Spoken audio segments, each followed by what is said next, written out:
to slow down. What the fuck is happening?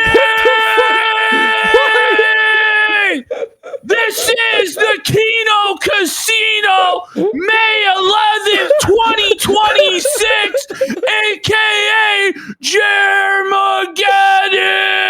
Now, I've said that a lot, but it just keeps getting worse, as the clickbait YouTube thumbnails would tell you.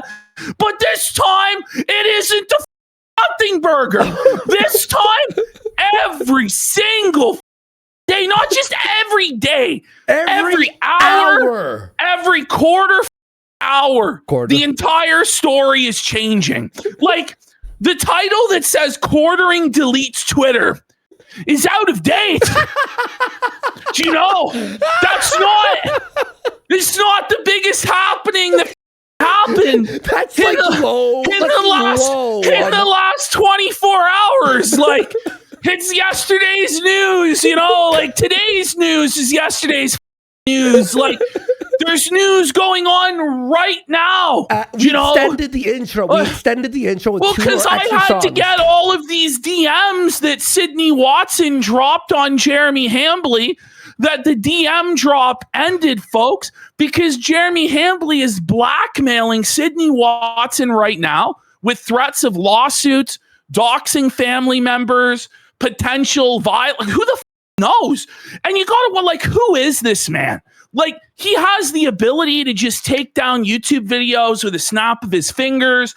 He has the ability to silence Me Too victims with just a simple phone call or text message. And make no mistake, folks, that's 100%, in my opinion, allegedly, what the happened tonight.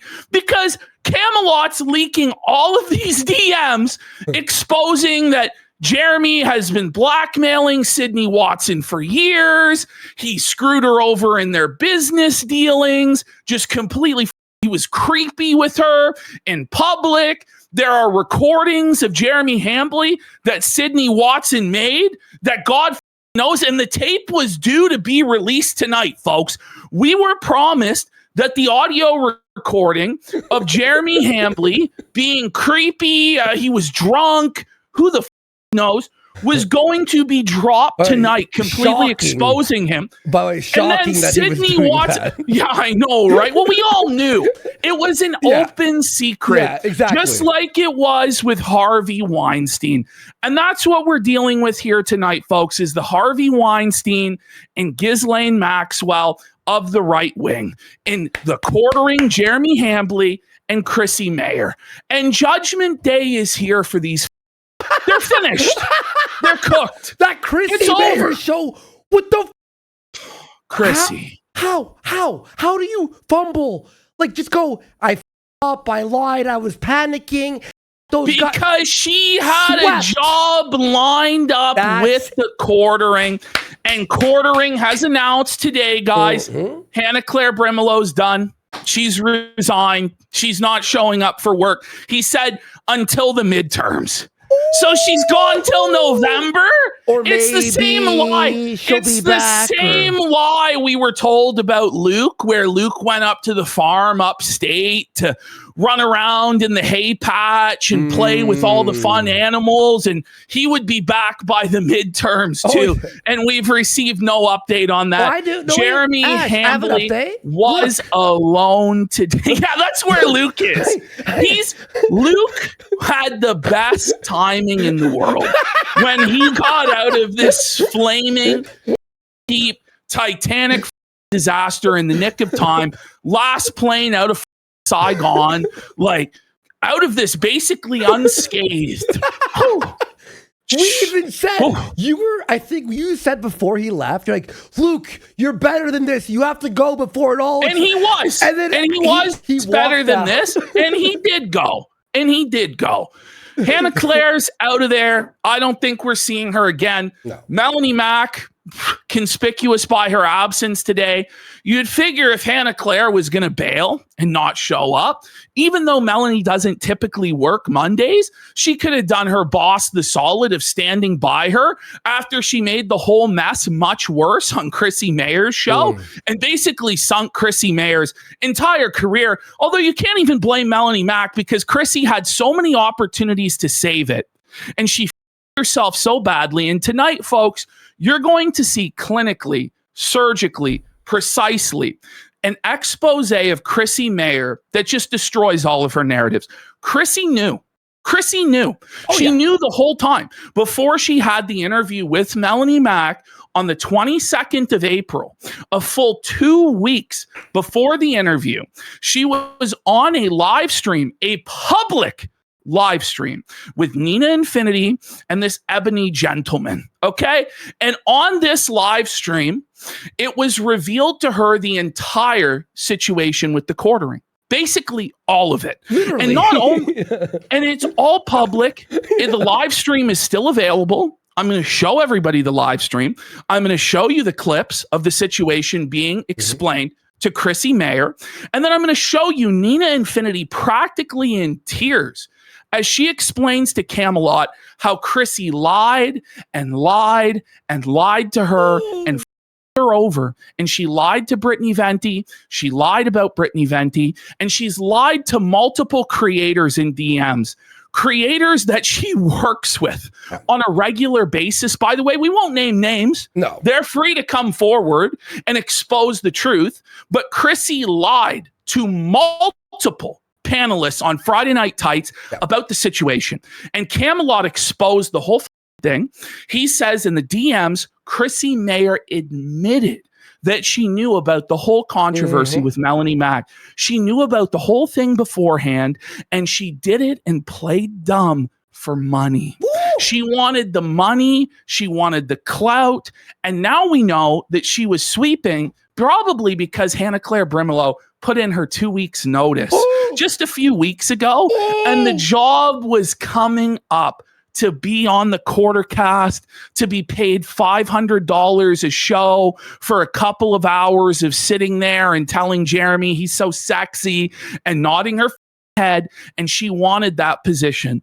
And it looks like she's going to get that position based on what Jeremy Hambley is saying on his show today. The whole conspiracy is being blown wide open. Beyond. The developments just continue.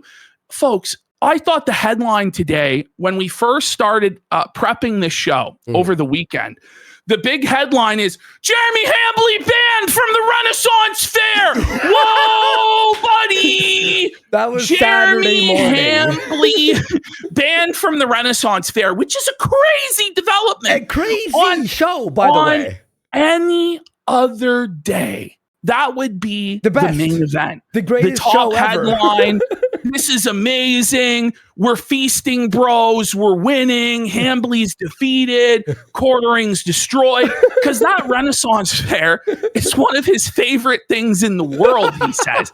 Him and his wife go 5-6 times a year, nearly every weekend during the summer.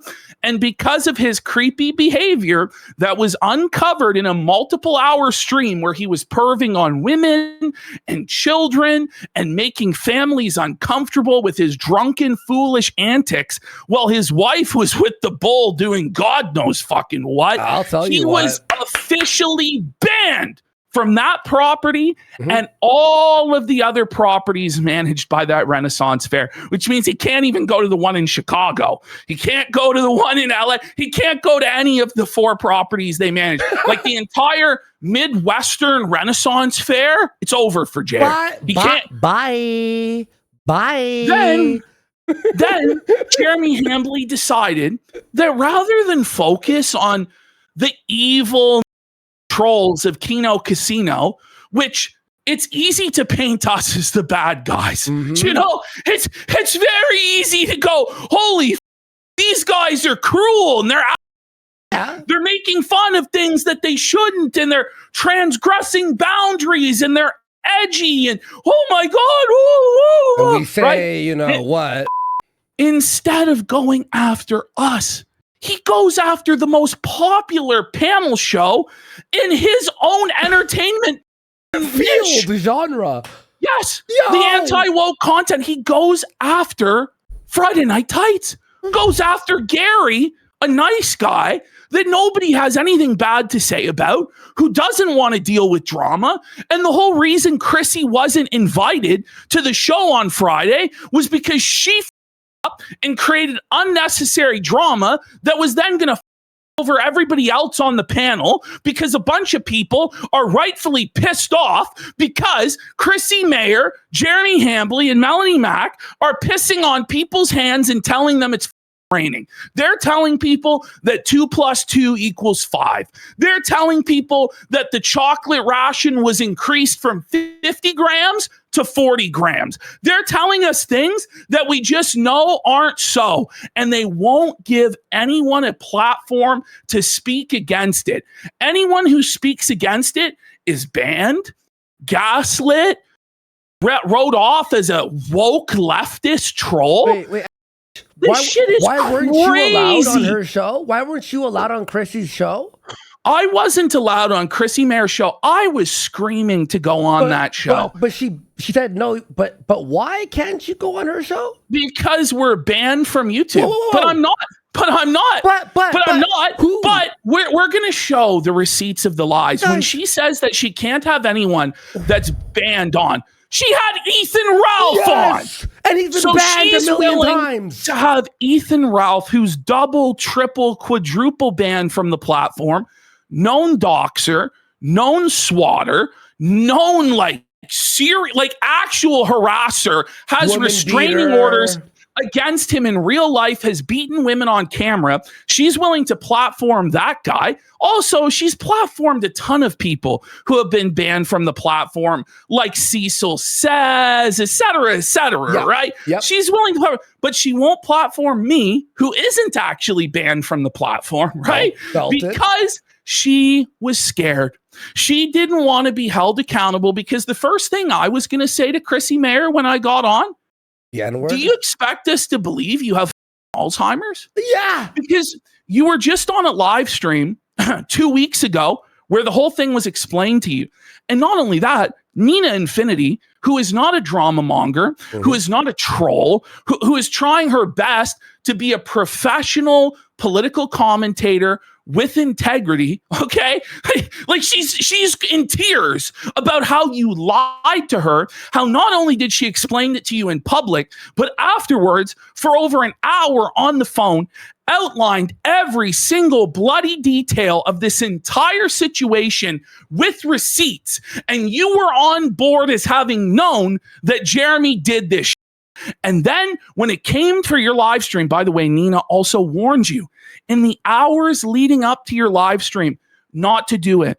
That if you were going to do it, you needed to have questions to press Melanie Mack, or it would be a disaster. And you didn't listen to her, and you lied and pretended like you had no idea what was going on.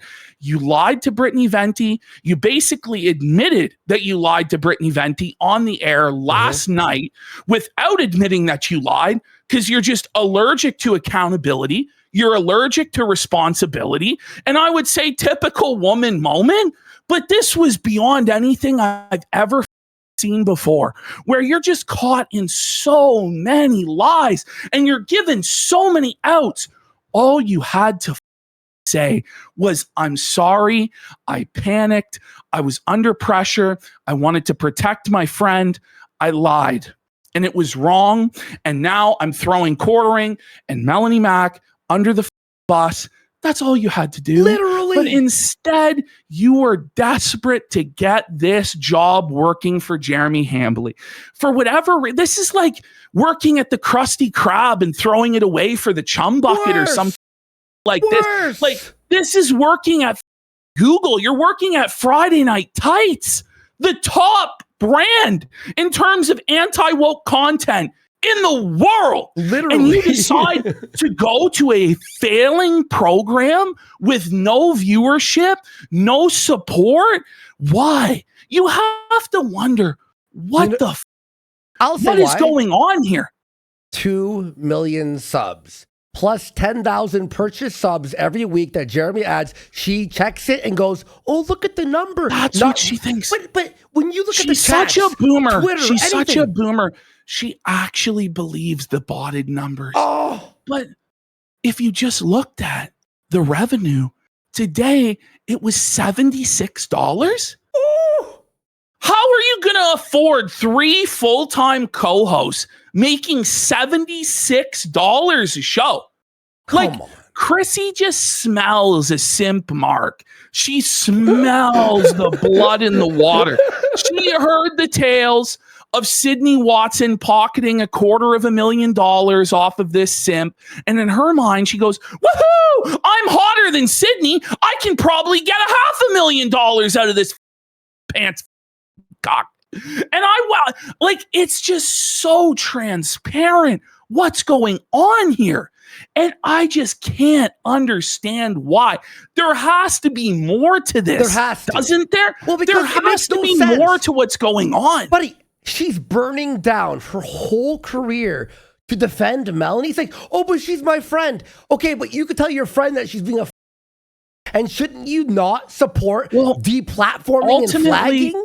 Ultimately, what it comes down to is that Chrissy Mayer, Melanie Mack, and Jeremy Hambly all believe that they are special, that they are anointed, that they are the mainstream, that they are the gatekeepers who get to decide who's at the cool kids club and who's not. Not only that, they get to decide what's true and what's not. They believe that the chat, no matter what evidence they see contrary to their narratives, no matter what you, the viewer at home, see with your own eyes and hear with your own ears, you must listen and believe what they say because they have a high subscriber count, even though they actually have no real audience at all, no viewership, no engagement, no supporters. They genuinely believe that they have the clout to get away with this and that everybody else is a nobody and a bum. They believe that Nerdrotic is beneath them. Heel versus Babyface is beneath. It's completely delusional. It's because Jeremy Hambly has created this narrative around himself that he has infinite wealth and prestige and power. And they have got high on their own supply and bought into their own hype about this situation.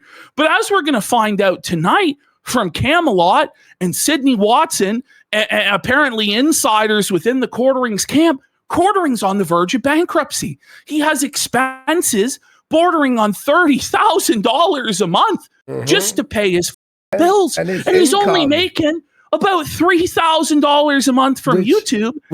All of his money is in Hawk with Rumble. That's why there's $900,000 in his Rumble account, because all of his YouTube revenue, according to these sources, goes directly to Rumble. And Rumble decides at the end of the contract whether they will release it to Quartering or not. So right now, this guy's got $1 million in cash sitting there for the next 6 weeks, and that's until this contract ends. He has to keep streaming he to has hopefully to have it released every single day and please the bosses at Rumble, apparently. Otherwise, he's not going to get that $1 million. Otherwise, he's not going to get the last year, 2 years, who knows how many years worth of revenue from YouTube. By the way, I don't know.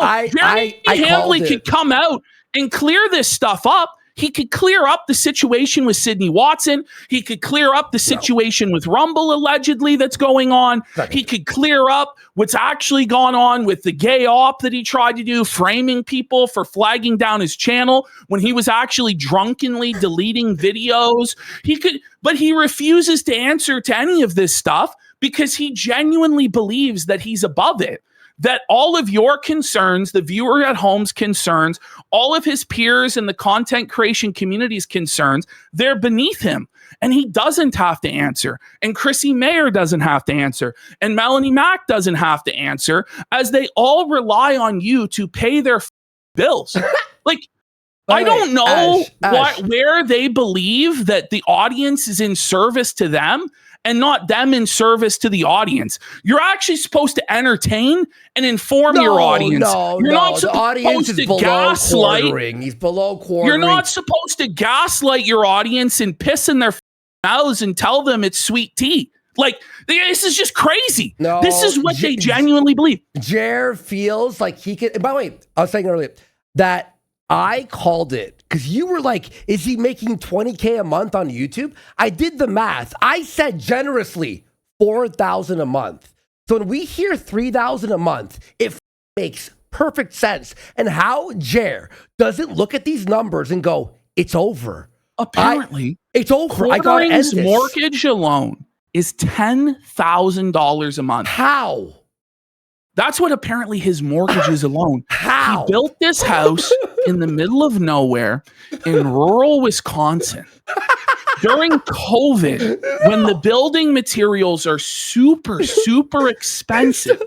And not only that, he took out a home equity line of credit for $300,000 at 7.5%.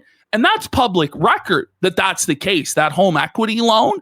So he's got 2 mortgages on that property. He's got a property tax bill of 10 grand a year or more, which he told us all was the fucking case. He's got massive maintenance bills. He's got staff to pay. He's got apparently Pokemon cards that he's buying, all of this stuff. He's buying advertisements on YouTube to prop up his channel. He is spending so much money, and he's spent so much money that I believe the cupboards are bare. I believe that he is just maybe a year, maybe 2 years, maybe less, a matter of months away from a complete and utter financial crisis and collapse. And so I imagine that's why he's acting the way that he's acting, so panicked, so irrational, so crazy. Because the truth is, had he done nothing from the beginning when we were calling him a pants and a cuck, he would be okay. This wouldn't be happening to him. We wouldn't be as popular as we are right now. We've never had 15,000 live viewers ever. Literally. Ever. And the number just keeps going up. And then our minimum, even like at 3 a.m, it's still like 9K at 3 a.m. Eastern. He may not have been okay, but he might have been able to hold off this collapse for longer. But right now, the walls are completely closing in. And he refuses to communicate honestly about any of this stuff and has for over a month. And at what point will he actually get serious and start responding to this stuff? Because this isn't anymore 2 Canadian. Whoa, he pooped his pants. We're having serious allegations, credible allegations from his co-host and business partner of years that he's blackmailing her, threatening to dox her and her family members, screwing her over in business dealings, being sexually creepy. There's apparently recordings of him on the phone, drunk out of his mind, being a leering, creepy pervert. His coffee company isn't following FDA regulations, allegedly. The packaging on the products, he hasn't put the nutritional information on that he needs to. So he's not in compliance. It still hasn't happened, man. Oh my God. There's just his so channel much. His channel he's views lied are to his actually friends. brutal. Like these views. And his viewership has completely collapsed. His biggest source of revenue, where all this money comes from to pay for all the vanity projects, the coffee company, the live stream, even though those are black holes that put him in the red, the YouTube channel brought in so much money that he was able to paper over his failings in business elsewhere.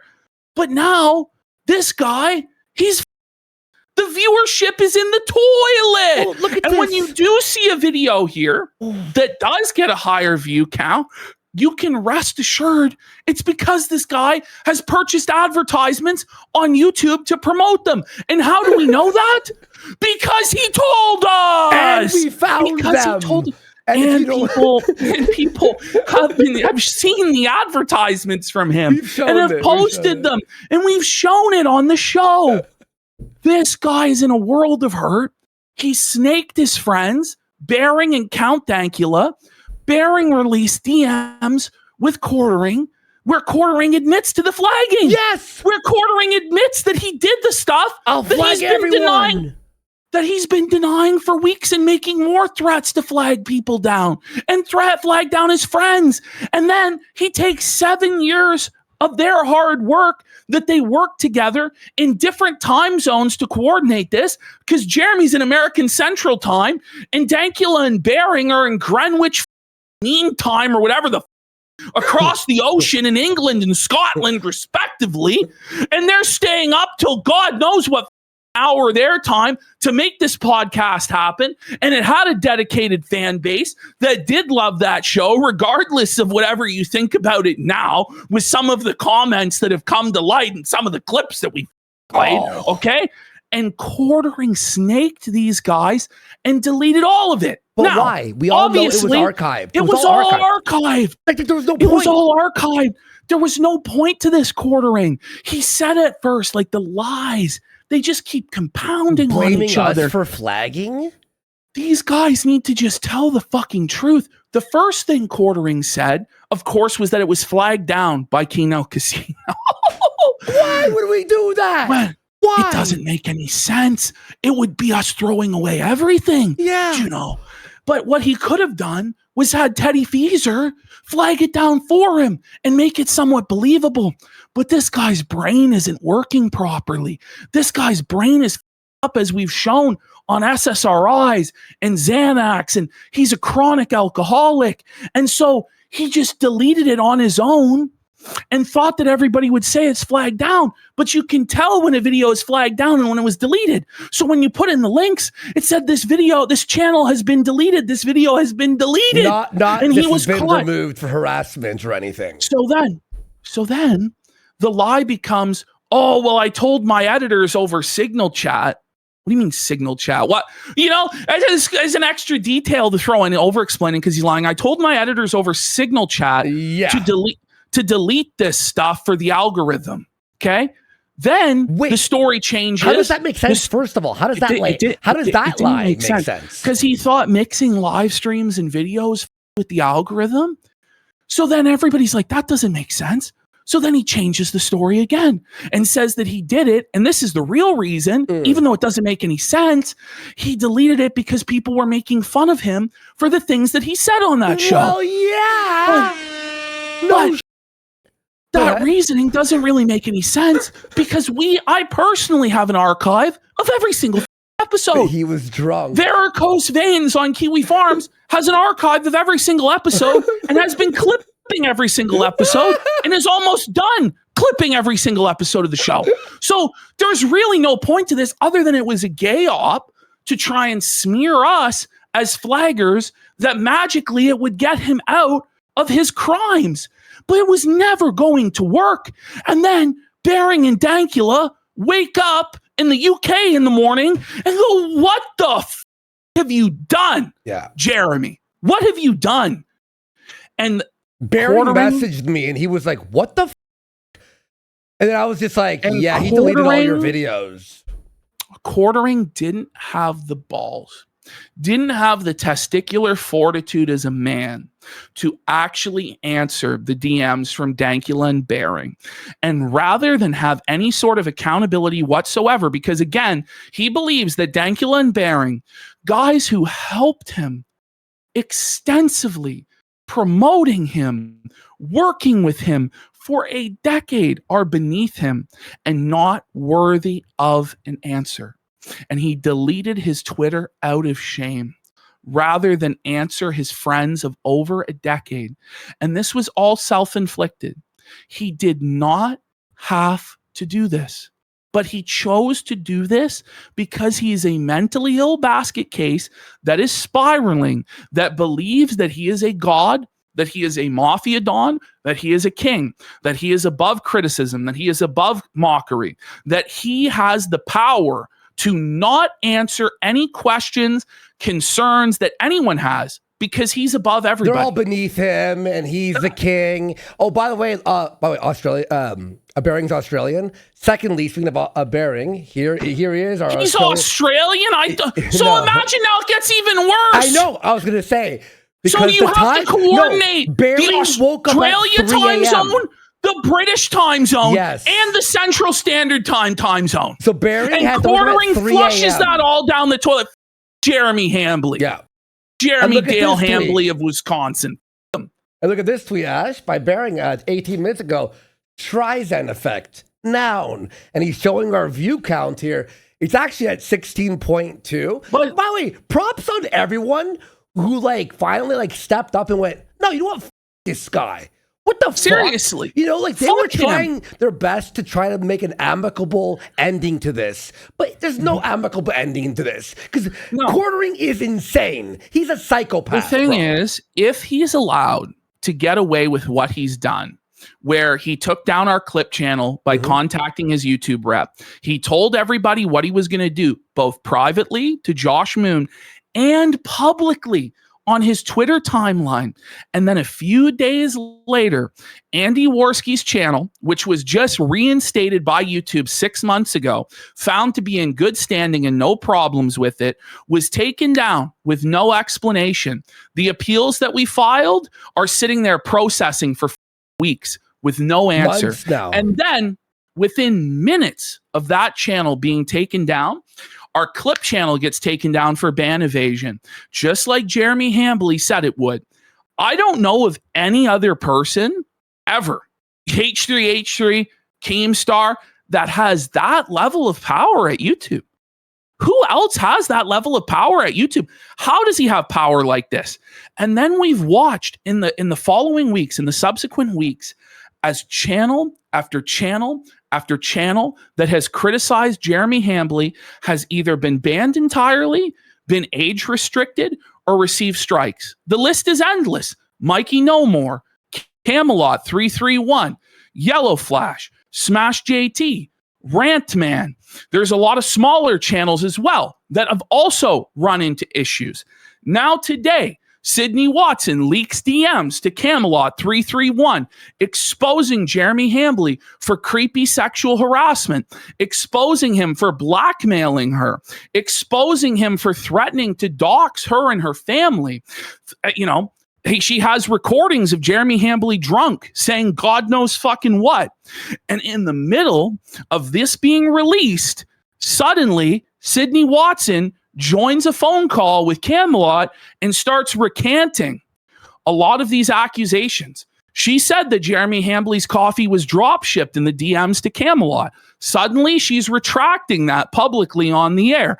She's talking about all sorts of things that she said just a day ago totally happened, now no longer happened. What happened? Or she's unsure if they are true or whatever. She's clearly being blackmailed by Jeremy Hambly. Allegedly, in our opinion.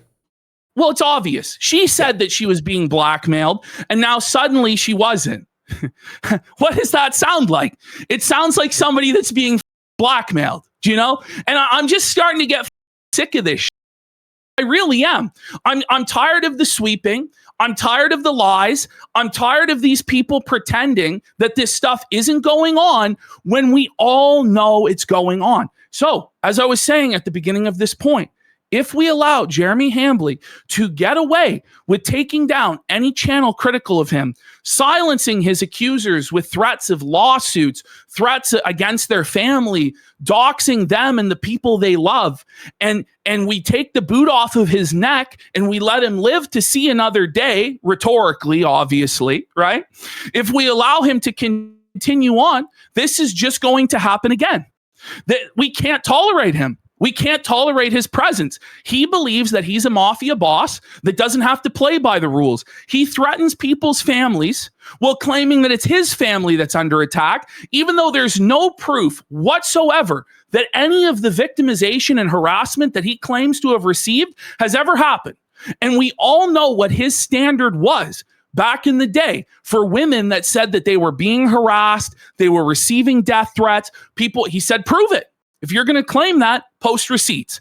Jeremy Hambly claimed there was a red F-150 on his property. He claimed that his wife is living in fear and is afraid to answer the door because so many people came to his house. He has admitted to having Ring cameras on his property. He's admitted to having trail cams, and yet he has not produced one single shred of evidence that any of this is the case. that any of this is the case, okay? And meanwhile, he's deprived our editor of his livelihood. He's blackmailing Sydney Watson. He's basically threatening all sorts of content creators with this chilling effect that if they speak out against him, they will be deplatformed. And it's unacceptable behavior. And Jeremy Hambly needs to, let's be real, he needs to apologize, a groveling, crying apology. Oh, yeah. We all know he doesn't mean it, right? We all know that he genuinely doesn't want to take accountability for his actions, doesn't want to be held responsible. But this is about humiliation. It is. This is about dressed like a cow. He has to be dressed like a cow, a cow costume, and say that he's a cock, that he's a soy-filled bitch and a cuck that tried to deplatform and blackmail others into not criticizing him. Okay? He has to cry like a bitch. And why? As a deterrent to others, to show others this is what happens to you when you act in this way. Because the way that he has acted is completely egregious. Then he needs to check himself into rehab, not just for the good of everybody else around here, but for his own good. Because he's clearly an alcoholic, pill-popping lunatic that spiraled out of control. He needs to go to rehab for several months and get the off the internet. And then when he comes back, he can try and pick up the pieces and rebuild. And I don't think that that's a crazy thing to ask for. That's what has to happen. At this point, we are not going to get our clip channel back, most likely. Let's be real. We're probably not going to get that rectified. Now, we do have an update that's kind of hopeful on it tonight. I have to. So if I may just shout this out on the chat here, our clip editor here, Keto Casino Clips on Twitter, tweeted this out, and YouTube actually replied here. So if you can click that link, retweet, and at Team YouTube in this thread, and it will help make some more noise, because now they're actually finally doing a full-blown investigation into this situation. The more eyes on this, the more people at teaming YouTube and all that stuff, the more chances that they'll see, oh, people are obviously upset about this, something went wrong, because obviously this is complete. I hate. Well, it absolutely is. By the way, him replying to Flaked, going, well, if they didn't, they should. We're going to get into a actually rattled chronological timeline of events for you guys. We're going to walk you guys through everything that's happened with Jeremy Hambly up until 8:30 p.m. Eastern tonight. The reason we were 5 minutes late is because I was getting the Sydney Watson DMs. And by the way, Candace Owens is now speaking out against the quartering, saying that she's going to be looking into the flagging controversy and potentially covering it on her show. And Jeremy, buddy, you should have just let us make fun of you, bro, because it's gotten so much bigger than we could ever make it. We were getting 4,000, 5,000 live viewers a show. Tonight, there is 17,000 live viewers on this program in the first hour of the program. And it's not just us. It's so many people, so much bigger than us, so much more respected than us, people that are serious, people that are respected and credible, are saying the exact same things we're saying. It can't just be written off as this is the word of deranged trolls. This is the words of bullies and cyber stalkers and harassers, which was always to begin with anyway. We're a drama comedy show. Just like how Jeremy Hambly for years profited off of drama, whether it was Jack Murphy's drama, whether it was Brie Larson's drama, whether it was videos on Brie Larson, whether it was brigading and harassing small creators into submission. And, he cries about brigading and people come into the chat and make fun of him. But I could pull up right now 24 examples where he was begging people to go brigade on his own behalf back in the day. So what's good for the goose is good for the gander, you piece of shit. The things that he has done to other people are now happening to him, and he doesn't like it. because he thought that he would always be the boot. He thought he would always have the bigger platform and the bigger audience, and that he would be able to browbeat people into submission with his numbers, with his threats of doxing, with his threats of lawfare, with his threats of deplatforming. But it's not going to work anymore, Jeremy. It's not. And every single day you go without properly addressing this, it's only going to get worse. Do you understand that? Do you understand how bad that it's got? And it's not just you, you selfish piece of shit. It's everybody around you is now radioactive because of your selfish scumbag actions, bro. So you got to look in the mirror. You got to take stock of what's going on. I know that you think everybody's beneath you and you're this multimillionaire king, but your entire castle is nothing but a house of cards, buddy. And two Canadians, one who showed his, one who snorted lines of coke for years and did all sorts of crazy and blew up his whole life. Amen. You chose us as the form of your destroyer. You know that? You chose us to be the ones who destroyed you. And that's going to be the saddest thing of all, buddy. Your whole legacy brought down by two clowns. Two jesters. Two as June the King bozos. said, he goes, and they are two online jesters who make fun of people. It's like, that couldn't be any more karmic. This is justice, Jeremy. This is punishment from God. Do you understand? Mm-hmm. You put on that cross, your $10,000 platinum crucifix, like the Pharisee you are, pretending like you're righteous and clean and washed in the blood of the Lamb and holier than all of us, a holy roller. And you hold that Bible high and high as you lie and lie. But the truth is not in you. The truth is on your Twitter timeline where cuckold was revealed for all in sundry to see. The truth was in your best friend, Adam Seller, the Bull's Reddit history, where it was revealed that he is an active bull in the Wisconsin swinging community, in multiple communities, hooking up with people in real life, your best friend of over 10 years, who is constantly over at your house. We exposed it all on live stream. We exposed his criminal history, his history of abuse with women. You bring this guy around your wife, and not only that, but after it was all exposed, after there was no plausible deniability, after you admitted to Josh Moon in DMs that it was all true, all of it about your bull, you still invited him over to your house to play darts. Like a week later. You were a cuck. You creep on women. You're a pervert. Your behavior at the Renaissance Fair was disgusting. You were banned from the Renaissance Fair for a reason. You're a supposedly married man, but you talk about how you desire a younger woman than your wife. You talk about how your wife stinks to other men. You talk about how your wife walks in on you to other women. You constantly flirt with other women on your live stream.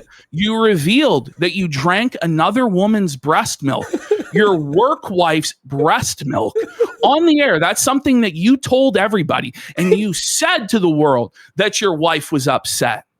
I am not going to be lectured about Christianity and morality by these people. And I'm not going to take this lecture from Chrissy Mayer, who blasphemes the Mary in her cover picture on her Twitter, showing herself as the Mary and talking about how she's a new Catholic convert. You went through RCIA. You should know better than to depict yourself as the Mary, and you should know better than to platform stars, and you should know better than to take the name of our Lord Jesus Christ in vain, the King of Kings and Lord of Lords, and say that Jesus Christ would endorse deplatforming. Really? And then on your show last night, you lied and you never said that?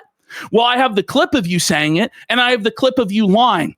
And I have the clip of Melanie Mack saying that once you tell one lie, you should never be trusted. So what are you going to do about that, Chrissy Mayer? What are you going to do about that? I have you on tape being told all of the things that you said you had no idea about. And these people want to lecture us about Christianity and morality and what we can do in our bedrooms, whether we're able to or not, as Jeremy Hambly masturbates to cuck in public.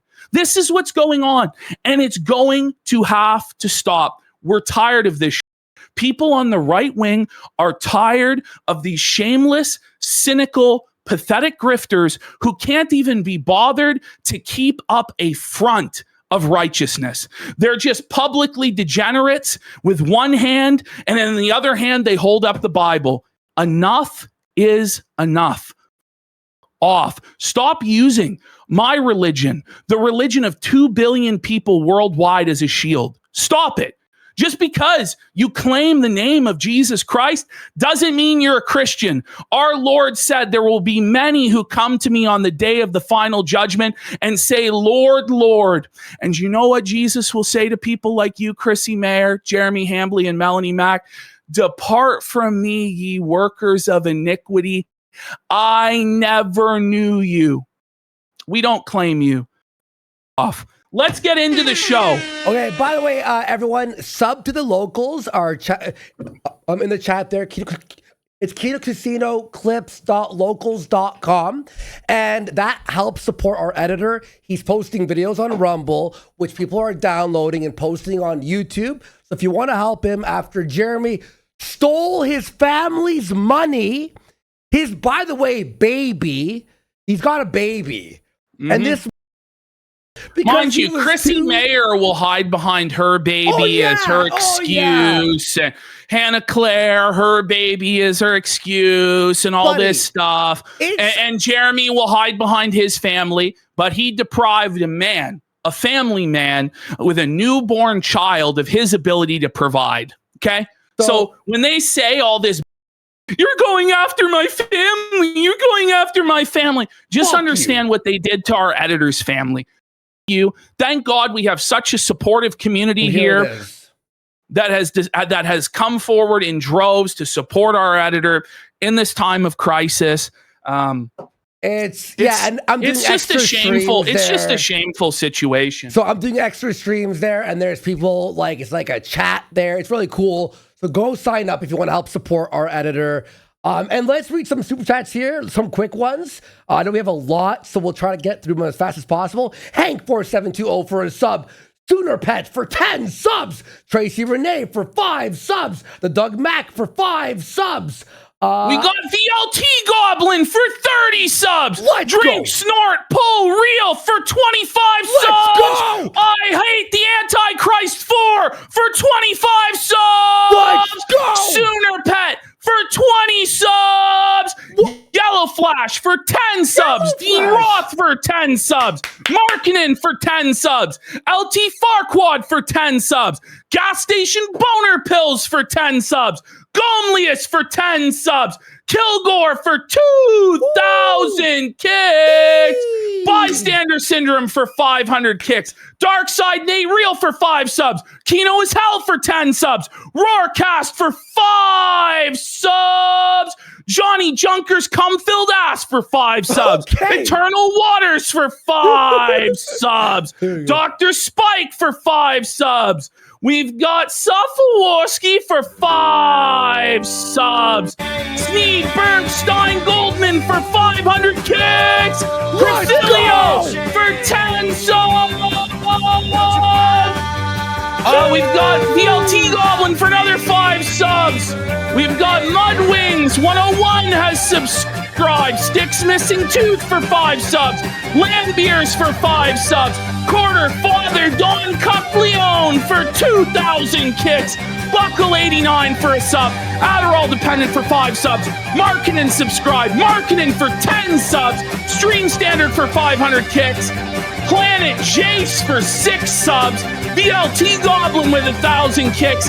Free Hannah Claire for 5,000 kicks. Let's go. We did it. Hannah Claire is free. Let's go. Hoo-ha has subscribed. Hemp Planet's Gum Girdle for 5 subs. Crooked Mojo for 1,000 kicks. So much support has come in.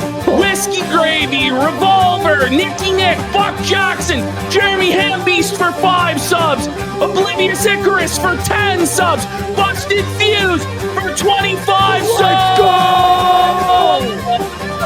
Dr. Umar Johnson for 5 subs, Kinotech USA, 822G, Sunset 90 for 5 subs, Triangle Man for 5 subs. Holy shit. Tutti Frutti followed. Oblivious Icarus just subscribed. Beat Bloop for 10 subs. I'm Luke James Bitch for a sub. DSP Meaningful Content for 10 subs. Big Support Let's Go for 10 subs. Icebergs for 5 subs. Gator 941 for 5 subs. Holy fuck. Marketing for another 10 subs. Eats Up Inside You for 5 subs. Hot Sauce for 10 subs. The Decent One, Andy's Middle Boy for a sub. Bird Talk for 5 subs. Dicker's Gourmet Eye Pizza for a sub. Holy shit. Pee-wee 33 for 1,000 kicks says burn this clown down. Sean Sandwich Sundry for a sub. Macho Elbow for a sub. Grizzy Gary for 500 kicks. Fishbowl 420 for 5 subs. McBoosky Ball In Ball Out. Hazard Pay Every Day for 5 subs. And Totally Not a Bot for 25 subs. VP Storm for a sub. Whack Jacket for a sub. Ray and Faz for 5 subs. Bound Dent 2 for a sub. Tall Texan 1967. Okay, listen. DPR for a sub. I think there was also one. Did you read that 10,000 one? No, I didn't. It's right there on the top of the chat. For 10,000 kicks! We got dramatic discussion. Holy fuck, guys. Says, I'm a 49-year-old woman.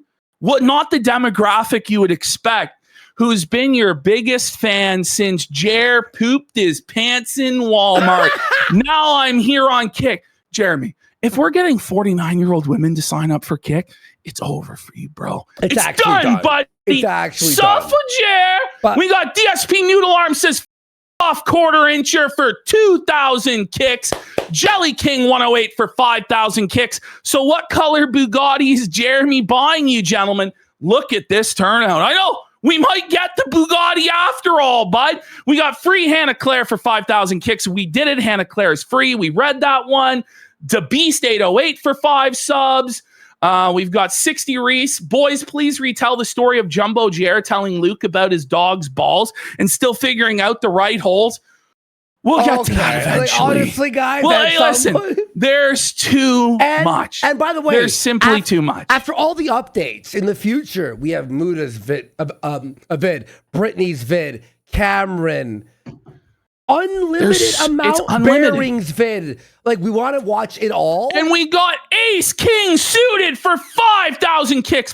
You, Jeremy Dale Hambly of Wisconsin. Oh, wait, and we missed one here. DSP Historical Society shirt for 25. Is he lying to me? Did you lie to me, bro? E-Bombs Girl for 5 subs. Platty Stein for 3 subs. 1 million followers today. By the way, over like 1,000 followers since we started. Okay. By the way, sub to locals. It helps support our editor. Let's go. Let's get into the show. Go. Get hype. First, we're starting with fucking hype. RTU. We're starting in the quarter. I'm kidding. No. It'll never be time for another RTU segment ever again in this motherfucker. Right, DSP Holy. Okay. It's time for the new Jer meltdown. It's every day, by the way. That's every day. So, this is crazy. Okay. From these guys who are telling us they're the Christian, moral, righteous role models of the world. This is one of the most shameful and disgusting things I've ever seen in my entire life. Such a shameless and pathetic grift that I don't even think Facebook mega boomer grandmas would even fall for this. Okay. They would even find it distasteful. Listen to this. Listen to what he says here. Okay, on a Charlie Kirk video. Here from the recording, a massive win for Charlie Kirk yesterday. Smash that like button if he's staring down. Oh my God! Scumbag liar! Alert! Alert! Smash that like button if he's staring down from heaven. So if you don't hit his like button, if you don't hit his like button there, then what is Charlie in hell? You've profited enough off of Charlie Kirk's death, you scumbag. Hang on 1 second. What? And enjoying the fact. Okay, it was doubled up from on your audio, but yeah, whatever. Go ahead. Okay. Play it again. Yeah. Play it again. Jeremy here from the recording, and a massive win for Charlie Kirk yesterday. Smash that like button if he's staring down from. What if you don't? Is he in hell? Well, that's what I'm saying. You know what I mean? No, but it's just so pathetic. That's actually crazy. It's so disgusting, buddy. We know by his faith in Jesus Christ that he's with his ultimate comforter, his ultimate mediator, his savior, Jesus Christ in heaven. We don't need to smash the like button as though the like button somehow will influence God's eternal judgment. For you to make such statements as these, you have no fear of a living and wrathful God. It's all just a big joke to you. It's all just a big grift to you, to milk for engagement and support. It's disgusting, Jeremy. We rebuke you in the name of the King of Kings, Jesus Christ. Shut your pie hole. And you remember last week, I showed you the clip of him on the Worst of Jer telling people, so animals were being abused, and he said for every like, a dog will be saved from the abuse.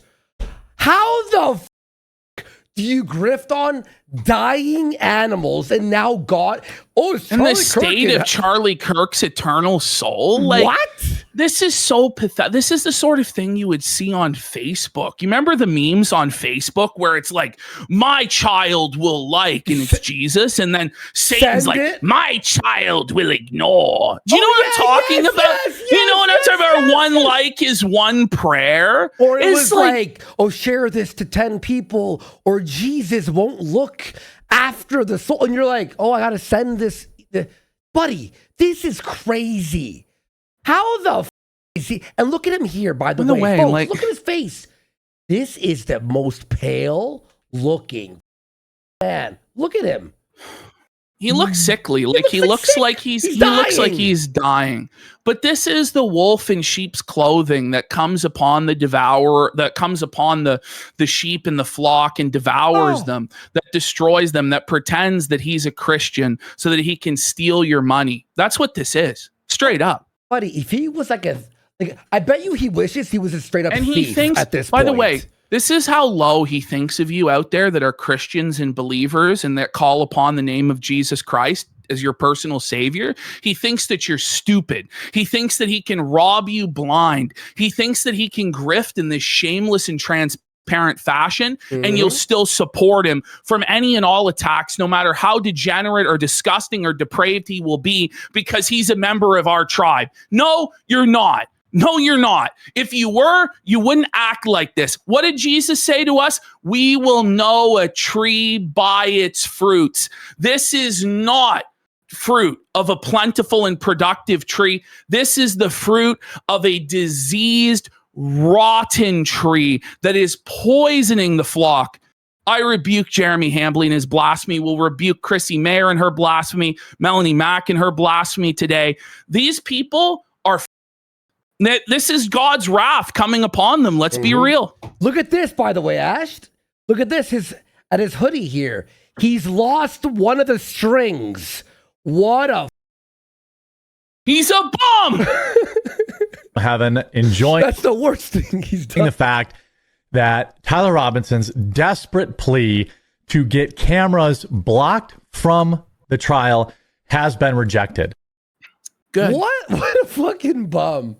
He's okay. So I just wanted to show that right off the bat, just to show people what we're dealing with when they cower behind the name of Jesus for their crimes. So for those of you who haven't seen it, Jeremy Hambley did a live stream back in 2020 or 2021. I forget when exactly, where he was going around a Renaissance fair, filming women's cleavage, making disgusting sexual comments in front of children. There were mothers at the event with their kids that pointed out to Jeremy, hey, my kids are here. This is a family event. And he didn't care. He just kept perving, making creepy comments, trying to film up women's skirts, down their shirts. She has kids. She's down to filming women's feet, making creepy comments about their feet, etc., etc.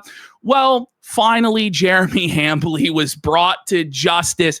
The Ren Fair creeper. There's been wanted posters out there, wanted dead or alive for the Ren Fair creeper. Finally, he was captured and brought to justice, banned permanently for life from the Renaissance Fair. I don't know what happened there. If we zoom in, there we go. Jeremy Hambly has been permanently banned from entering the Bristol Renaissance Fair and or any Renaissance Entertainment Productions venue in any capacity. And they basically run all of the Renaissance fairs throughout the entire Midwest, like the one in Chicago, he's banned from as well. So he's now going to have to fly if he wants to go to any sort of Ren Fair of any sort of quality. And that's what he deserves. And this is one of his favorite things to do, by the way. This is something he does with his wife every single year. And he now has to explain to his wife why he isn't allowed to go with her to the Renaissance Fair, because they've put up a picture of his face at the front gate that says to the security guards, do not allow this man to enter. He is a sexual pervert. Okay? That's what Jeremy Hambly has reaped from his sowing. That's the fruit of Jeremy Hambly's rotten spiritual tree. And he gets what he deserves. Doesn't it to get banned from something, Jer? Doesn't it to have something that you really enjoyed taken away from you? I made one joke. This may be the first thing taken away, but I assure you it won't be the last. And unless you change your ways, Jeremy Hambly, your eternal soul will be ripped from you and cast straight into the lake of fire where the flame is never quenched and the worm never dies. Everlasting punishment and suffering awaits you unless you go to rehab and fix your life. Buddy, so he's going to be in hell. Let's be fucking real. Okay, here we go. So YouTube has responded to our editor's tweet. Flaked put out nearly 1 month since the clip channel was taken down. And I still get this. When I check YouTube Studio, anyone else have to wait this long when requesting a review? It usually takes 2 business days. You see there in the appeal. By the way, what's up with YouTube's corpo slop art? Is that not a balls? Look at it. Wait, that's actually a balls. Is that not actually just a balls? Like, holy, they're really showing us what they think of us, right, folks? But seriously, like there's something rotten in the state of Denmark. There's something that doesn't add up here, folks. Why has this appeal been frozen in limbo for a month? One update. Look, they removed the arrows from Google Drive. I know. What the made my job Google is it's Jared's fault. It's YouTube's fault. YouTube said our team is taking a closer look to ensure we provide the best resolution. Thank you for your patience while we finish our review. So Quartering, realizing that he may lose everything because at this point he's destroyed his entire career to simply take down a YouTube clip channel of somebody making fun of him, okay? And if that gets restored, I think it may be the day of the rope max for old Jer, sadly. But he then comes in, please, baby Jesus, unban them. Surely the wrongful, unending harassment will stop after. They were not banned for harassment. It was ban evasion, so maybe YouTube was wrong. So basically what he's doing here is he's threatening once again that if we do get the channel reinstated, he'll then be flagging us for harassment. Is it harassment to rebuke a so-called Christian brother that's sinning against you and is clearly in the wrong? Because that's what this is. And listen, we don't attend church with this guy because, let's be real, he doesn't actually attend church. He attends virtually from his couch while he lectures all the rest of us about what sort of media we're allowed to consume. Okay. But if we were, then we would go with 2 witnesses before the eldership and confront him with our grievances against him. But since he's not actually a Christian, we have to confront him with the tools available at our disposal. And the tools that we have available at our disposal is this platform at Kick, our voices, our eyes and ears to see what he's done wrong, and our voices to rebuke him for what he's done wrong. And apparently, if you mock and criticize somebody, it's harassment. Well, this is a completely different standard for harassment than Jeremy Hambly of The Quartering had for his entire career. He was going after people ruthlessly. Back in the day, every single one of Jack Murphy's tweets, he was dropping Jack Murphy's sex tape. The full thing on every single tweet. He did 200 videos on Brie Larson alone. 283. Okay. 283. By the way, Ash, the arrows are up here now. Let's go. Thanks, chat. Mm-hmm. Thanks, chat. Thank you, Indians, for moving it to this side. All right. So this guy goes, it's my understanding they weren't ban evading. Am I wrong? And Quartering doesn't say anything. He's okay, then let them be restored. Okay. Obviously, he got my channel banned 30 minutes before the main channel, before the clip channel was banned. Because he said that, I was banned, and then I linked my YouTube, and then he took that and got his YouTube rep to have it removed. Okay? So obviously, and by the way, I didn't own the channel. Take down the clip channel. I don't own the channel either. We didn't own the clip channel, and I'm still not banned. Exactly. So it's just complete what's going on, and he knows it, but he has connections, he said. So he got it pulled. So there's Andy thanking Team YouTube for taking a look at the Keno Casino clip channel. Now, I know a lot of people have said, you should sue YouTube or sue Google or sue Quartering or this or that. Listen, we're not going to be pursuing any sort of legal remedy until we actually go through the full appeals process with YouTube and actually get an answer. Because if we start launching litigation at this point in time, it could jeopardize the appeal. Ideally, what we would like is just to get our clip channel back. That's it. And for Jeremy Hambly to take some level of accountability for the things that he's done. That's really it. And all of this can come to a end because it's getting crazy. And every day it gets crazier and crazier and crazier. And more people get affected. And Jeremy Hambly doesn't care because his precious ego is the most important thing to him. The most important thing to him is that he never loses face, that he's always seen as winning endlessly and never taking an L. I'm sorry, Jeremy, you have to take this L. You have to hold this L. Not just because it's obvious that you've lost at this point, but for the good of the broader community. And you will hold this L one way or the other. It's just going to get more and more painful the longer you delay. So I advise that you get down on your knees and apologize tomorrow and make this right. All right. I just sent you something, by the way, just so you can see. All right. Anyway, let's go to the next one. There we go. Mm-hmm. There we go. So, Valerum says, have another drink, pal.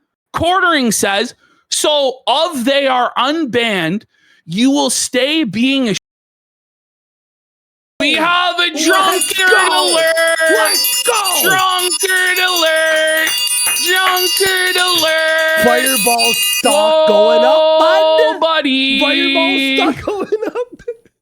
Holy! I can't understand your drunken keyboard mashing. Holy!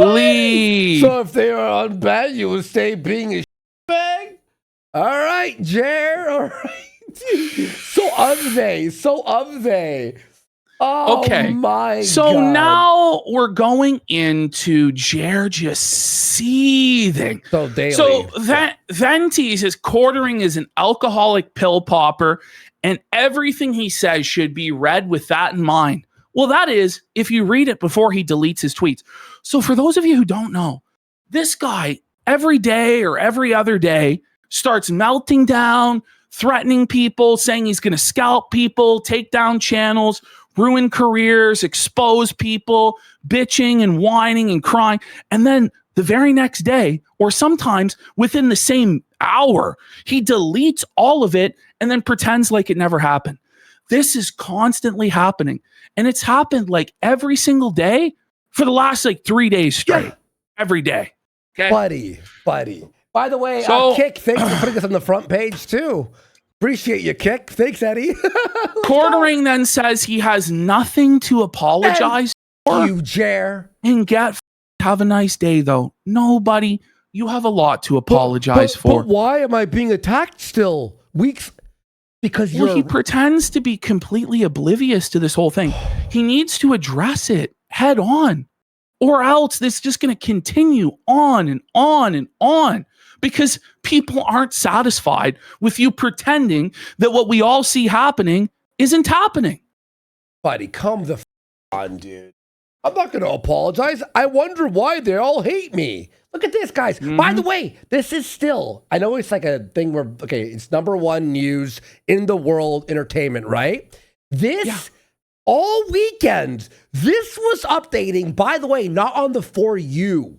On the entertainment worldwide, it was Corey, Melanie Mac, Chrissy Mayer, He is now trending worldwide #1 or #2. He was beating I Show Speed, Ash. Quartering stuff was beating I Show Speed's final stream in Jamaica by 4 times the amount I'm of sure tweets. it's all going to blow over by tomorrow, right? Oh, yeah. He told us that this would have all blown over by the 4th of May. And he called it a tempest in a teapot. Some teapot. Some tempest, Jer. My God. Holy, Come buddy. the fuck Holy. So then, Jer, like, I don't know what he thinks tweets like this are going to accomplish other than just fanning the flames and kicking the hornet's nest once again. Like, he seems to have the same train of logic that Darkside Phil has, where just one more statement, one more retcon, one more tweet, and suddenly everybody will understand and they'll stop making fun of him, you know, like this is the sort of logic that you can only find at the bottom of the bottle of booze, you know. So Quartering says these grown men hanging on my every tweet, my every comment, my every video in desperate hope to be outraged are the weirdest people on the planet. Buddy, are you kidding me? You were the butthurt Billy that cried that we were making fun of your garbage show, you pooping your pants, you having a Sky Bowl, a pizza bowl, et cetera, et cetera. You were the one that was completely ass blasted to the point where, drunk out of your mind, you started messaging the owner of Kiwi Farms and you decided that you were Don Cuckleone and you were going to make threats. And we had to remove all of our videos or you would get our channel taken down by your YouTube rep. You said all you needed to do was make one phone call. And sure enough, true to your word, we didn't take the videos down. You made that phone call and our channel went down. And now you are... if it isn't the consequences of your own actions, Jer, I don't know what to tell you, bud. But Ash, to call us like outraged, to be outraged, your channel in his mind, is birthed on outrage. The way that he exactly. Everything he does is, oh my God, the woke left, we're under attack, blacks and Muslims and crime and this and that. Oh my God, guys, they changed the Marvel character. Oh, you know what I mean? Be outraged, be outraged. But he's trying to set up this framing. And the only thing this guy cares about, he doesn't care about the truth or anything. All he cares about is the frame. So the frame has to be everybody else is triggered, everybody else is angry. And it's like, I don't know. Do you not have a Do you not have a right to be angry if somebody breaks into your house and robs you? If somebody takes your livelihood away from you and threatens to make you penniless and take everything you have? Do you not have a genuine right to righteous indignation and to call out that person for, oh, you're just triggered, bro? Well, you're the one who was triggered to begin with, Jer. So stop the cope. He goes, holy dudes, I own you. You get that right. Jer, buddy. Just by the fact that you're making this tweet alone, it means that the detractors own you, that they're dominating you, and they're making you dance. They're milking you, buddy. You're a lol cow. It's a pathetic cope. I own you. This is the Did Brie Larson own him when he made those videos every day? When he this is the classic lol cow cope. This is the stuff that DSP would say, or Chris Chan would say, Boogie would say, all the classic lol cow tropes. I'm actually rent free. You're obsessed with me, actually. You know, bro, it didn't work for them. It's not going to work for you, Jer. Sorry. Look at this. Here we go. We watched that one. There we go.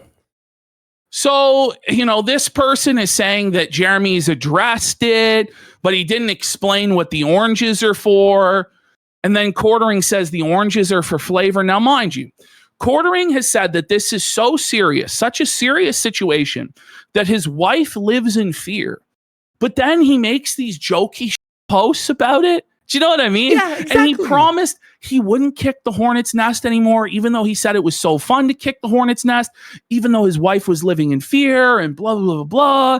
But it's like he wants to create this illusion that he's unbothered, that he's chilling, that he's flourishing in his lane, when in reality, he's seething, melting down his pants and making constant threats to other people to silence them. So if we go ahead, we'll see this comment that he's responding to, and then we'll go back. Oh. So he says, "No, I don't think I will." And the Jolly here says, "There's no recovering from this. Just end it. You have enough pills and booze at your house to go quietly into the long night. End it, Jer." And Jer's like, "No, I don't think I will, bish." Now, mind you, he highlights stuff like this, and I wouldn't even be surprised if he made that post himself in order to paint of his critics this way. I'm being harassed. Look, I'm being threatened. Look. It's like, shut the f up. If you think we value dying, we want our channel back, and we hate you. Like, how? Exactly. You know what I mean? Like, what the Exactly. So here's Quartering's metrics, He deleted 366 videos on Saturday night. Wait, is he buying subs for Jeremy Hambly again? Well, this is the Quartering channel, right? But these subscriber numbers and these viewer numbers are not organic whatsoever. No, this is a Jeremy Hambly channel because it's 269K. Is that so? On the Hambly channel, then he deleted 366 videos because yes, 2 whatever million. So that's where he had all of these live streams set up. Yeah. So for whatever reason, he believes that he can delete all of these live streams and cover all of this stuff up. It's all already been archived, Jeremy. It's all already been archived, bro. He's using the Jeralizer against us, by the way. He's using the Jeralizer to find all the stupid he said. And there's that. And here we have Craig. I feel like I finally know what the oranges do. They apparently destroy careers. I love him. Side scroller to shout out, man. Love him. And then, Quartering comes in on Camelot. Camelot says 1 hour ago, the Quartering released a video about Mark Hamill panic deleting posts, whilst the Quartering is actively panic deleting all his videos and posts. I have never seen a lack of self-awareness so severe. And then Quartering goes, "Brother, the sheer amount of time you think about me is creepy. I'm not interested in you." So was it creepy when you made the hundreds of videos about Brie Larson that's then, the thing, bro. Was it creepy when you did all the videos about AOC or Joe Biden or Jack Murphy or whoever? Like, stop you're it. A deep this platformer. Is a this is a standard that he doesn't apply to anything else, right? Yeah. But suddenly when it's him, he cries and cries. But he did the #1 sin that all creators have agreed silently to not flag each other. Not only did he do that and break that, he called his YouTube rep. Okay? You, Jer, you deserve more, actually. More. It will never end. Okay. Let's continue, guys. Okay, so this is now where he decides to go after Friday Night Tights. Genius,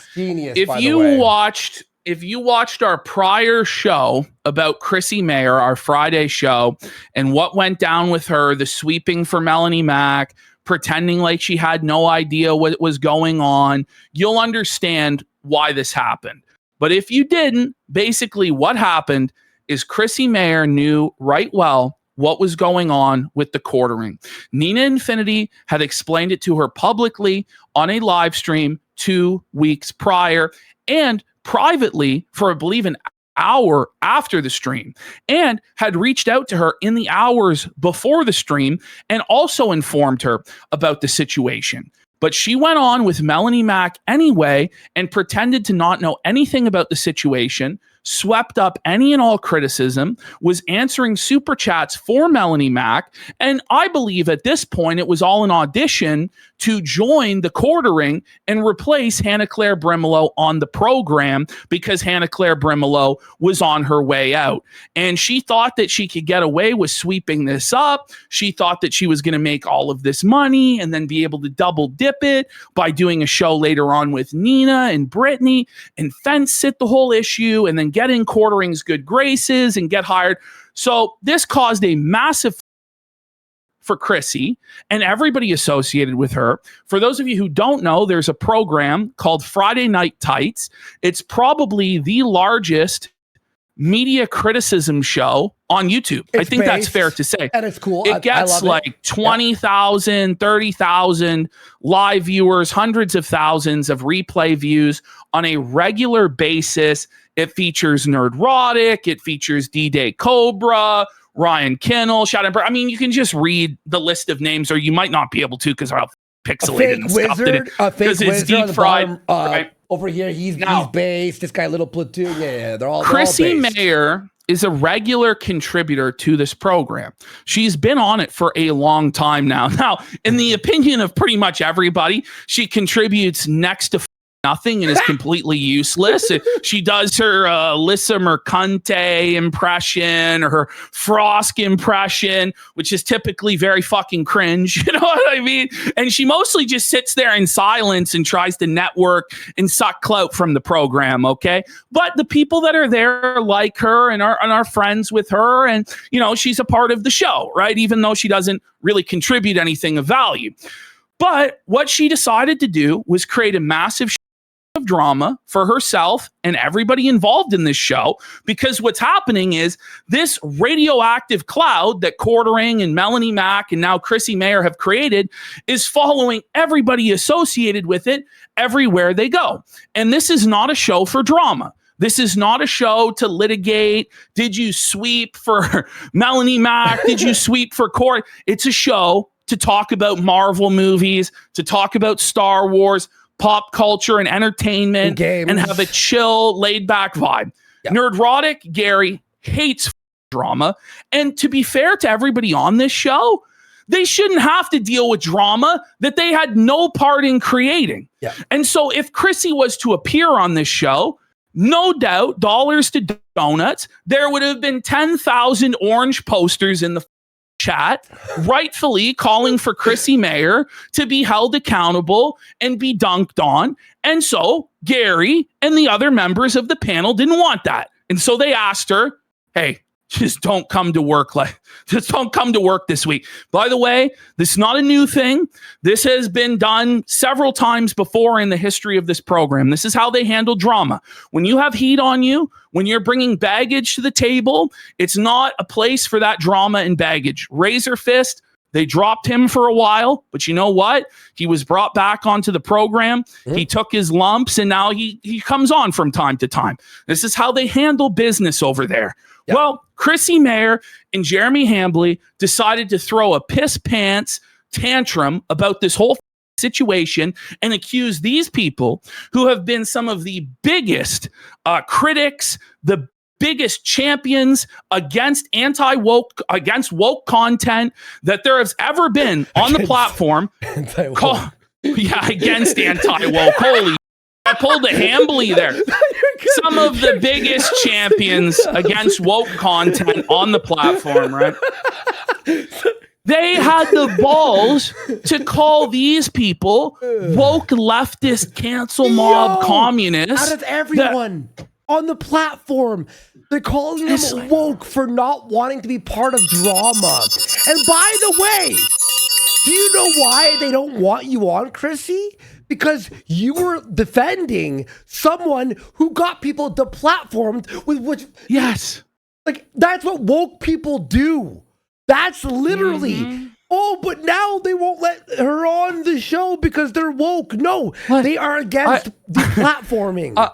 I just love, by the way, how Quartering and Melanie Mack and Chrissy are allowed to criticize whoever they want. But the moment they get criticized for anything, those people are SJWs and they're woke, right? So this was the statement that Friday Night Tights made. It took up the first 20 minutes of the program.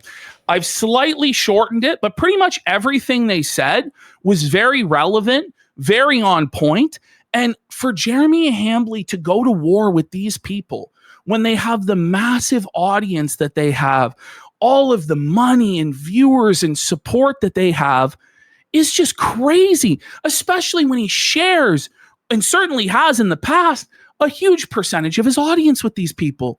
It's just a completely self-destructive maneuver. So let's have a look at what the Friday Night Tights panel had to say. And remember, this all started, or it was bubbling up when Quartering talked Good Jer and Nerdrotic, and I think someone else here. But anyway, this crew, for their views dropping, which was all, by the way, which is complete fucking he lies. tried to say that the entire anti-woke space and everybody who was criticizing media, their views were down, their money was down, and it was dying.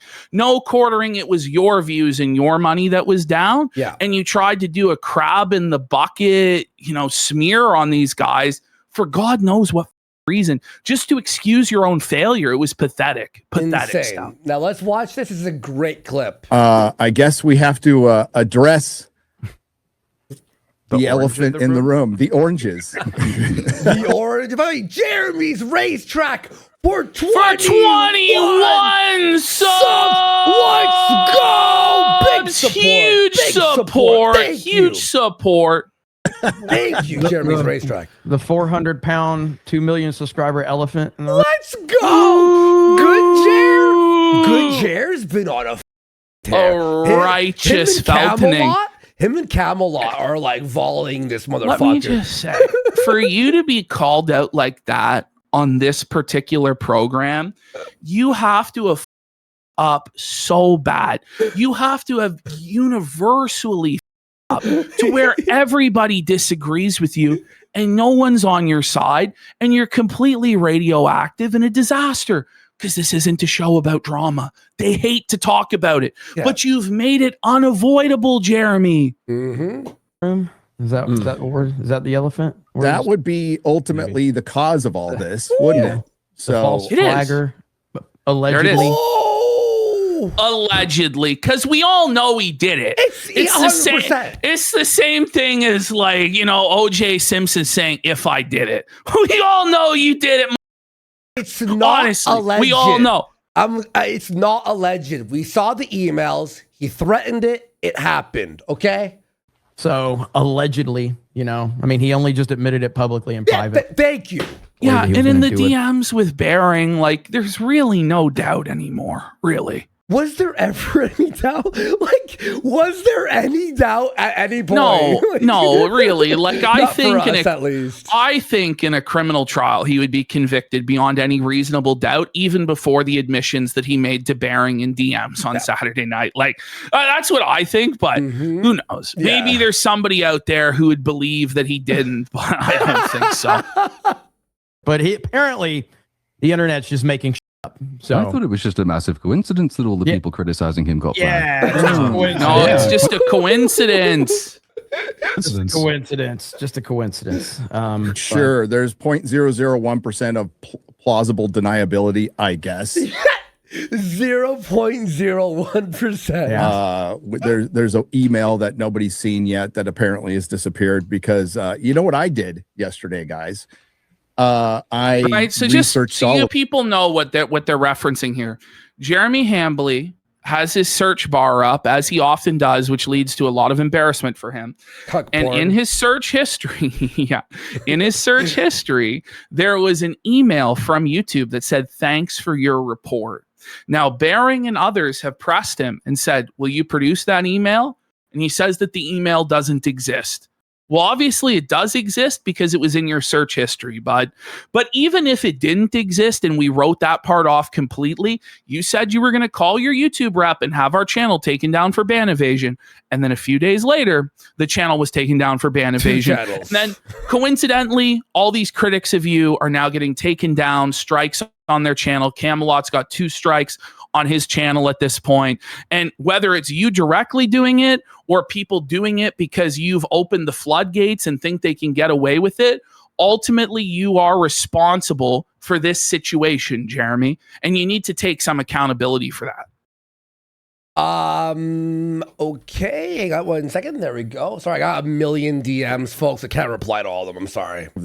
Thank you, for the I made sure I was prepared for this statement to make sure I watched Kino Casino. You did research before I did research before I decided to talk about something and find out what the hell's going on. And trying to beat Ryan Kennel or something, getting all prepared. I'll be fair, by the way, to follow all this is pretty tough. There's like, you have to watch about 17 hours of content. I don't think it was that hard to follow up until this weekend.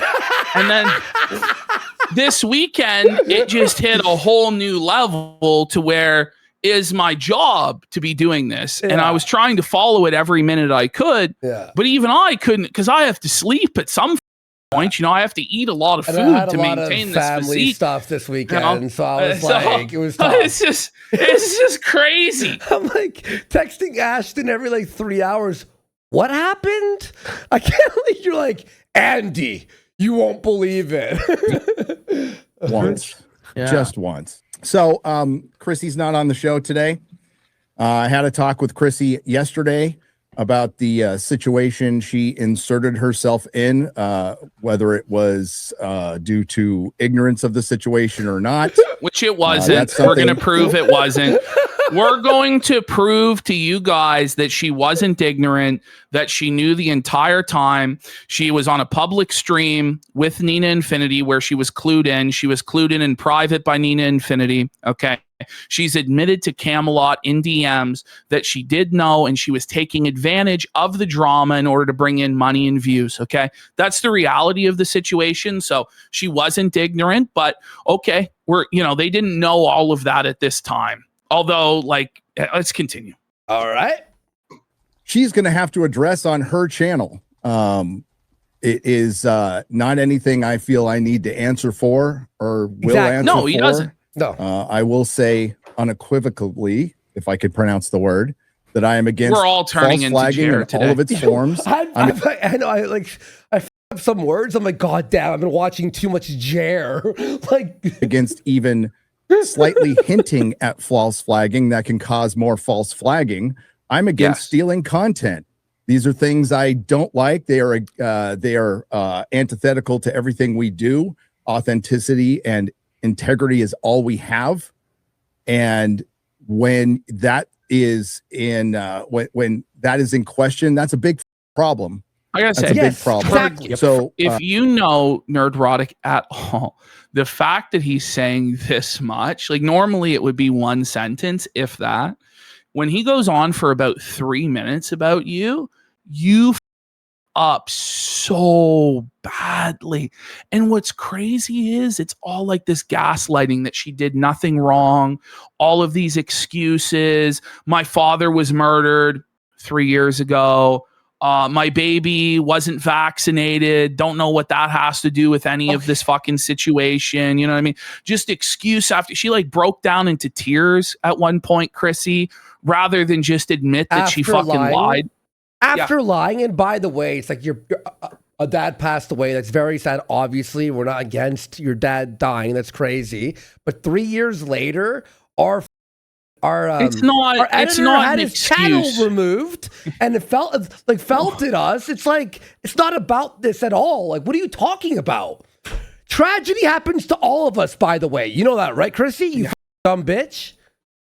We'll get Again, there when I we spoke get to there. Chrissy yesterday, told her the situation, and she has decided to address it on Sunday on her channel She didn't And I address think that's it. It a was a wise move. disaster.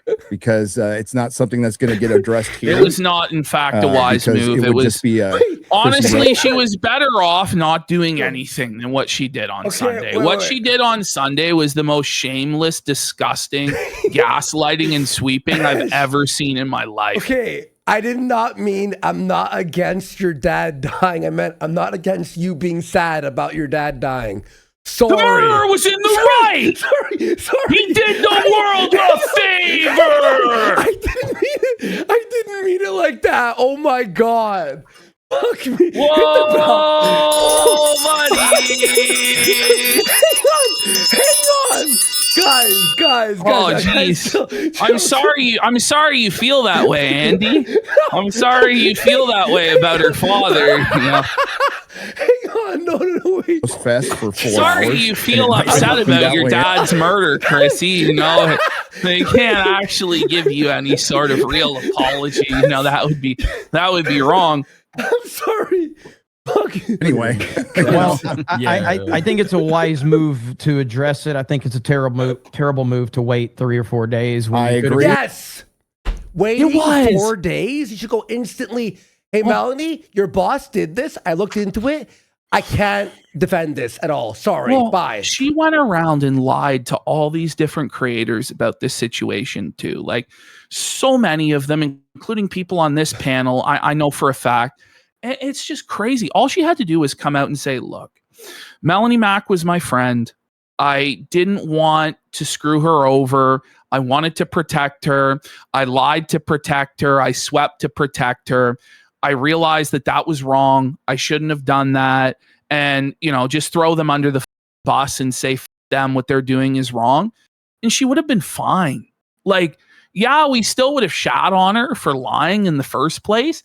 But to then double down on the lies when they're provable lies, that we have video evidence that contradicts your lies, is crazy work, Chrissy. Yep. And to throw your father and your child under the bus to excuse it is crazy. But how does that excuse? Okay, anyway, let's keep going because there's a lot, or we'll never end today's show. on with Camelot, because Camelot, I guess, is going to have her on and try to break everything down.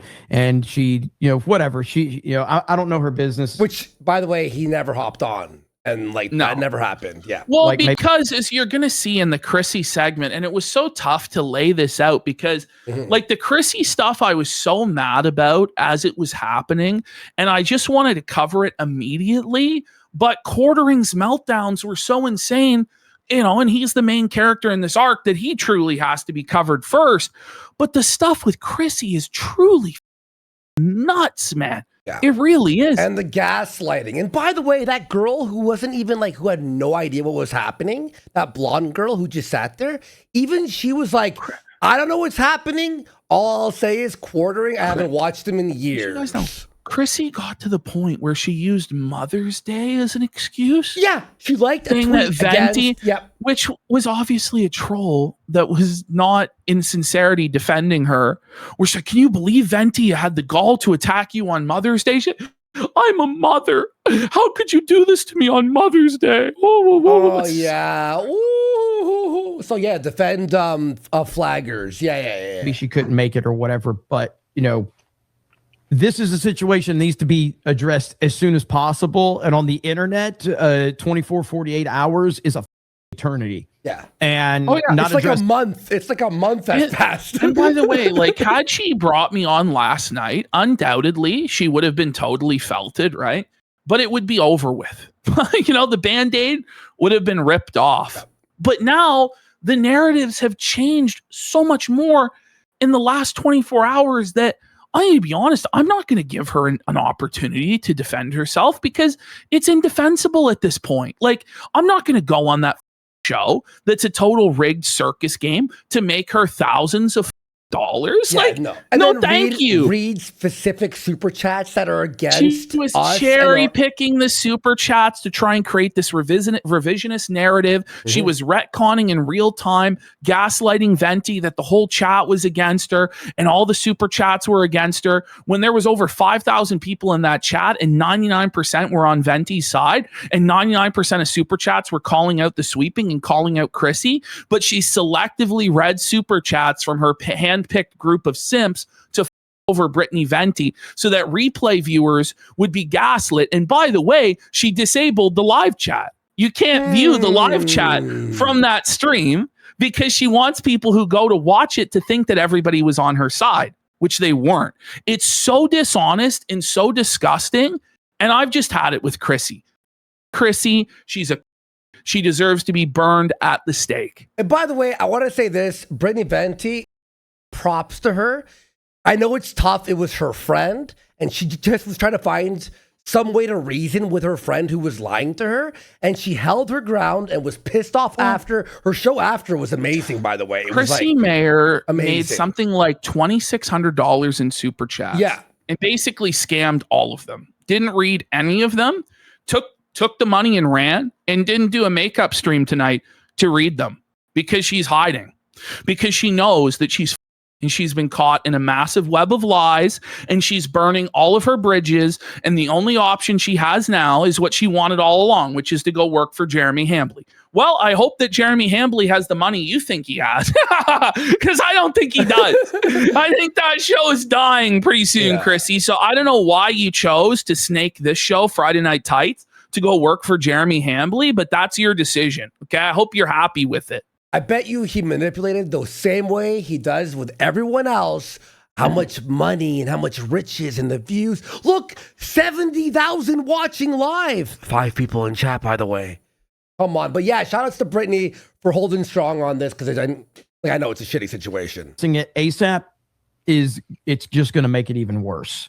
But it is what it is on that. Ultimately, Gary, what you said, this stunning and brave stance of I'm against false flagging, I'm against stealing content. I'm against bad things. I'm against picking puppies. Yes, I'm against. It's the easiest statement to make, right? Yes, it is. This is as content creators in every space, political, gaming, entertainment, Minecraft YouTubers, whatever content people are making, naked yoga, makeup stuff. The one unifying rule that binds us all is you don't false flag channels. You don't take channels away. You don't try to flag people for revenge or get them demonetized, because you never know when that's going to be weaponized and turned around on you, especially with all the shit you see going on right now. Well, how often has it been done to right-wing creators and anti-woke creators by the left, by the woke people? How often has it been done to us? Let alone we're doing it to each other. And that's what Jeremy doesn't understand. It's like being a snitch in prison. It's like going to the cops in prison and snitching on your cellie. Like, that's what he did. And he doesn't realize how bad it is. But Ash, we say it's about a snitching, right? But it's not. Because the thing he snitched about wasn't even real. It's telling the cops. It's abusing connections. Yeah, it's like planting false evidence on somebody and then calling the cops. Like you plant a kilo of coke in some guy's car and then snitch to the cops on them. Yeah, that's essentially what he did. Yeah, it's like worse than snitching. Like, and this is not a drama channel, right? We've mentioned it in passing the past couple of weeks because it's impossible not to mention. But all of us here have made it crystal clear that we stand against that. Very stunning and brave. Can I add one to the list as well? Like, generally, running cover for people who do all of those things is also bad, and you shouldn't do it. Yep. And it doesn't matter if those people are your friends. Yes. Being friends with someone does not mean that you run cover for them and excuse absolutely everything they do and try to massage their reputation. Being friends with someone means that if they're doing something which is extremely wrong and unwise, you tell them that they're doing something extremely wrong and unwise, and you try and correct their behavior. Like this, these are reasonable, common sense takes. He's not even like extreme or crazy or No, these are the easiest layup takes in the world. This is how wrong Jeremy and Chrissy and Melanie are. but they refuse to address any of this stuff. They bury their heads in the sand. They pretend like none of this is going on. And then if they are forced at gunpoint, basically, to address it, they gaslight, they deflect, they lie. It's crazy. Mm-hmm. So, yes, that too. Years ago, there was a creator that is no longer part of Geeks and Gamers that was part of the team. This person told me that they flagged down someone that was going after them. I told this person in a private phone call, I said, I'll protect you from being a racist, a sexist, I'll protect you from anything. It wasn't me, guys. It wasn't me. It wasn't. You could say all you want, but Ryan, I was like, I will stand with you on anything that you say, but I will not stand with you if you are false flagging a channel. I say that all to say that if you are truly a friend of someone that is caught up in this, being a friend is telling that person that they have up big time. Agreed. And that's not happening. This is the sad situation is I don't think that Jeremy Hambly of Wisconsin, the quartering, has a single friend in this whole world to tell him, bro, you up. You got to stop. Like the closest he had was like Bering. The closest he had was Bering, but obviously he doesn't view Bering as his friend. Like he views Bering as beneath him. And so there's nobody who can actually shake this guy to reality and stage an intervention for him. And so he's just gonna keep spiraling and continue making insane, irrational decisions. We'll say this after on the Bering section. But you know what's crazy? The way he's like, I hope the 60,000 views were worth it. Like trying to like insult Bering's view count. It's like Bering made a video higher after than talking his to views. It's higher than exactly. It's higher than Jeremy's views now. But Bering made that video because you lied to him, wouldn't respond to him, hid away, and he was trying to be and he was in good faith, rationally explaining to you why what you were doing was wrong. And you still backstabbed him. And then you're like, oh, I hope the views were... Shut the up, Jer. Shockingly enough, from fake Christians on the internet, not wanting to be honest with people behind the scenes, apparently. Yep. And also, like, as bad as the false flagging is, I think stealing content is about as egregious as that. No. Yeah, so this is a compounding issue. You reckon? No, getting someone's channel removed is way worse. It's for sure... removing then stealing their content. It's way worse. Stealing is second. It's second. But it's like getting someone taken down doesn't just affect them, but it creates an entire platform of everyone hitting each other because now it's allowed. Yes. And it that's is like nuclear weapons. It just becomes free fire. Disparu, by the way. And that's what's been happening. Whether the channel that instigated this did it themselves or just started a fury of false flagging, it's happening. I saw a channel today. So, it's nearly every day. It's nearly every day that somebody who makes fun of Jeremy Hambly gets a video taken down, gets a strike on their channel. Yeah, I would say it's every 6 hours at this point. Enough is enough. It really is. Yep. Right. We talked about allegedly, and you watch all these videos, you see the email. I think I know what happened there, but it doesn't matter because of the statements that Jeremy made about having the power to take it down, threatening to take it down, all that stuff. So regardless of whether he actually pushed the button or it was somebody that he told to, basically, it's like that's what happened.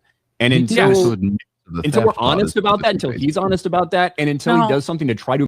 It's got to be honest. Like, how can you paint these guys as like insane trolls, cyber bullies, drama mongers? You can't. These are guys that run like a media show and are just giving the most reasonable, level-headed takes possible. And the smear job that Quartering's doing, painting them as communist agents and woke leftists and a cancel mob, like that's not going to work either. Like rather than actually addressing the arguments that these guys are making, which he can't because they're correct, instead it has to be these deflections and this crying and this coping. It's very sad stuff. Yep. Make it right. Get a contact at YouTube to help, whatever it might be. There is nothing else. Like you can't do that. Yeah. And so it's for those that might be confused, there's a lot of stuff out there. If you might be confused, it's because you're not spending every moment on the internet. So you should be very thankful. Guys be here all the time, 24/7. You have to read everything. Yes. But I see someone in the chat that apparently got ignored the other day, Brittany Venti. You should check some of her content out because she's been on point with covering it. The whole chat was screaming, "Bring Venti on Chrissy and Mel." I know it's later. But the gaslighting on the lies next level. Where she's like, "Oh, but I didn't have enough time." But you told people that there was no message. So you made Brittany look really bad, Chrissy. Yeah. And you're not going to be sorry about that? Sorry, we'll get there. But that enrages me, dude. On your stream, it was awesome. It felt like the attitude. I'm sorry you feel this way for making Brittany look terrible for a second until we exposed it all, obviously. It felt like people are calling for Stone Cold Steve Austin, man. It was like Venti. And Chrissy apparently said on that stream, she's like, well, I've tried to reach out to her and I haven't heard anything. And that's not quite what was going on from what I understand. I don't know all the details of that, but I know Brittany has responded to that. Yeah. And ultimately, there's a lot of disingenuousness going on from that stream. And that's the one thing that we're not about. We're about transparency, being honest. And shockingly enough, Gary, I was told that everybody on Friday Night Tights was all on the same page and we had talking orders from you. But apparently this proves that's not the case. I was told ultimately when your job is on the internet. This is when talking about people and things on the internet is your job. It is your responsibility to stay up to date on some of this stuff. Yes. And if you're going to have someone like Melanie, and well, especially if you're an anti-woke creator. Like you can't book a guest and know nothing about what's going on with the guest, but you did know the entire time, and you've admitted to Camelot and DMs that you knew the entire time, and publicly you were educated on the whole thing by Nina Infinity 2 weeks before the stream and in private multiple times, and so it's just, and you're a disingenuous liar. This is not like you said you're not mad at her, Jeremy. I'm not mad at all.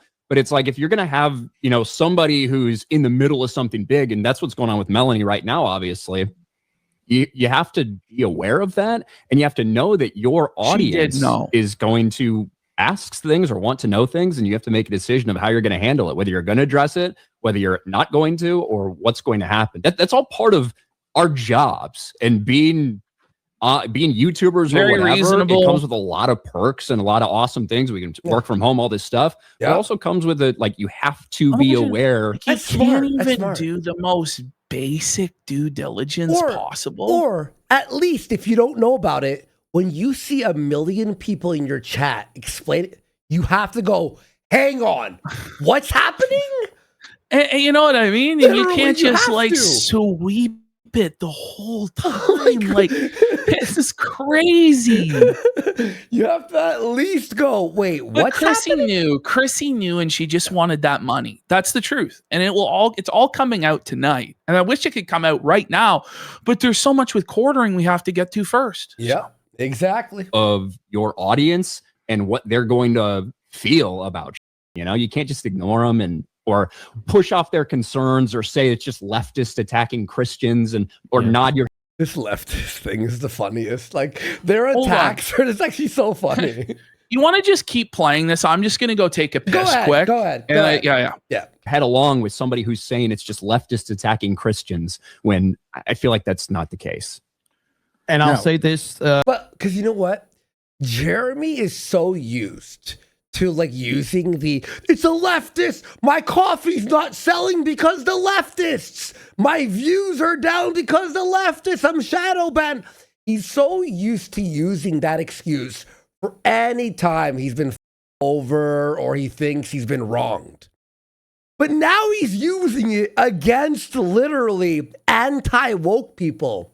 Sorry, it doesn't work that way, bro. In the event, because of the subject matter that we're talking about, in the event I missed him already too. Stream goes away, we're on Rumble. Everyone, sub to the locals. I'll be doing extra streams this week. It helps support our editor.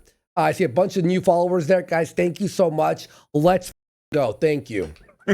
We're on Rumble. We're here for 10 hours tonight, folks. I don't know what to say. Well, and honestly, as much as that might feel like a meme, it's not that crazy. It's not that crazy to put that out there. And that is why the situation is so bad.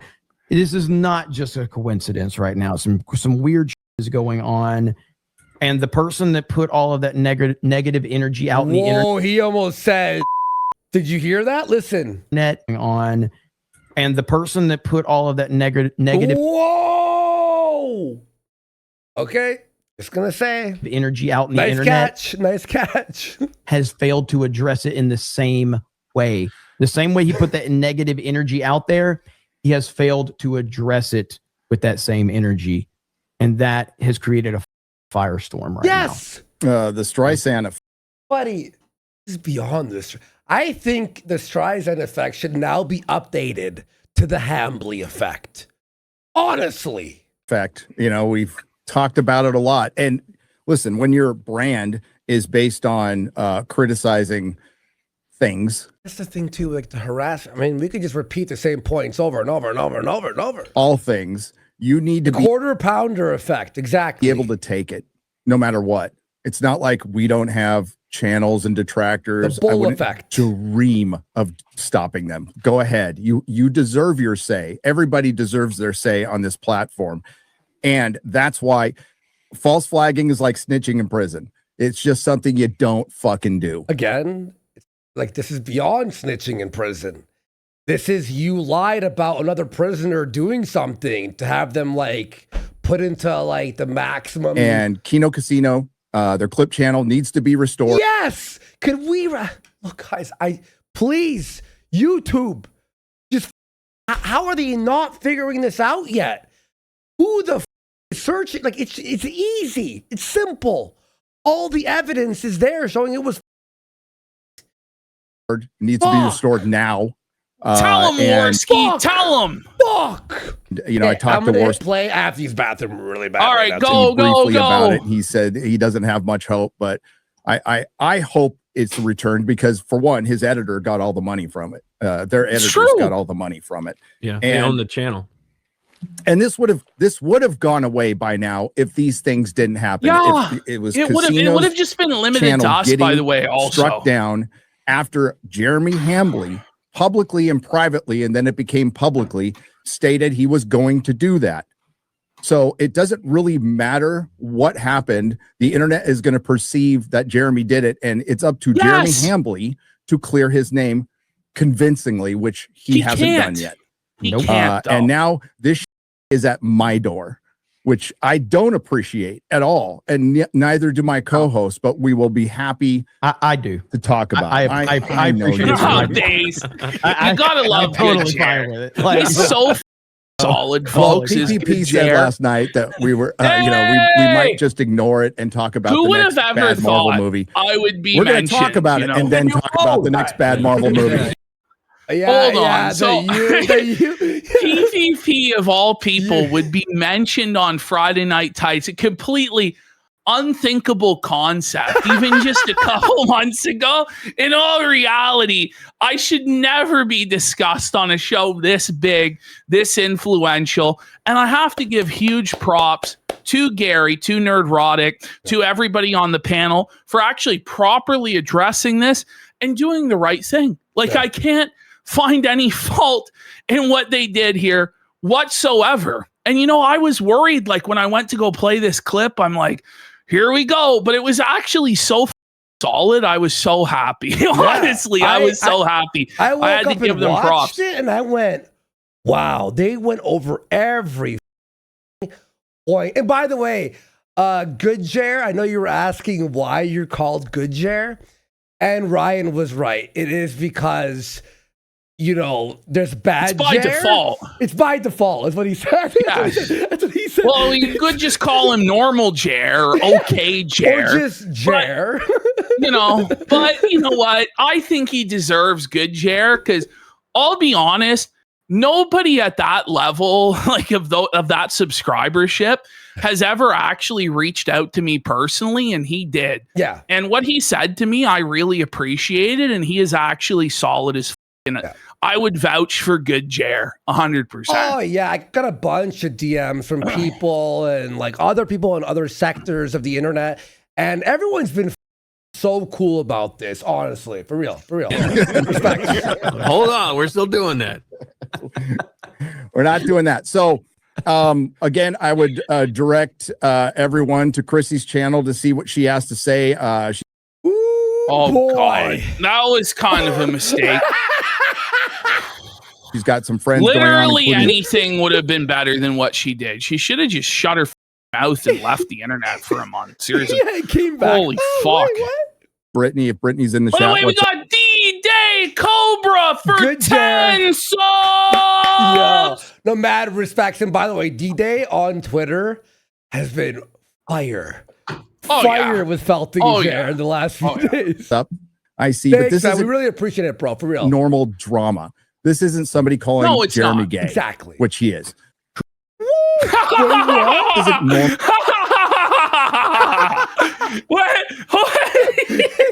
when he's saying that, it's a disaster.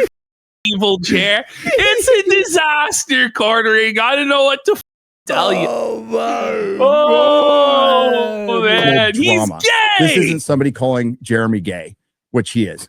Chrissy, you should be angry at Hambly for the fact that all of that energy came to your chat because he has silenced every fucking critic from his chat on Rumble and YouTube. So the reason that they bombarded you there's is no because he outlet for this. Had Quartering actually properly addressed this stuff, like in a video or an actual live stream, it may have went away by now. But because there's no outlet for it, the pressure just keeps building and building and building. People get more and more pissed off. And then you wonder why people come in there and just smite you like that. It's all Jer's fault. Well, it's not only that. And then you have someone who sweeps for the person. So now it's like, no, hang on. We're not doing that here. And that's what happens. Yeah, exactly. We got Light Bulb Head, old DSP himself for 5 subs. Let's go. Big support. in his chat. So they came there because they don't have a voice to say it any other place that Melanie is on his streams. So that's why they came to your chat. So if you want to be mad at anybody, don't be mad at the casino. Don't be mad at the chat. Be mad at Hambly for pushing all of that negative energy towards you because he has banned everybody from saying anything. He's banning, he's blocking, he's saying you're woke, you're a leftist, you're this, you're that. Bro. Even super chatters get banned for asking him how his weekend was. Yes. It's crazy. We got Matt Jarbo being more respectable than Hambly before GTA 6, okay? How was everyone's weekend? Wait, no, we've already done that. The best thing he's done so far is he's told his mods to ban any of that question, but once he did genuinely ask people how were their weekend, they answered and then they got banned. And then they got banned, So, very righteous statement from all of the panelists on Friday Night Tights. It went above and beyond any of my expectations, honestly, because, they didn't have to go on for 20 minutes. They could have, Gary could have just said what he said at the beginning for 3 minutes and then moved on. But, they went in on the whole situation. They properly addressed it. And guess what happened? All of the orange posters and all of the people who were angry dissipated. They off and they let them do their normal show. Wow. Imagine that. When you actually have respect for the audience and address their concerns in a proper way, you don't get pelted with oranges and hate. Take notes, Chrissy. Take notes, Jer. You dummies. And you're putting, and by the way, you're putting this in other people's shows. Don't you understand that you guys did something and are doing something that is vile and everyone is angry? Everyone. All right. Here we go. Fuck, we're almost 3 hours in already. I know. And we got nothing. it's such a shame that the vast majority of you probably won't be here for the Chrissy stuff. It really is, me. but we're going to try and go through this as fast as we can and cover as much as we can now, okay? Yeah. So Quartering comes out. He would be better off to say nothing, right? Because he shares a lot of audience overlap with the people on this show. But of course, he has to pipe up, run his liquor, and make everything worse for him and everyone associated for him. So a show full of anti-woke. Are you really going to tell us that D-Day Cobra and Nerdrotic aren't anti-woke? Or is that really what you're going to say here? If they aren't, then who is? And who made you the gatekeeper, Jeremy? Who made you the no true Scotsman to anoint and decide the arbiter of who's anti-woke and who's not? Banned. No, they didn't ban one of the co-hosts. They told the co-host, take your drama elsewhere, sort out your drama, and come back. Just like they've done with plenty of other people in the past. This is not exclusive to her or exclusive to you or some evil thing they're doing, some grievance or grudge. This is how they handle business on that show, okay? For daring to interview someone they don't like.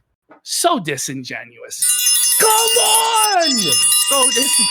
Had Chrissy Mayer in any way pushed back on any of what Melanie was doing, provided some decent questions, follow-up questions about it, just held her accountable to a basic standard, this wouldn't be happening.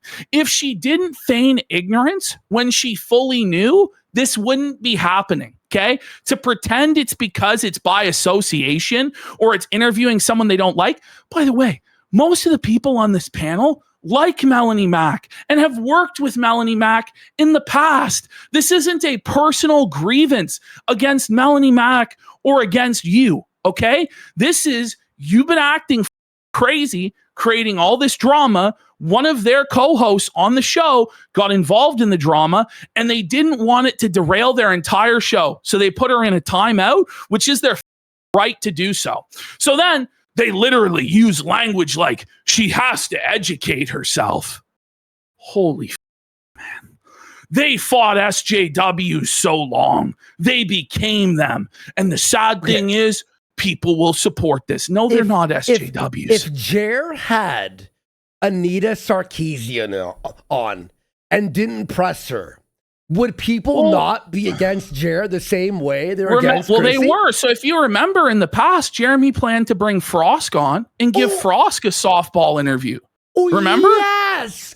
Yes. Jeremy was going to go glaze Frosk, and Yellow Flash called it out and was like, what the you can't do this. Yes. Oh my God, you can't do that. And then eventually Jeremy caved and canceled the interview because it was going to be a disaster. Okay. Speaking of Frosk, people Jeremy's want Frosk. Racetrack for 21 subs. Let's go. Big support. Thank you, Jerry's Racetrack. Holy big support today. But you know what's funny is everyone's now demanding that they replace Chrissy with Frosk. Have you seen this? I don't know if everyone's demanding that.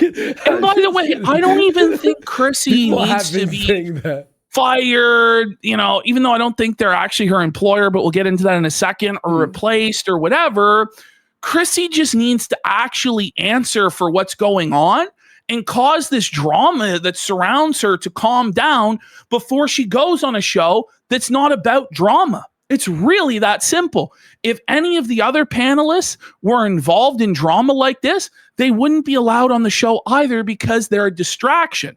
Then they're a net liability instead of an asset. But Jer views this as they become SJWs, which is such a disingenuous narrative. Okay, moving on. Oh yeah. Melanie Mack. So Melanie Mack co-signs this, burns a bridge with Friday Night Tights. What is she thinking? Do you know? These people are not smart. You guys are supporting the platformers. Shut the up. So she says, I can't believe this is even happening. The last place I would have thought to see that kind of behavior. Actually, it's the first place I would see that behavior where they actually go, no, you can't deplatform and have support it. Mel, you know you could just say nothing, right? You know you don't have to co-sign this nonsense. She's a retard. You don't see Hannah Claire. Hannah Claire's not sticking her nose in this and co-signing it because she knows it'll be bad for her and for everybody. But you two think that you're gods and you can do whatever you want and it's never going to have consequences. I'm sorry to say these are the consequences. You're burning bridges and you're making enemies with people you don't have to make enemies with. And these are people that are reasonable, that are charitable, that would be willing to hear out your side of things. But you just go straight on the attack and smear them as liberals and SJWs. Yeah. And by the way, we got Ozone XXX for 10 subs. Big support there. Thank you so much. And Jeremy's Racetrack for Rage Quit saying LOL Melmac. Thank you so much. All right, let's continue. Okay. So Dispar, who came in, when remaining ignorant about the topics you talk about has worked for so long, you think everyone else should recommend it. Yeah. Just murked. Just blown out. And he makes awesome videos too, by the way. Oh, and Mahler, by the way, Mahler took a shot at quartering. Mahler? He's never in drama. Even Mahler. Even Mahler. Well, but you're smearing his friends and associates and business partners as SJWs and wokesters. Like, it's crazy. I love Mahler's videos too. Quartering starts battling back and forth. Brother, stop acting stupid. I have no beef at all with you. Then why did you call him an SJW? And I understand you have to defend the show you're on. Does he though? Because like Melanie doesn't have to defend you either. Like she has no obligation to, and Chrissy doesn't either, to throw their careers down the toilet because you're acting the fool. Like there actually is no obligation to do that. You know, you could just do nothing. But he goes, but you all struggle sessioned her. Where was the struggle session exactly? Like what happened was they said, don't show up for work because you're going to be a distraction. Where's the struggle session? Like they pointed out. Fix this or off, like either or. You know, and it's all because she dared to interview Melanie Mack. No, it's so disingenuous. It's so bad faith. Everyone on that panel has taken part in this drama. This is SJW BS. This is not drama. This is our careers. Listen, just say it is drama, right? And they've taken part in it. Do you know where they haven't taken part in it? On Friday Night Tights, because Friday Night Tights isn't the place for that. And that's why Chrissy wasn't invited there, because it was going to be a distraction and it's not fair to the other panelists on the program. And it's been handled this way on multiple other occasions. Jeremy is full of All right. Go. So Quarter Black Garrett comes in. Brother, get off the internet. You struck down channels, people's livelihoods because they made fun of you and you lied about it. Appealed to authority behind the scenes to do more damage. You do and say degenerate shit. You gaslight and straw man. And now trying to pretend this is not because of you? Seems you fit the bill for a 2016 SJW. Yes, exactly. And this dude rules too. Yes. Epic Mike. You and your shill sweeping butter sucking employee. Wait, you missed the word. Literally caused all of this. The f are you talking about? Yeah, there you go. Yeah. Okay. Sorry. Yellow Flash. This chair's just getting dragged to fill. The one who became an SJW is your false flagging ass. You're a thin-skinned coward. Everyone covering you should be called out. Everyone hates you for good reason. You steal content and you're a faggot. Big Feltony there by Yellow Flash. We got High King Feanor. They didn't ban her. This is just more proof that you're a compulsive liar with a booze problem. They knew that Chrissy appearing on Friday Night Tights would cause issues and distract from the topics they wanted to discuss. So they told Chrissy that it'd be best if she didn't appear last night. By the way, Chrissy's not entitled to appear, you know. Ultimately, it's Gary's show, and he decides. He's the boss. Yeah, exactly. Here we go. Oh, yes. Yeah, that's so funny. This is exactly what it is. You know, Mr. Leahy maxing from Jer. Melanie, I'll quit drinking when I say I'm done drinking, Mel. Like, okay, fuck. I am the liquor, Mel. my God. So here comes Jer doing more, just making it worse. Be mad at me online all you want. Like, he always has to frame it as that people are triggered and they're mad. No, they just don't like you because of your tactics. But he's the one that's mad that Chrissy wasn't allowed on the show on Friday, you know? But they are literally deploying SJW tactics and acting like they are high and mighty. Jer, look in the mirror. Meet Kettle. Shut the f up. So incredibly disappointing to see. Their PR message is indistinguishable from some BLM forced woke mob apology. Okay. Are we for real here? You got us removed off of YouTube. You are the SJW BLM. Do you think that does he think that this is winning hearts and minds to his side? Wait, like how can he, if he thinks it? How can he possibly think that this is helpful to his cause? Like, it's just not. The narrative that he needs to be running with is these guys were going after my wife. She lives in fear. They're trolls. They're evil. They're lying. I know, but you can't be fighting with these bigger respected creators and turning it into a war with them. It's just you completely. So he says, like to be crystal clear, they fired an employee. That's a lie. She's not an employee. Does Gary, so far as I know, Gary does not have a contract of employment with Chrissy Mayer. Okay. I don't think Chrissy gets paid to be on Friday Night Tights. I don't know that for sure, but I don't think her livelihood is dependent on Friday Night Tights. Whereas our editor's livelihood was actually dependent on our clip channel, and you took that away. Then publicly shamed her. What's wrong with publicly shaming people? You do that every day. People should be publicly shamed when they're. Do you know what I mean? Like, holy. What are we doing here? And directed a mob at her for having someone on her live stream they didn't like. Mobs? No mob was directed. Everyone watches, makes up their own mind, and then he says, then reacts. The SJWs got defeated. When? You know, when? What? They still run Hollywood. Sweet Baby Inc. is still running amok. Anita Sarkeesian was just revealed to be a consultant on that game this week. Like, what are we talking about? The SJWs got defeated. They're still winning. It's delusional. So they just decided to become them. Alert! Alert! His brain is pickled. Someone in chat just classified. His brain is pickled. This is what alcohol abuse looks like, folks. Holy! I'm like in shock. Okay. So he just keeps going. You guys are all coping. Keep it up with the SJW moral policing. I really hope they never turn on you. Who is they? Who is they exactly? Like the audience? The audience? I don't know. Is it Friday Night Tights? Is it the audience? Because I'm sorry to say, but the audience has a right to not support the people that they don't want to support and criticize the people that they want to criticize. And you can't control everybody. And trying to say that everybody is an SJW that disagrees with you is insane. It's the right-wing version of everything I don't like is, and it's nonsense. Then they told her, don't come on because drama, then opened the show with 20 minutes of drama.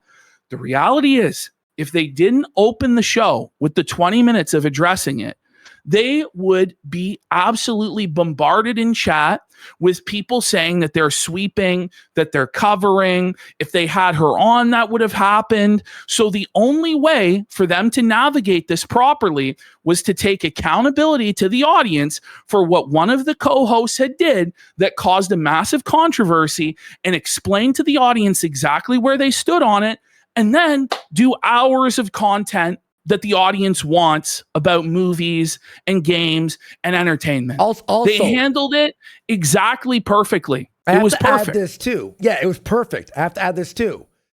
Those guys are cool with us. We've exchanged DMs. They watch us. We've watched them, and we're cool. We're friendly. And they were pissed off with what happened with Jer. So it's nice to see them back us up instead of like hiding or sweeping. It was like, it's not only like the right thing to do, but we're also cool with them. Why wouldn't they back us up? You know? And then Jer here with this projection. You guys can really twist things. Look, I am sure she will have no choice but to come out and apologize / explain herself. Why shouldn't she explain herself?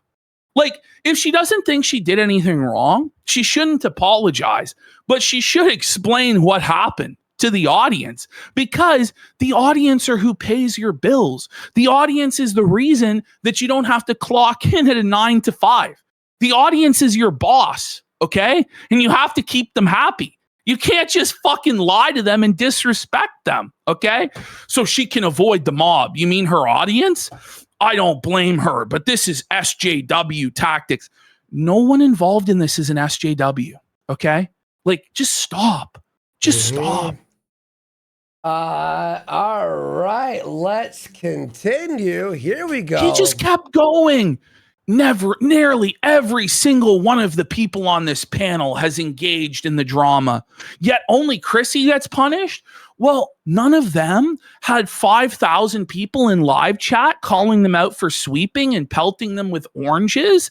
None of them lied publicly and lied in DMs to a bunch of other people, including people on the panel, about what was going on. So no, it's actually not a double standard. Also, he doesn't even know how to spell Chrissy's name. Either he's drunk or he just doesn't know or doesn't care. I don't know. And then he says, I wonder why that is. Oh, yeah, it's because she didn't turn on her friend and join the hate mob. People are just coping. This is textbook woke cancel. Nobody was saying she had to turn on her friend. All people are saying is that she should have held her friend accountable and provided some pushback as to what was going on. And if you are going to cover for her and sweep for her, just be honest. That's what you're doing. Yeah. All you had to do at the outset of the interview was just establish boundaries and say, this interview is not going to be about the quartering drama.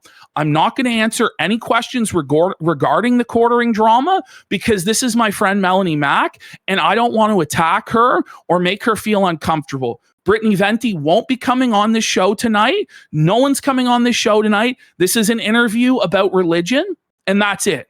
That's honestly all you had to do is just be honest and forthright. Now, sure, some people would say, well, you're sweeping and you're covering it up, but at least you wouldn't be a liar that lied to Venti and lied to other creators like Camelot and did this whole weird sweep job conspiracy like that. Seriously.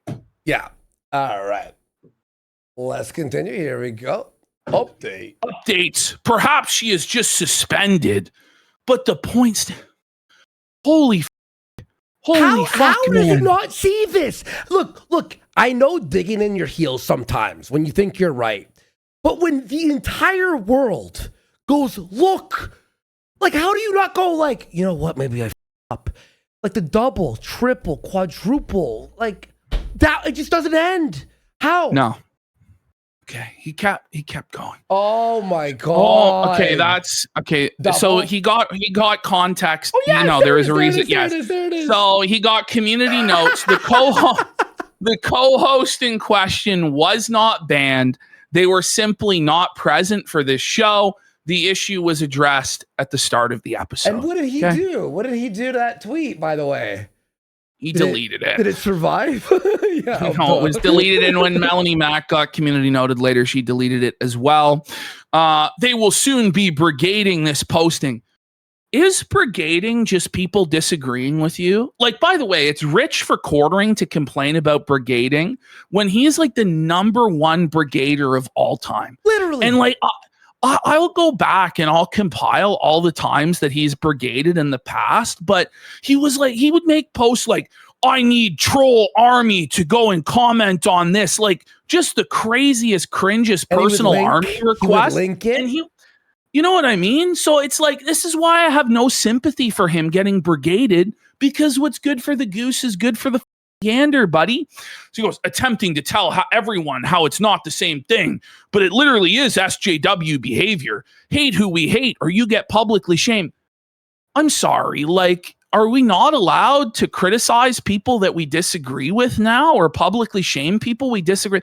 Like, what's the point of having a channel like yours at all then, Jeremy? Like, You just don't like it when it's you and your friends that are getting called out. Like, this is crazy. You know what's the craziest thing I saw? Someone goes, why are they doing this when the midterms are coming? Oh my God. As if this will have any effect on the midterms at all. Oh my God. Have mercy.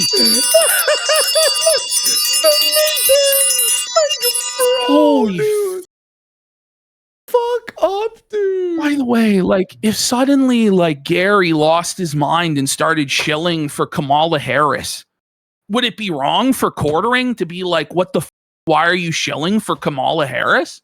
Oh, yeah. No, obviously not. If anything, Jer being on the right hurts the conservative movement because you make the leftists go, look, they're flagging each other and they're doing the same thing. Well, they're actually sexual degenerates and harassing women, and they're cocks and porn addicts and 400 fucking pounds and alcoholic pill poppers with, you know, all these mental issues. You know, like, he's a bad representative. You don't want him on your side. Exactly. That's why we're trying to get this fucker out of here, honestly. So then he admits he was wrong, because obviously he was. The female co-host of that show was, in fact, not fired. Now, that's where he should have ended the tweet. But he continued. She was only given some time off to think about her actions. Is that what the DMs say? Is that what happened on the phone call? You don't know, unless Chrissy was leaking it to you, in which case she's a snake. I look forward to her return next week after the impending Totally Not Bullied apology video. So this is the narrative that Chrissy would go with, by the way, that she was bullied into apologizing by Friday Night Tights. Don't apologize. We don't care. Don't apologize. Burn it down. Don't Burn apologize. And listen, if you think that you were bullied, then say, you're bullying me. I did the right thing. Don't do what you did. What you did was so twisted. Yeah, like, dude. And by the way, like, Jared's like, I'm not gonna apologize. I mean, it won't fix anything. Don't apologize. We don't care. But then don't be surprised that nobody likes you or will ever associate with you. The end, bro. Oh, and Raging Rhino. I love this guy from Flashcast. By the way, you're all radioactive. It amazes me how you're so oblivious to what they did, making sense by not having Chrissy on. It's also crazy how you and Quartering can't see or understand why these people don't want your drama on their doorstep, especially when they don't have to rely on drama to be successful. You say you refuse to look at the drama while failing to see that Jeremy and anyone backing his behavior are the drama. The majority of the chat, the audience, and your peers have determined that you're all full of shit and they don't want anything to do with you because you're radioactive. Instead of refusing to look at it, why don't you actually look at it and make a judgment? And if you can't see what 99% of people out there see, then you really are, and you will reap the consequences of your actions. You are all radioactive. No one trusts you, wants anything to do with disingenuous liars for clout and status. Good luck coming back from this one. In fact, it's pretty much too late. How orange was your weekend? Fucking nuke. Let's go. Truth nuke there. Let's go. Mauler! Judas in the 9th circle of hell. That's what this is. You're a Judas, Mel. A Judas. I've been watching him for years, too. That's wild that he mentioned it. That's crazy. Okay, that is a duplicate. Next slide. Still based? Dude, and you're lying in this post. No one's banned, and the issue isn't because of daring to interview. It's all clearly expressed in the show. Then you lock your replies, and no one can correct you. Post deleted and disingenuously retracted for posterity. There we go. There we go. Oh my God. Okay. Whoa, buddy. This is like one of Chrissy's friends sweeping about Jesus and da-da-da-da. And like, I know I'm doing a lot of Bible thumping this episode, but their entire defense seems to revolve around the Bible and Christianity. And so that's why I'm doing that. These bitches. Maya, whoever this bitch is. Who the is this bitch? Oh, the Christianity. How about this? Don't get people flagged and removed and defend it and sweep. What this really is some lady way too deep into a bottle of wine crying out her feelings on Twitter. I can we see ain't reading that shit from here. She's blackout from here from this little display picture. Drunk bitch. Okay. Oh my God. Okay. Give me a break. It's what Jesus would do. Yeah, I'm sure. Yeah. Fuck off. They told her, okay, yeah. Continuing on, this is a repeat. Yeah. The reason why there are some repeats in here is because I was like simultaneously grabbing these in real time and then also after the fact and then trying to arrange it in a coherent order. Like, sure, which one? Then you're like, wait, did I have that one? Because it's like 1,000. Oh my God. Yeah. I get it.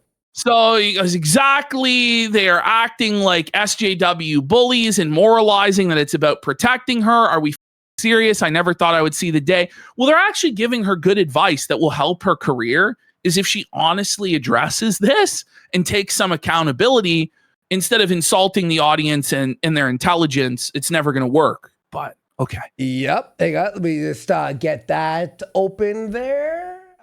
This was just endless. Look at this. Look at this. And then he just turns off replies. Like, yeah, let's keep going. Okay. There we go. Dude, you really struck down the channels you didn't like. What? He says, Google the definition of sarcasm. Well, maybe when you actually did do this stuff, Jeremy, and everyone thinks you did this stuff, you shouldn't make statements that can be misinterpreted as you admitting to doing the stuff that you've basically already admitted to doing. You ever consider that? And why does he feel the need to jump in and defend himself everywhere? Like, it doesn't help. It's not changing anybody's mind, Jeremy. But he thinks, like, just one more tweet, just one more cope, and it's going to change everything. It's the DSP mentality. This will make it all worth it. Like, you know what I mean? All right, let's continue. Oh, no. There you go. Epic Mike was blocked by Jer. What a legend. There we go. Quartering. I will reword my previous tweet. LOL. She wasn't fired. Just asked not to be on. Okay. You know who else uses community notes? Well, Melanie Mack used community notes against me one time. So the implication here is that only liberals and SJWs use community notes, but it's just not the case. Like, Elon implemented community notes for the community to be able to fact check institutions. Like, no, hang on. What gets the most notes is literally like left-wing people lying about shit and the right-wing felting them. And by the way, Jer, who had a show called Community Notes with a woman who's accusing him of all sorts of shit? It was you, Jer. Oh, it was you, wasn't it, Jer? Hang on, that's actually crazy, dude. Oh my God. Then he says it's also tiresome, basically agreeing that they're SJW cancel pigs and calling this a witch hunt. About the notes thing. So you're allowed to just lie on your Twitter? Or how about you get felted and the truth is revealed? Well, he's allowed to press everybody else, question everybody else, community note whoever he wants, but the moment it happens to him, oh, you're an SJW. No, I'm sorry. It doesn't work that way, Jer. Yep. That's it. There we go. I was wrong. Okay, that one we covered before. These are the good guys, they say. Yes. I don't know. You're the one that's cloaking yourself in the righteousness of the Bible and saying that you know, this is crazy, though, pretending that everybody else are the moralizers while you're beating people over the head with the Bible. Like, shut the bitch, bro. Hater. Okay, so that was the Friday Night Tights. Now we get into Jer's gay op. Oh my God. Lying to his friends, scamming everybody. So Camelot comes in my favorite part about the quartering crashing out for 2 hours on X, then deleting all of it, is he never outright denies striking channels. He doesn't. He always plays weasel games and lawyerly nonsense to slime his way out. 1 hour ago, Quartering released a video about Mark Hamill panic deleting posts. Well, the Quartering is actively panic deleting all his videos and posts. I've never seen a lack of self-awareness so severe. It must be a mental illness at this point. Mm-hmm. There you go. Quartering controversy causes deletion/removal of at least one of his channels. The Incredible Salt Mine has been deleted. Mm-hmm. What happened here? Yep. What's going on? By the way, everyone knew he erased it immediately. 2 channels gone as Quartering removes his BitChute account of 52,000 subscribers. Now, as we all know, it's impossible to get flagged off of BitChute. They'll allow anything on BitChute. Seriously. So he's trying to say that we flagged him when deleting his BitChute at the same time. What he's actually doing here, it's twofold. He's trying to hide the evidence of all of the crazy shit he's said over the years and all the bad shit he's done. And also, he's trying to create this narrative that his detractors are flagging him down and his channels are under attack. Okay? It's just crazy. Yeah. It's crazy. Oh, yeah. All right, here we go. So Jer is deleting videos to prevent archival and analysis. So far, he hid 85 videos that we can see on Social Blade. Mass deletion alert. The Quartering is currently wiping videos. 89 videos gone. Salt Mines podcast gone. Tweets gone. BitChute gone. What is Jeremy Hambly trying to hide now? By the way, he can't hide anything because it's been Mm-hmm. archived a month ago. Not even like he just was found out and he just... The moment he got into this controversy, he should have deleted all of this shit. Or, if he had any sense, did this a long time ago.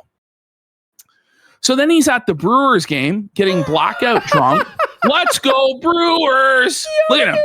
He's blackout, bro. I thought it was AI, by the way. His teeth. Oh, look man. weird. Doesn't it look like his teeth look strange there? It does. All right. Well, that's the bull, by the way, behind him. There you go. All right. There you go. Okay, we read that one, I think. Yeah. He's crashing out there. Yo! So Bering goes, Quartering, are you going to acknowledge Tism being deleted? What the is going on? By the way, we got Shy Stein for 25 subs. Let's go! Thank you so much, Shy Stein. What's going on? All right. Thank you for the big support. Really appreciate it. Thank you. So Quartering says, every live stream I have ever done has now disappeared from YouTube, and my podcast channel with 2 friends seems to have been banned. I'm sure it's totally not false flaggers and just a coincidence, but please take a moment to create a Rumble account and follow the Quartering there. No way. To be honest, it is my opinion, this is obviously because of mass false flagging from the very people who claim to be against it. So blaming us. These losers never cared about free speech. They are worse than anything they ever accused anyone of. He's drunk. How did he think this would work? Because he was blackout drunk. He was drunk and on drugs at the Brewers game. And in his mind, the gears started to turn. This is how I'm going to turn it all around. Now, if he had any sense at all, he would have had Teddy Feezer flag down the Salt Mine channel and then blame it on us. That's what should have happened. He should have coordinated it in his Discord for everybody to flag his channel so that he could then claim the shit. But the thing is, had he done that, he would then be a ban evader and he would get. But what he's claiming here, he soon retracts because I call out the fact that if this is true, then he's ban evading and the Quartering channel has to go down. Yes, so he ended up having to retract this entire thing. But this was a straight up Jeremy Smollett moment. This is a straight up hoax, straight up gay op that he created, that he concocted to try and falsely smear us and its other detractors as being false flaggers when he knew right well that it was him who deleted the entire thing. And he gets caught in this lie, and he keeps lying and lying and lying and contradicting himself. And it got to the point, it was so bad, he deleted his Twitter account because he couldn't face the music. That was so genius what you did. To be like, oh, so you're ban evading? That is actually like the biggest light bulb moment ever. Like, what a feltoning, dude. Here he is. Then he says, maybe it's a glitch and they will reappear. But based on everything going on, I'm not confident. What do you mean everything going on? Did you get an email from YouTube? Yeah. By the way, this guy says it's still showing I'm subbed. Yeah. It says this channel's not. Of course, like, that's so weird. Stop it. Stop it, Jer. Stop it. Oh, here we go. So let's take a look at the incredible salt mines URL that Kiwi Farms was nice enough to save. If you go to it, you get this message. This channel's not available. That's the message you get when you delete the channel. Now, when you go to Keno Casino Clips URL, you get this message. This account has been terminated for a violation of YouTube's terms of service. So within an hour, the entire narrative was completely 29 minutes. 29 minutes. How he thought he would get away with this is beyond. It's beyond. By the way, everyone who says weird is like, when they go like, that's By the weird. way, here, very apropos username here, Chernobyl for 5 subs. This really is a Chernobyl meltdown. Like totally nuclear fallout, radiation, like absolute nightmare, total meltdown from the old Jer. And what is that? Katarina Ann for a sub. Thank you so much. Appreciate you all. Big support. Okay. So Shuon Head just comes in, but we can see when a channel or video is flagged down versus when the owner deletes it themselves. Here is your TISM channel versus the Keno Clip channel that was banned. Why lie about something like this? Buddy. Because he's a lying liar that lies, and he's trying to falsely smear his detractors. That's what he's doing. Buddy, that's to like blame us for flagging. But is it's like when Melanie Mack says, once you tell one lie, you can never be trusted. How many lies are we on now with Jeremy? And this is a proven lie within minutes that was clearly meant as a gay op to destroy the credibility of his detractors, and it completely backfired. I'm going to be real with you all. I don't know about you, but when I saw this, the first millisecond, I knew it was a lie. And I don't think anyone, we didn't even need evidence, by the way, to know it wasn't us and it was him. Well, it makes no sense because we've been using that channel to farm clips, to felt him. Exactly. Like, varicose veins and Kiwi Farms, but it didn't even make any sense because it's all archived anyway. Like, none of it makes any sense. By the way, we got Mandarin Mystery for 10 subs and welcome home for 5 subs. And then Bering says, wait, hang on. How did we? By the way, why would we do that in the midst of this all happening and make us ourselves look bad? Like we're completely dominating. And we're going to just burn it all away? It just doesn't make any sense. So Bering goes, how did we get simultaneously banned from YouTube and Rumble? Because you can't get banned from Rumble. Oh my God. By the way, then quartering with the gaslighting here to Bering. This is evil what he did. Looks like the channel is gone.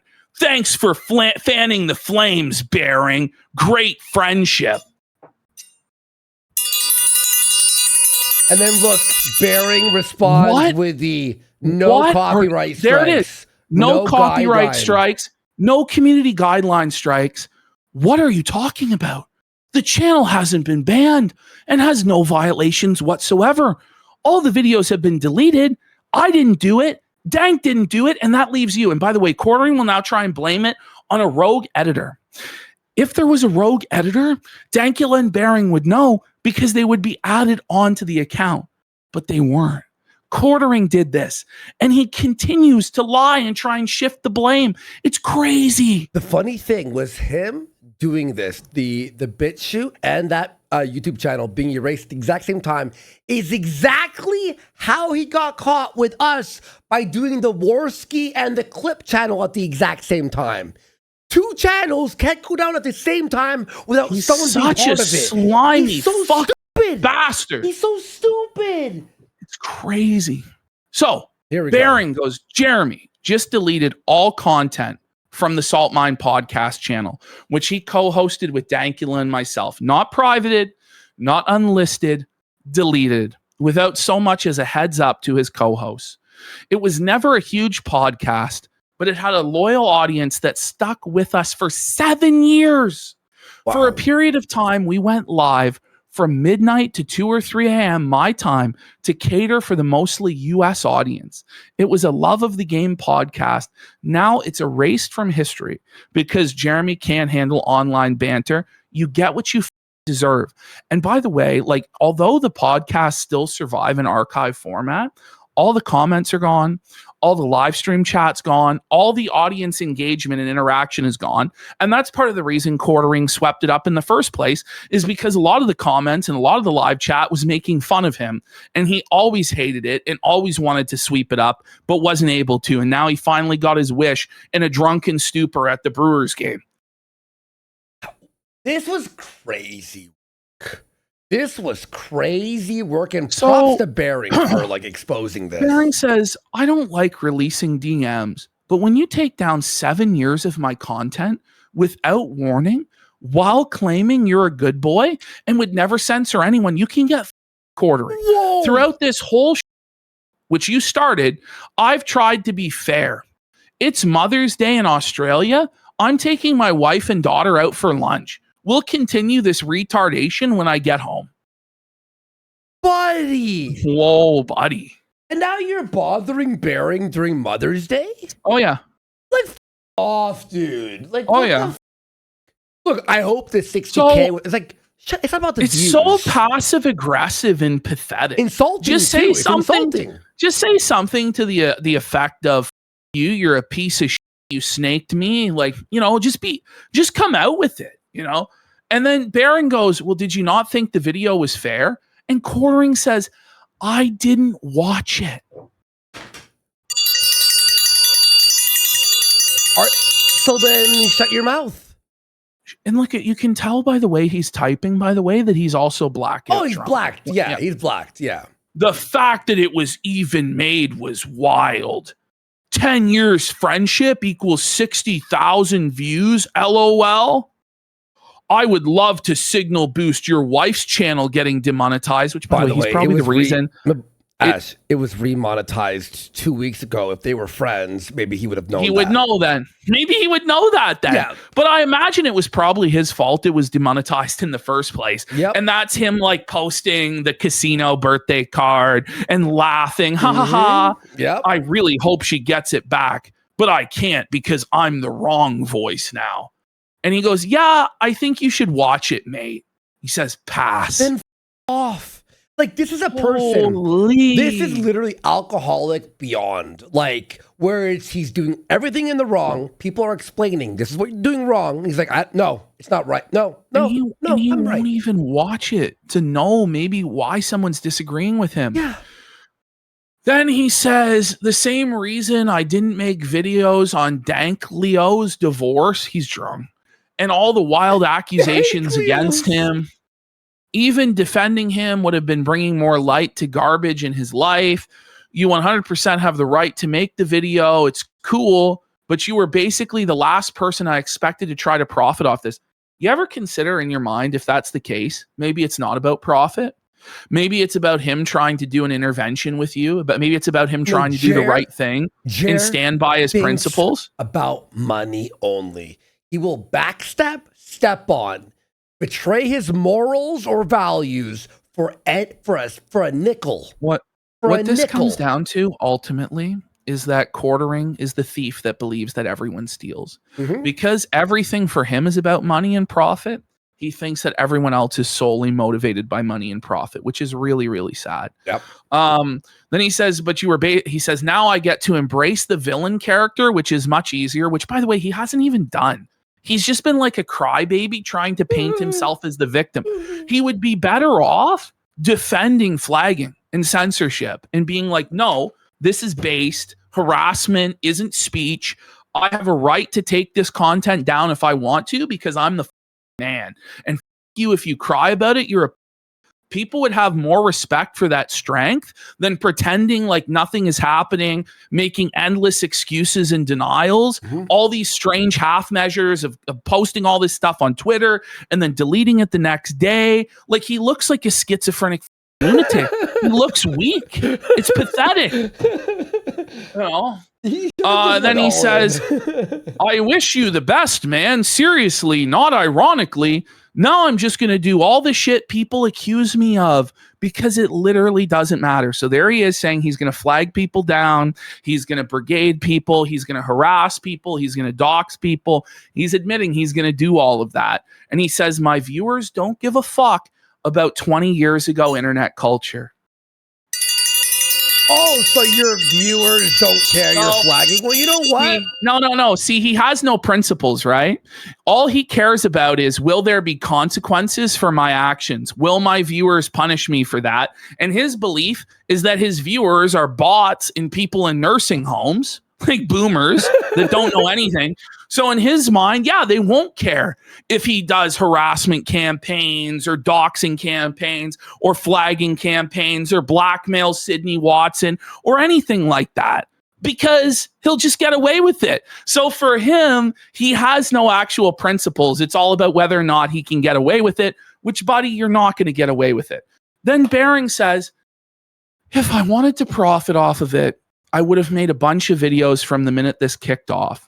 I waited until I spoke to both sides and I released a very measured statement because I was being dragged into this. You weren't being dragged into Dank's divorce. I didn't bring any personal stuff into my video. In fact, I stated I was staying away from the peripheral drama. You really should watch the video before you get all pissy about it, man. Belted. Absolutely mangled there. Whoa, buddy. Are you thinking you're going to flag channels? Yeah, I'm flagging everyone. I'm calling my rep. Everyone's getting banned. He's trying to say in jest, but he did do that. He did.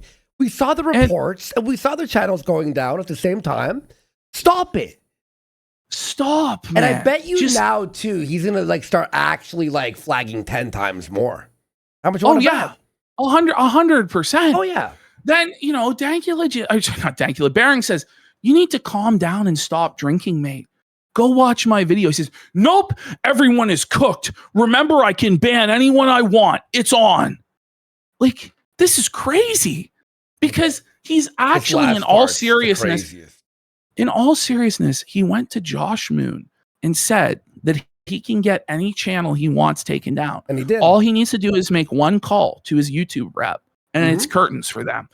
So then when you make comments like this, of course, people are going to say that you've admitted to it because you have now multiple times. So Bearing says, listen, you sound like an irrational woman, this is an insult to women. Like this is like a schizophrenic mental patient. No, this is beyond women. Like, come on. You're coming at me for a video you didn't even watch. If you did, you'd realize I want the best for you. And then he goes, you called me a alcoholic, which is insane. What's insane, Jer? Is you claiming you didn't watch the video and then referencing something he said in the video. So you did watch the video, but we all know you're an alcoholic. Ash, what's insane is being surprised. Someone called you an alcoholic when you're drunk all the time. We caught you with the bottle of Fireball in your hand after you said you quit drinking. You know what's funny? Bearing in his video said that he had a problem with alcohol 4 years ago. I had a problem with alcohol years ago, and I've knocked it off. Jer, you are the biggest alcoholic I've seen in I don't even know how long. There's clips of this guy saying, like, if a day ends in Y, I'm drinking. Which is amazing to say he drinks every day. Like, there's multiple clips of him saying, like, he drinks like 5 days a week. And he's misspelling. He's deleting tweets. He's spiraling. He's drunk on stream. He's mush mouth. if he wasn't an alcoholic, he needs to be checked into an asylum or the hospital because he clearly has something wrong with his brain then that's quite serious. But he smashed those pills, the Xanax, and then drank a fucking sex on the beach at the game. Like, what are we doing here? So that was the end of it. Then Quartering says, what does this even mean? We gonna do a new episode? I'm ready. So disingenuous. And then he wonders why people are pissed at him. You're the one crying bloody that the archives got flagged down, man. Mm-hmm. What do you mean? And here we go. So Flash just points out if it was flagged, it would say for policy violations. Quartering thinks he can delete stuff and cry victim. He thinks everyone's as dumb as him. Okay? This is worse than a toddler's lies on It is. eating cookies. It really it's is. like, bro. Yep. And I just point this out, and then the retraction came within a few minutes. If this was true, which it isn't, he deleted it himself. Isn't he now an admitted ban-evader on YouTube? Exactly. Playing real games, Jer. Mm-hmm. I think it wasn't even 4 minutes later. That Quartering then retracts because he realized he was checkmated and was going to lose everything. So then he goes, looks like this is 100% my fault. You think? You think?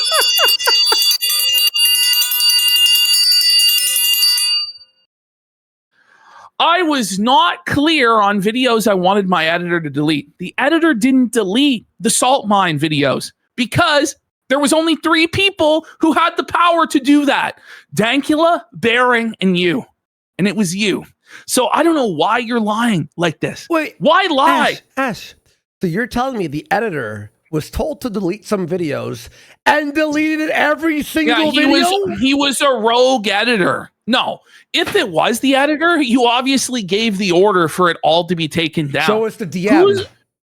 What employee is going to nuke an entire channel without permission? Like, what are we doing here? By the way, was this guy fired for this? You want to explain? Then he goes, I am working to restore what I can, and I will give the boys all the episodes to re-upload. I had just been testing a theory. Hold on. He had just been testing a theory that live streams drag channels down. What? All of the posts on the Salt Mine channel were live streams, Jer. What? It doesn't make any sense. And then you also deleted all the live streams off the other channel. Well, he's going to walk back this explanation later because he knew it made no sense and give an entirely different explanation. I'm going to be real. This is mental illness. I think I only made it to this explanation, to be honest. I'm not going to lie. Oh my God. So here he is, drunk out of his mind. Everything is achieved. Please re-upload. I did see this. You mean everything is archived? Like, I thought he might have ended it all when he said everything is achieved. Like, it's like Jesus on the cross saying it is finished. Like, I don't know. Like, holy man. Everything is achieved. Do not redeem, sir. Everything is achieved, sir. So then he says re-uploads all approved. I hope it will be back. What do you mean approved? Like, what? They don't need your permission to re-upload their own podcast. Their channel is gone and can't be brought back, by the way. Fully approved all re-upload. I don't know what the issue is, but yes, please re-upload. Well, who would know then? Wait, the thing is, you just told us. It's already archived. No one cares. What Bering and Dankula are upset about is you removed all the chats, all the comments, the history of that channel. The archives will always exist. They exist of our channel, right? But it's my God. view count, the moment it was uploaded, the history, the achievement of that view. Not like, okay, upload. Okay, Bering, make a new channel and upload them. Like, what? Who cares? What? It's over. You ruined it. It's just crazy. You ruined it. Done. Oh, here we go. Oh my God. So then he said, I should not send signal messages while driving to a baseball game. So he's admitting that he's texting and driving and probably also drinking and driving by the sounds of it.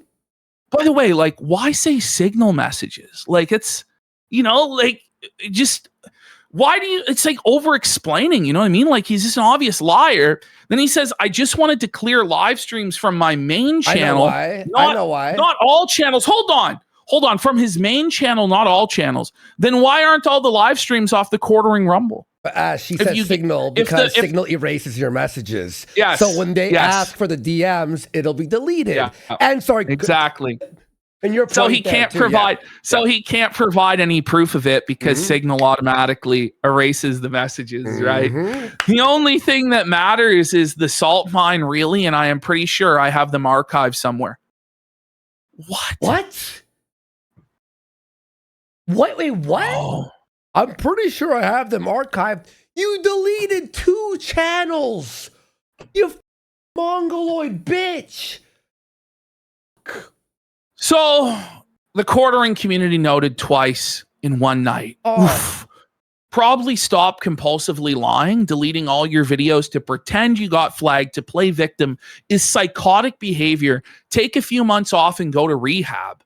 There's the community note.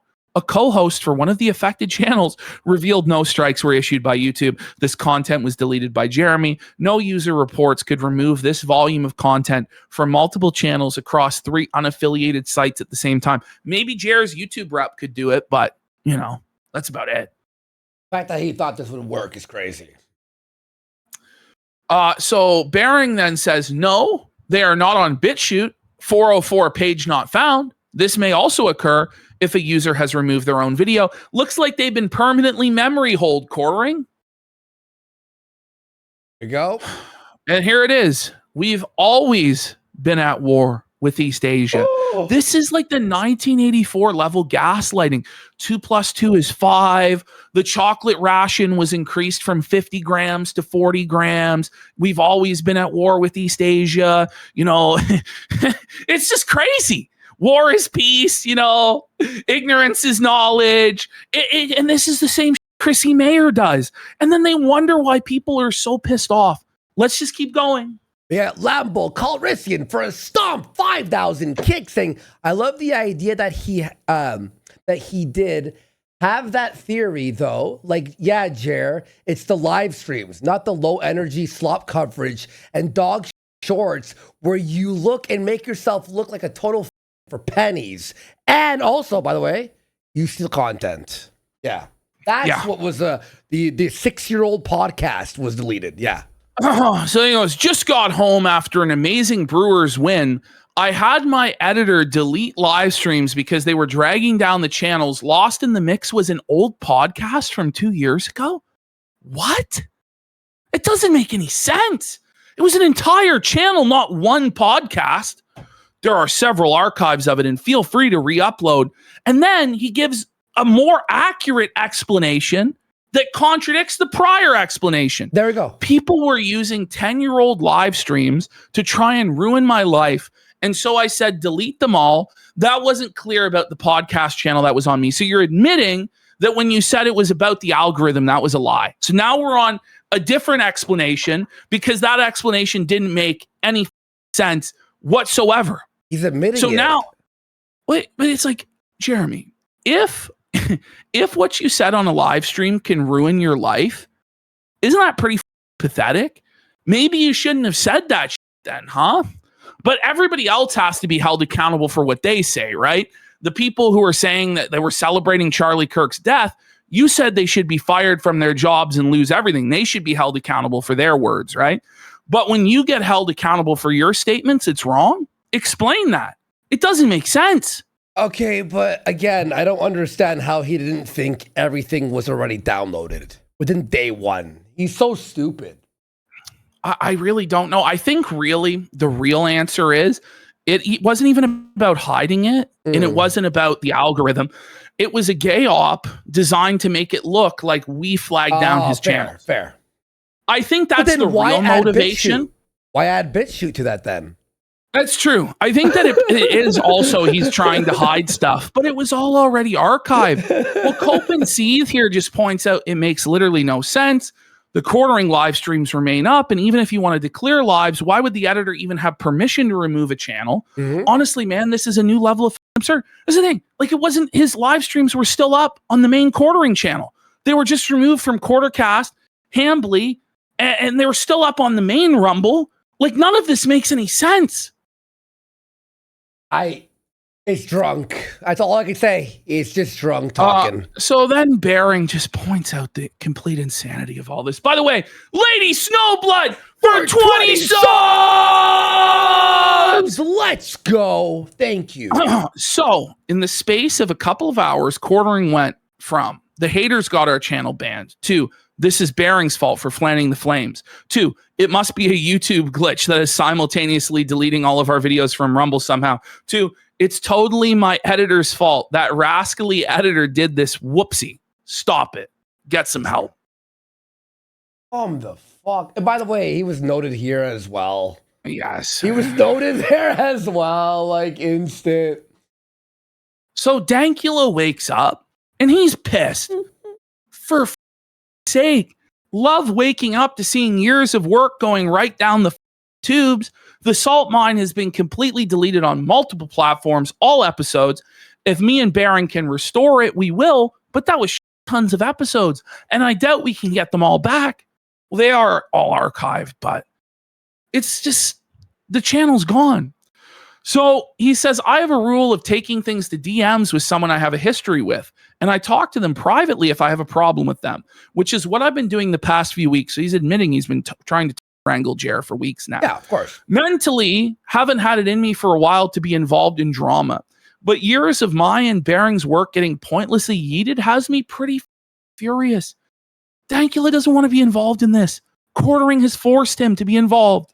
He says, and I understand that it wasn't some major popular podcast, and we never even really advertised it to grow it, and that it ended up becoming a big meme with the show where it was like a secret special show for the small audience of the real G's who followed all our work, and it's genuinely such a waste after all that work we put in.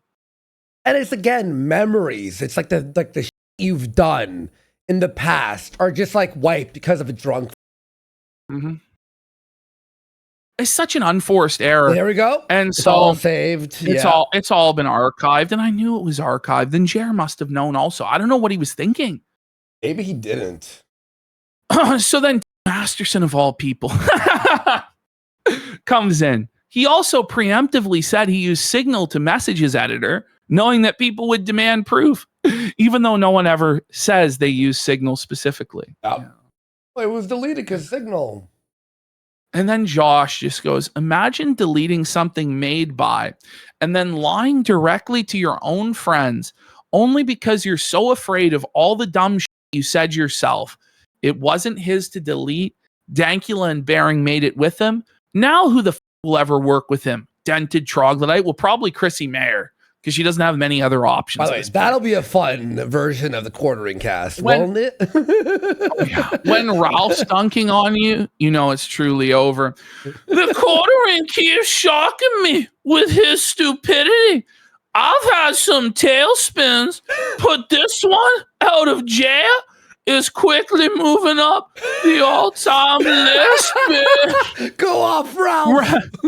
Radicalizing Dankula and Bearing was probably the dumbest thing he could do right now. Well, he would continue, Ralph. Don't worry. He would continue to make insane decisions. So Jeremy continues to erase years of work because of the Kino Casino controversy. He's now erasing everything he did with Sydney Watson, Spotify, all the community notes archives on Spotify. By the way, I have them all archived, Jeremy. Let's go. So he goes, okay, so there was no channel ban. Yeah, we know. He says, I freaked out and overreacted because I, and he didn't put a space, was getting spammed about a channel being gone. You weren't. I removed all my old live streams. They were being used against me and clip farmed. So what? Like, you're afraid of what's in them? You don't stand by the things that you've said? Okay. I have an old podcast I did that got caught up in it. I will try to restore. My apologies to my co-host. People did still go back and listen and enjoy those episodes. So I'll try to find the archives to be re-uploaded. Don't worry, Jer. It's been handled. It's been handled, Jer. Like, he acts like, oh, I'll fix it. No. Don't worry. No one needs your help. They're dealing with it on their own now. We have the archives. Don't worry, Jer. You've done enough. Thank you. That'll do, Jer. So you blamed false flaggers for your live streams disappearing, and now you admit it was you? This is why nobody believes you. Yes, I wasn't sure what was happening. Yes. I wasn't sure what was happening. I was wrong. No, you gave the order to the editor. But let's be real, there was no editor. There was no single. He did this directly himself. Of course. He was the only one who could. Oh my God. I don't even know what to... So let's get out of this folder. And this is now where he deletes his Twitter. Okay. So he couldn't handle Bearing and Dankula pressing him. I think Dankula DMing him and being like, what the man? He didn't have the balls to answer for it. So rather than actually explain to Dankula his complete mental health crisis, he just deleted his Twitter in shame, like a bitch. And the thing is, if he doesn't bring back that Twitter within the next 30 days, it's gone forever. Good. All the 300,000 followers gone, and he shouldn't. He should. That site is not good for him or his mental health whatsoever. He should let it die, but he won't. He'll probably be back on there tomorrow. If I was to hazard a guess, by the end of the week, certainly. Okay. So he says, taking a social media break. Wait, you're still going to be on YouTube and live stream? Like, you probably should get the off the entire internet. He says, we'll still have regular daily videos and live streams. But in case you noticed, my X account is gone. It's because it has been really an insane battlefield. Not really. You're just spiraling like a lunatic while you're drunk. That I am 100% making worse by interacting with and egging some of these folks on. You think? We've only been telling you this for weeks. In fact, I can't think of one good thing Twitter has done for me in a long time. And the constant negativity is having a real world effect on me. Finally, the truth. This guy for weeks has been saying he's unbothered, smiley faces, you'll never affect me, I'm flourishing, I'm in my lane, none of this matters. But then at the same time, he's been completely ass blasted, said his wife's living in fear, all this stuff. Like, these two things can't be true. Like, they can't be true at the same time. But he wants to have it every which way, right? And I'm just glad he's finally admitting that this is affecting him. Because it is. It obviously is. And this makes him lose face, which is, again, in his Indian dominated mind, the worst thing in the world for him is to lose face and lose his frame and his control, right? He says, it's making me do and say things that I just never would have before. Come on, buddy. It's the booze. And it's your ego, okay? It's not Twitter's fault. Take some actual responsibility for your own actions, bud. He won't. Holy shit. Oh, by and the I way, can see it's become Ash, a problem for me. Update. The CEO of BitChute actually said that the video was set to hidden. Or the channel was set to hidden. He goes, you can just unhide it. Will he unhide it? Oh, there you go. That's the CEO of BitChute saying you can just unhide it, by the way. So he says, going to take that time I was wasting there and focus on improving myself and being a better person. How many times have we heard this before? Stop saying it and start doing it. Take actual actions to improve your life instead of telling us you're going to. Okay. He says he's going to join some stuff at church. What are you going to join at church? You don't even attend. Shut the up. Do you know his main concern when he walked into church for the first time was how he could sell them coffee? Yeah. So he says, I don't know really, just focusing on positive stuff. See you all tomorrow. Okay. And also smashing the wine, right? He was at the wine. Yeah. Like he would go in line 10 times on the wine section. All right. Okay. Oh my God. So this was his on Twitter before he deleted it. Says, I'm going to take the advice and get off social media for a while. Apparently, in his mind, social media is just Twitter, and he's able to live stream and do videos and also without any issue, apparently. He says, it really sucks that people around me are getting dragged into all this, and he's truly sorry for that. He will stop antagonizing the mob. I really doubt it. And it's not the mob. Like, this is insane. You're the one. Anyway, because it only makes it worse for them. I didn't really know how much others around me were dealing with, and I am sorry. Didn't you say that your wife was living in constant fear and couldn't even answer the door? But you don't know how much people around you are dealing with? Sure, she's so scared. This is like, just be honest for once. What are we I don't want to tag them because it would unintentionally create a target. But privately, several people have told me how insane it's gotten. No one. Publicly, we all see how insane it's gotten. What the buddy, but it's all I can really do here is shut up, and hopefully they will leave them alone. I don't even understand why they're attacking them. Then you're a disingenuous liar, and you're full of shit. You. Who is them? Like, Chrissy. what is he talking about? Literally, Chrissy. Yeah, that's it.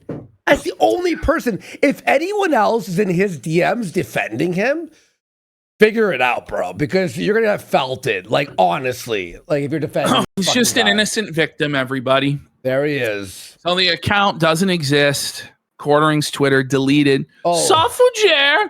Now Ralph has a theory. Is the Quartering trying to hide DMs of his shady behavior by deactivating his account? Yes, that's what I thought too when that first happened. By the way, I will also point out we had nothing to do with this. Like, there was some guy saying there was going to be a lawsuit. He never talked to us. We have no interest in pursuing litigation at this time. But I wonder if Jeremy actually shot his pants and started deleting everything because he was worried what might come out in discovery in a lawsuit. Like, I wouldn't be surprised if that was the case. It holds within 7 years in their data centers. Yeah. So you can't hide that shit, bro. Yeah. It's going to say that right now. You know it's bad when even Cat Turd is dunking on you. Cat and you're Turd like quoted me a right-wing MAGA guy, and Cat Turd is dunking on you. He quote tweeted me. I got 1,000 retweets.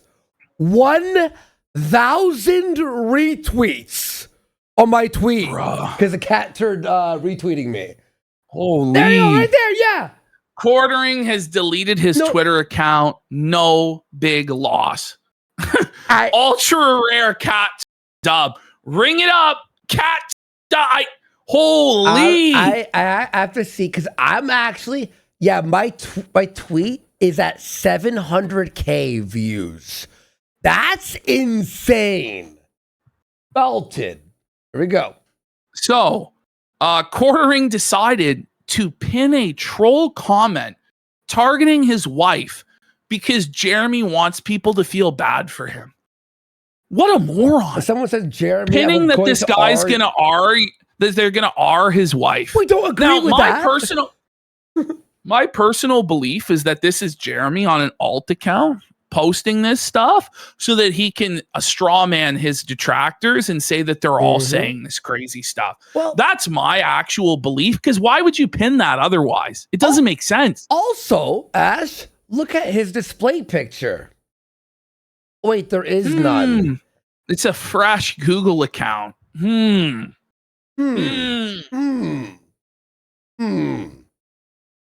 So Jeremy is spending his break from social media reading and deleting hate comments on his own post. He's going through and censoring everybody and arguing with people in there. And then, of course, Quartering said that he was taking a break from Twitter. But a few minutes ago, Jeremy posted a video on his other channel and showed that he's still browsing Twitter on a sock account. Yes. What happened to your break? You can see him there clearly signed into Twitter. He's not browsing outside of an account. I saw video version too. So he's doing that he too, lied. Right? Then Hannah Claire locked down her comments. Hannah Claire now officially sweeping for Quartering. HCB has locked down her replies on X. Her two most recent posts are now limited.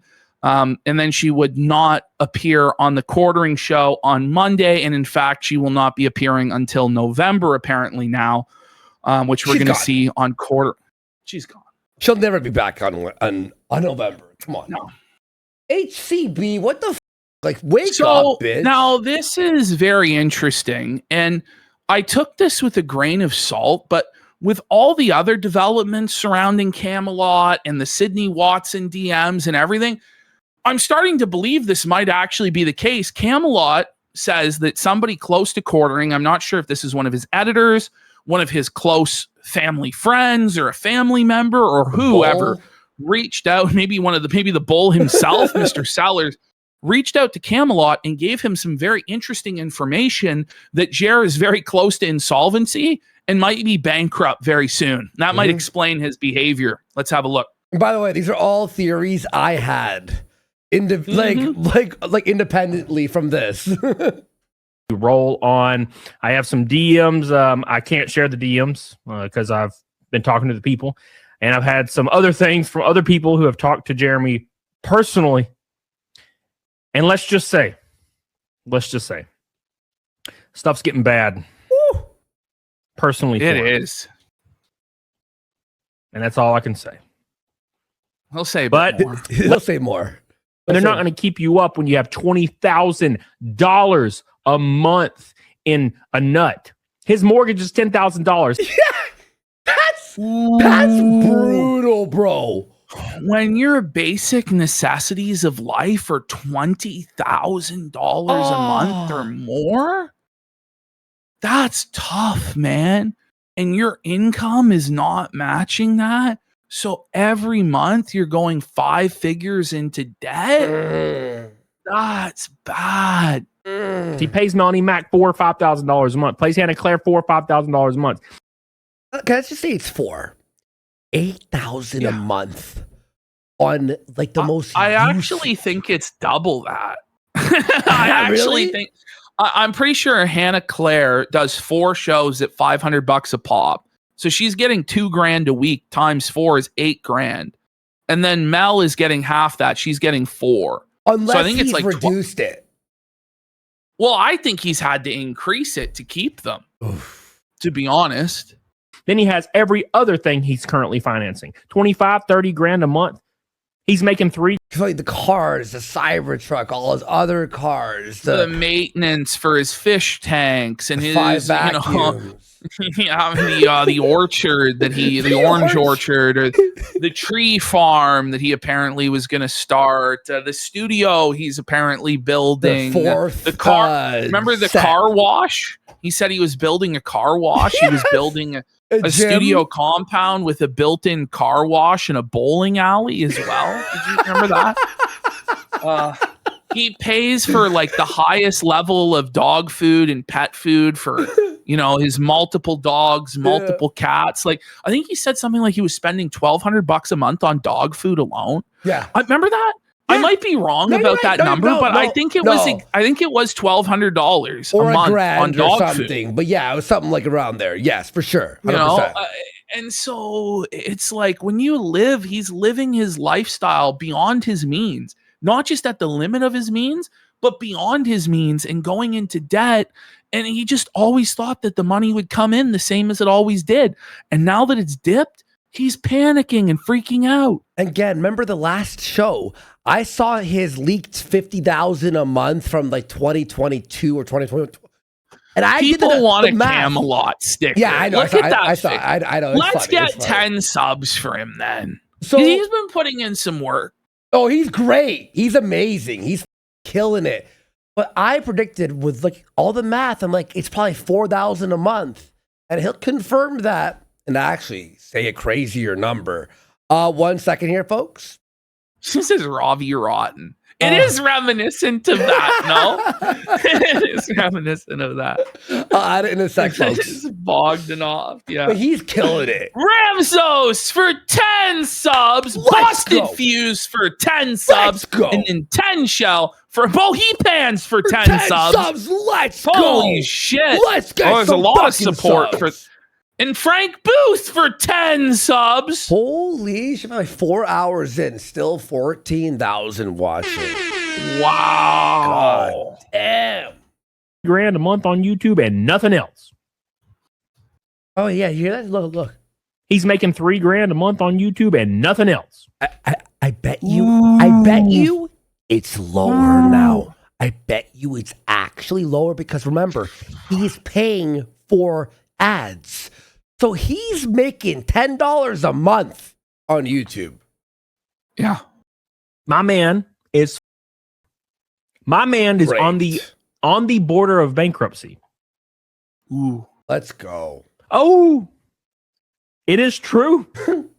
Let's go. It is true. You Jer. Do you think I'm making this up? Nope. How do I know this? Interesting. Very interesting. Oh, it's someone just gave him the rundown about the truth. Like someone's like, listen, I don't know everything. I don't know who it would have been. So I take it with some grain of salt, but I think it has more credibility, especially after Sydney Watson and apparently other people were speaking with Camelot directly. Mm-hmm. I think it's very plausible that this is actually the case. You want to know my theory? I don't know if it's true. It's one of his editors he had to fire. It's got to be because the editor had access to the back end, right? The editor saw the income. But would he tell the editor his like monthly expenses? Maybe to make excuses for why a manager, I know this for a fact. If you have a manager who can adjust and upload videos, they're able to see your back end, including your income. Ultimately, somebody did point out in chat, it is still speculation without a definitive source, but I do want to believe. Speculation. By the way, we got Ziggy for 50 subs. Let's go, Ziggy. Big support. And Deep South EDC for a sub as well. Imagine it was Maggie that snaked him. Buddy, I'm telling you, it's one of the editors. Because the editor probably saw and all that shit. So, yep. Well, Meme Copium says it's not the editor because Camelot said it was his streamer friend. Oh. Ricada is the only one that deleted his tweets to sweep for quartering. Would Jer really have told Ricada all this shit?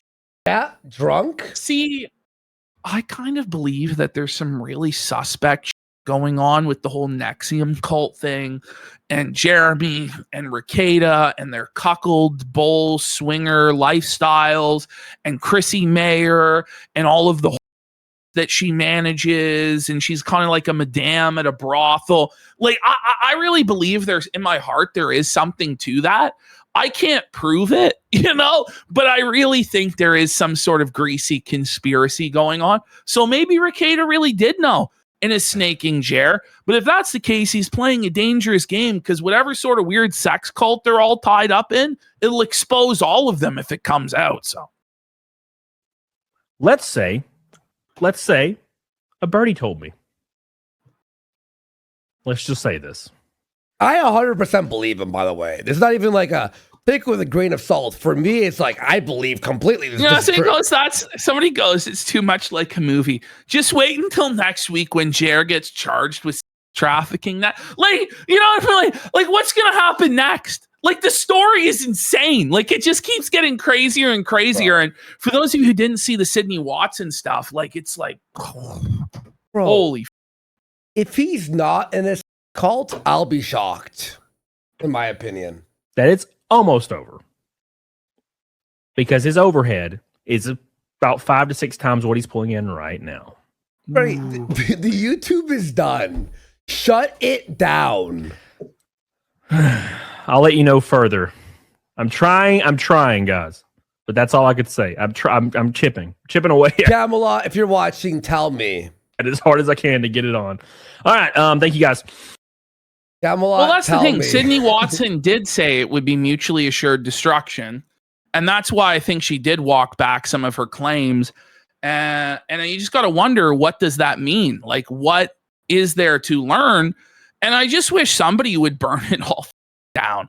So here we have Jer's sad Monday live cope stream all alone. Is that the Hannah Claire has frame? Is that the last frame? It really is, isn't it? I think that is the last frame of the stream. As he hits stop.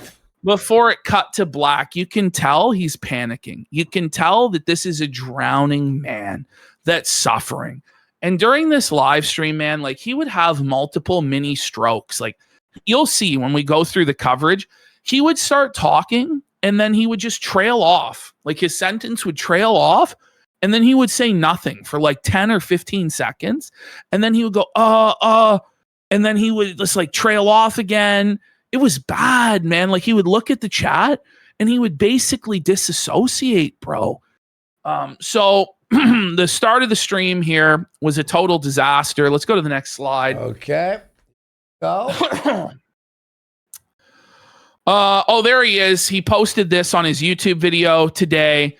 Guys, if you haven't seen, I deleted my X account. It just got too toxic and was really taking a toll on me mentally, and I spiraled. At least he's admitted here that he spiraled. Do you know?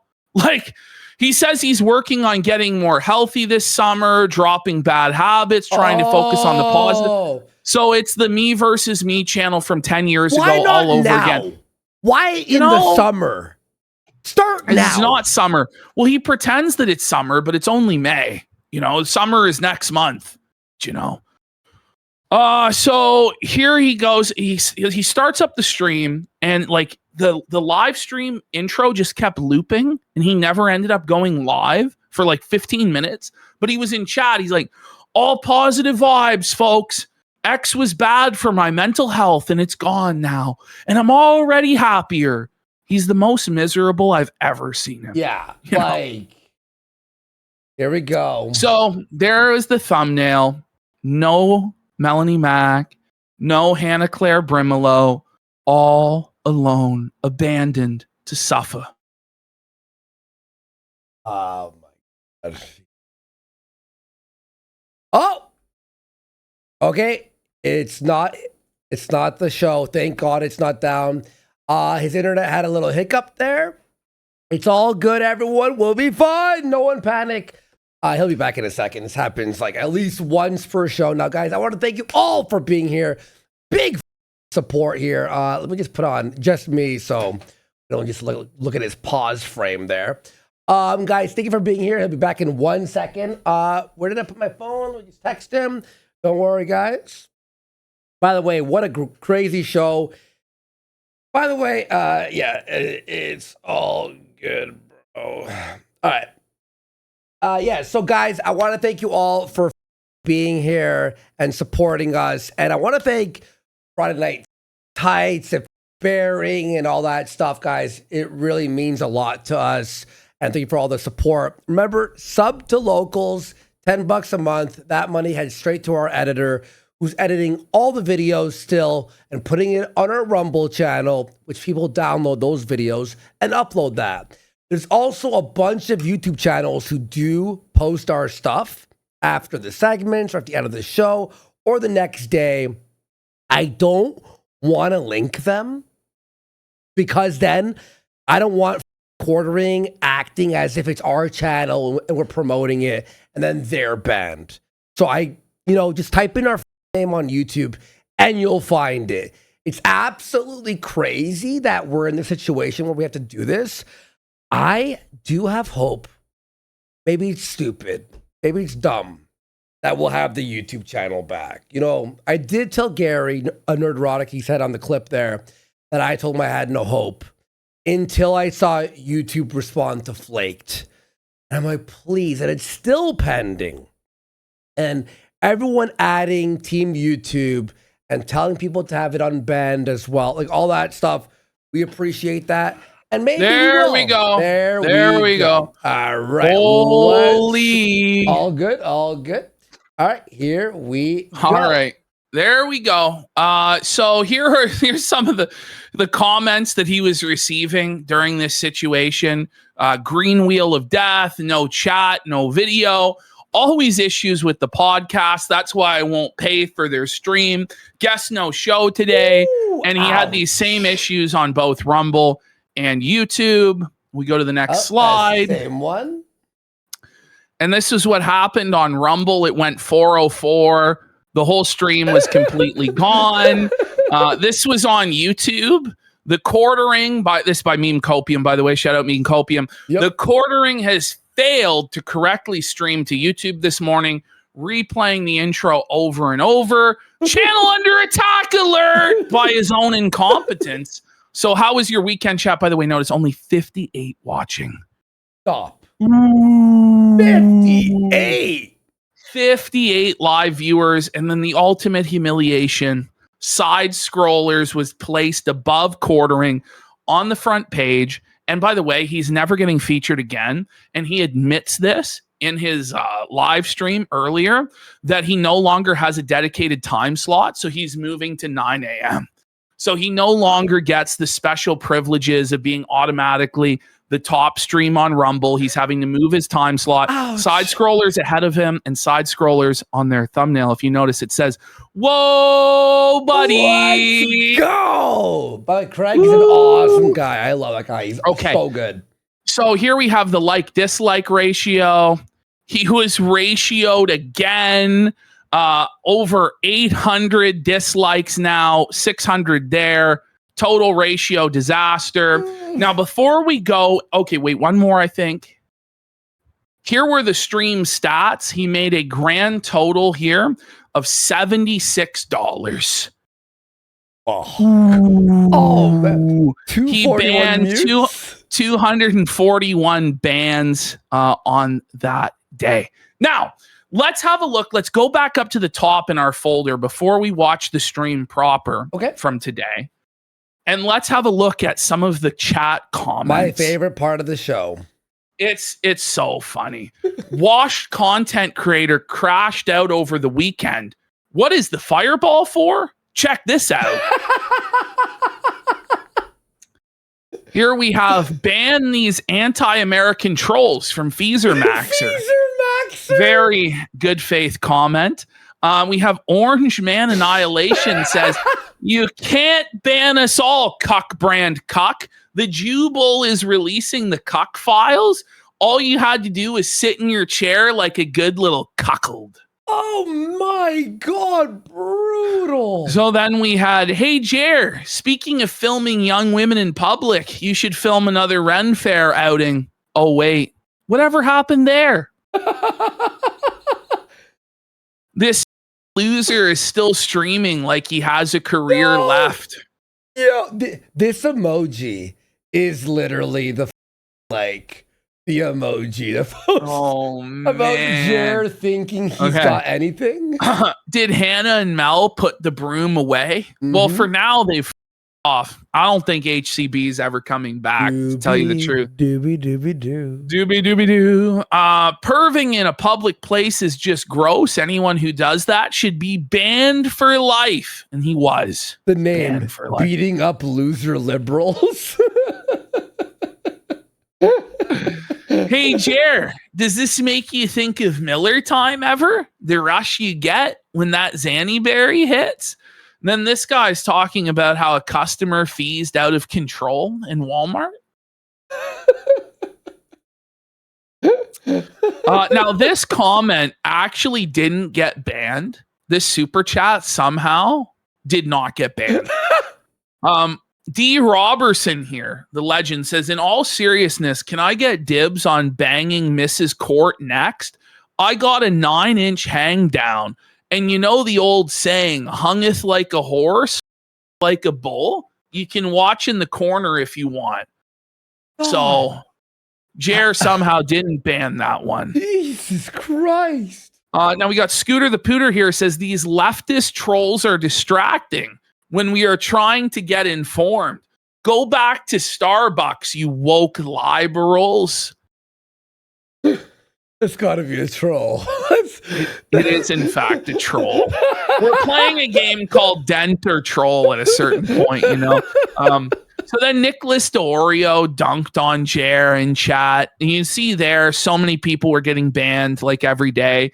Mr. Hambly, you have to stop simping. Women destroyed society and they won't stop without being stopped. Then Nicholas DeOrio says, "Do you give any opinions?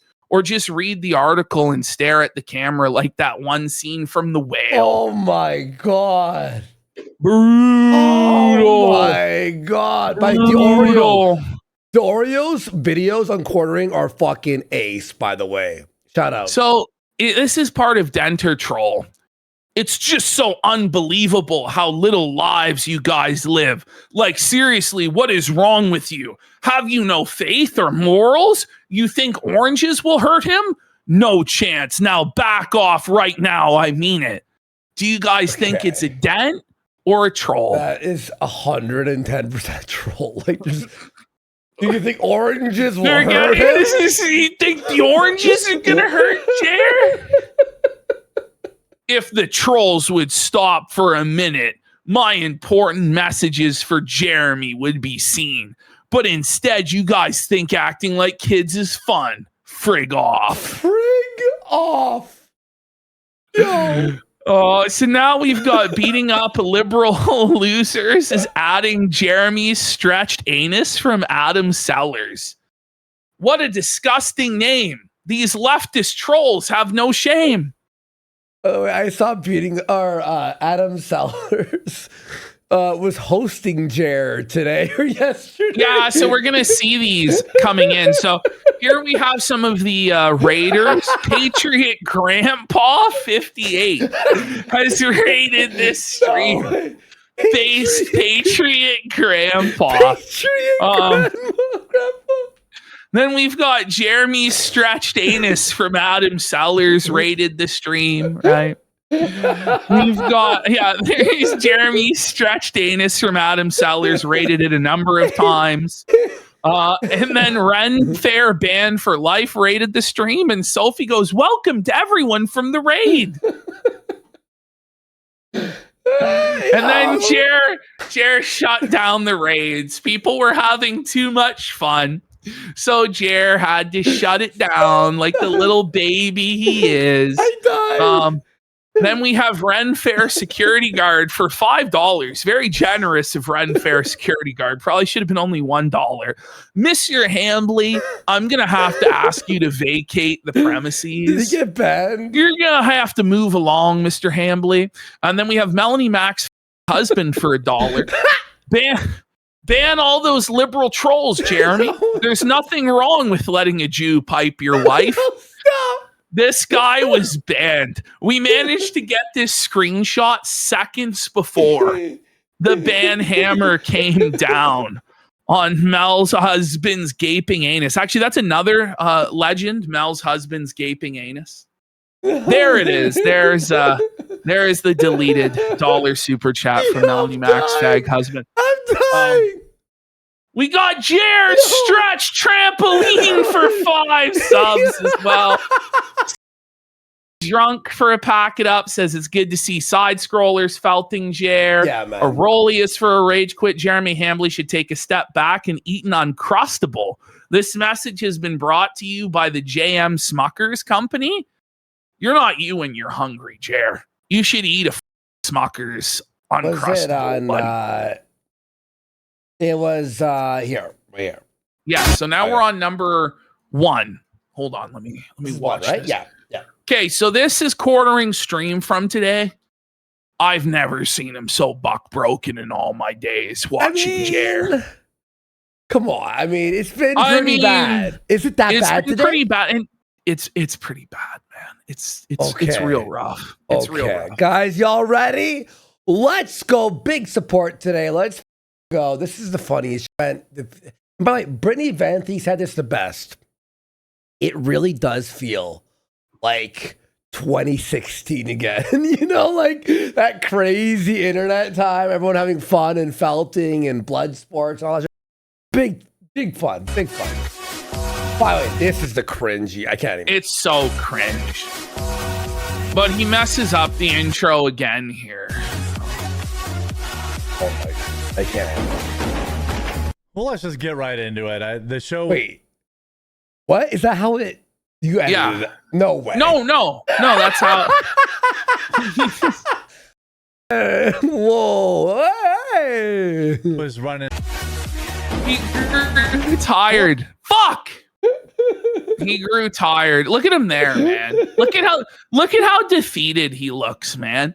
And then he cranked the brightness, so he tried to hide the eye bags, but you can clearly see the eye bags and that they're not shadows. But now, like, we see his true, his ghostly, pale, fishy complexion, looking like a corpse, buddy. He's the Walking Dead.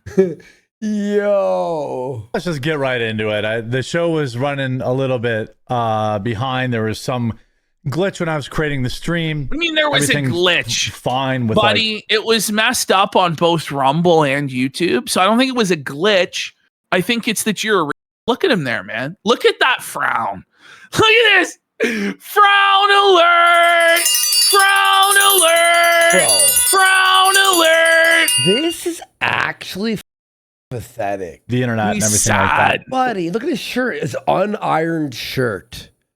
Yikes. That was just, I don't know what happened. I misclicked something when... He's got dandruff. He misclicked something. He's got dandruff all over his buddy, shirt, what's dude. up with this dandruff, Jer? Is that grease? Shame on you, Is that buddy. grease? That's a grease stain. No way. Some sort of sweat stain, buddy. No way. Check the sides of his headphones. Oh my God. Look at the hat. It's speckled. Holy. And look at this right here. It's all He's speckled. unkempt. He's greasy. He's covered in Bro. dandruff. That's nuts. He's unkempt. This thing he was eating an egg McMuffin before the show started. And that's He's why it's called- unwashed. creating the He's cum stream, stained. What a fucking... and they're going to work on that. So it should be. I think AOC running for president would be. Venti says him and Pearl need to date. Yeah. Pearl, for all of her faults and foibles, of which there are many, is far, far out of Jeremy Hambley's league. Do you think? Let's be real. I mean... Yes. At least Pearl isn't 400 pounds. Well... An incredibly She entertaining does time burn in this coal, though. She's Yeah, pretty I mean, desperate. that's like... She's pretty desperate. Let's be real. country. I really hope that she does it. I really. By the way, I saw Brittany's stream. Pearl was streaming to 130 people with 2 million subscribers. Brittany has apparently said that she doesn't wash her hair. Say it ain't so, Britt. Yeah, Say no, it ain't it's so grease. that just Coley things, grease pit of a Let's fucking fuck it. hairdo is never washed. H2O never reaches that hair. Hey, God, shit. I shit on love Pearl. Venti. I love Venti A-logging Pearl or just other women in general because she's just so and sassy, you know? Like But she's say just, what you want about Pearl, but she did call out Chrissy Mayer in the past. Saying. broken clocks, right? Twice a day, right? Exactly. The sun shines on a donkey's ass every once in a while. Want her to run for president because I think it would be bring it back. unendingly. So Quartering wants AOC to run for president. He did not Now, say that. The vibes that this gives me is when John Oliver begged Donald Trump to run for president because he thought it would be amazing content. And then it turned out that Donald Trump won and he was utterly felted. This gives me a similar vibe where be careful what you wish for, monkey paw. You know what I mean? Because she just might do it, you know? Entertaining time in this country. I really hope that she does it. I really want her to run for president because I think it would be unendingly amazing. The debates would be probably mid, boring, like who cares? Well, Like, listen to what he says is actually insane. Now, mind you, he wasn't actually around in 2016 to watch the debates with Hillary Clinton or the primary debates of Donald Trump. And he thought that Donald Trump at the first Republican debate was at the end and was polling at the bottom when he was actually front and center right next to Jeb Bush because he only jumped on the Trump train a year after Trump was elected. But go ahead, Jer, tell us about what the debates will be like. endingly amazing. The debates would be probably very similar to the 2016 Hillary Clinton debates. They would be Pause. Say what you want about Hillary Clinton, that she's an evil, baby-eating, blood-drinking, Machiavellian, psychopath monster from hell that helped her husband, women, right? 100% true. But her and AOC are not in the same ballpark, not in the same league. Like, Hillary Clinton is leagues more intelligent and competent than AOC. I don't think anyone would dispute that. And anyway, let's continue. Isn't AOC just like a Whereas Hillary Clinton is actually, I think, like a Machiavellian genius. You know what I mean? Like, she, you know, like, I don't know. Like, I would never want to with Hillary Clinton. No. You know what I mean? No, cool. Yeah. Just an amazing time to be alive. Well, here, this other one. Shark Tank star insists AOC. Watch this. Is a capitalist heart. The best marketer. This other one. Shark Tank. It's capitalist at heart. He missed the ah. Yeah, and here insists. Star insists AOC. It's just. Is a capitalist heart. The best marketer in politics. Is capitalist at heart. No, did you hear that? Is a capitalist heart. Is a capitalist heart. Is a capitalist heart. Like.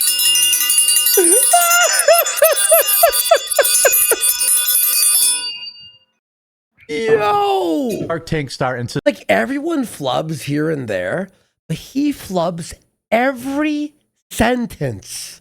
AOC is a capitalist heart, the best marketer in politics. I buy her tea. Like he's Monty from Captain Planet. Heart. Oh, says fuck. Kevin O'Leary editing. She makes 80. The best marketer in politics. I buy her t-shirts, says Kevin O'Leary editing. She makes 82% margin on them. Well, a coffee brand coffee margin's blown out. Maybe Jer should go to the AOC business school, but he's only making 1% margin on his coffee, but AOC's making 82% on her shirts. Suffer, Jer. Suffer, bitch. I make $1 a bag. What's going on? Is it muted? The video is muted, and Jer doesn't know because there's no co-host left to tell him it's muted. So it just stays muted for a long time, and most everyone's banned in chat. So it takes him a good 30 seconds here to figure out it's muted. I'm not even joking. Sometimes I see, I'm like, did Ashton edit this? And I'll go back to the original, and I'll go, wait, he did not edit any of this. Like, it actually, because you know how we'll gild the lily to have fun sometimes with him? You know, we don't even do that anymore. No, we don't. Because we don't have to, because the truth is crazier than any sort of fiction we could come up with. You know? I don't know what to say. It's actually crazy. Is he drinking water? He did the cope sip. He doesn't know it's muted. Does he not see on OBS the line not going up? It's not on OBS. It's on StreamYard. Oh, God. There we go. Whoops, let me start that clip over. Whoops. Whoops. Let me start that one over. It's tough, isn't it, Jared? It's tough, bud. Let me start by asking you about AOC, because you probably saw she had that. He looks so nervous, dude. Look at him as he looks over to the chat. And his Watch hand. this cut here. Watch this. That hand, that floating hand, not even on his chin. He's like this. He's hovering it over his chin. He's looking at chat. He's jacking off. He's disassociating again. Go there ahead. Were some technical issues. Yeah. Go ahead. Wrap it up, Dead Jer. air. Wrap Dead it air, up. Jer. Oh my God. Please There was some- retire. Please retire. Buddy. I tried to create a stream, and then it said You it was tried. already live, even though it wasn't It's live. not as though you don't do this every day. For 3 years. But he still doesn't know how to do it. Dude. And then it just, I don't know, it got weird. What do you mean it got Shout weird? out, Devin, appreciate you. Get ready for this dead air. Oh my God, help me. Shout out, Kevin, appreciate you. Bro. Oh my God. That was straight up like 10 seconds of dead air. Like, whoa. God damn, that's brutal. Okay, so now Jer's telling us about She-Hulk. It has Okay. been almost 5 years since She-Hulk came out, and we're still grifting off She-Hulk, beating the dead horse of She-Hulk. By the way, this article, She-Hulk star admits no one wants to see her return to... Yeah, we know. I don't remember if you guys all. I don't know if you remember just how bad. Do you hear that? She-Hulk. I remember. I don't know if you guys remember. I remember. What was this? Is like an abortion of a sentence. Like how holy shit! Bring it back. Listen to him. Listen to him. Dude, he says, "I don't know if you remember how bad She-Hulk was." No, we're not goldfish. Like, come on. Like what? That was pretty predominant in the media 5 years. How you guys? I remember it, so you don't have to. Yeah. I don't remember if you guys all. I don't know if you remember. I just how remember. bad. If you guys remember, I don't remember. Okay. We have to put this in slow mode. Let's hear it in slow mode, okay? I don't remember if you guys all. I remember if you guys all. I don't know if you remember. I don't know if you remember just how It's bad. time to retire. You have brain damage, bro. This is like worse than Rocky Balboa. At least he was endearing and charismatic. Please, you have serious brain damage from the alcohol and pills. It's time to stop. Okay? Ash, what did he say? What are you guys going up to? Yeah, well, today there's going to be a lot of that because his brain is fried. What are you guys going up to? Bad She-Hulk was. How bad She-Hulk was a massive money loser for Disney. Well, appears. Oh, my soul so left awful my body. at speaking. Like his train of thought goes in so many different directions. Like he's just unable to speak off the top of his head. It's impossible. To be ignoring that Matt Murdock's embarrassing She-Hulk cameo ever even. Camel? Bring it back. Bring it back, buddy. Camel. Oh, He's a man. Camel. He's having a. He's thinking of Camelot, felting him. Rent free. To be ignoring that Matt Murdock's embarrassing She-Hulk cameo ever even happened. I don't really.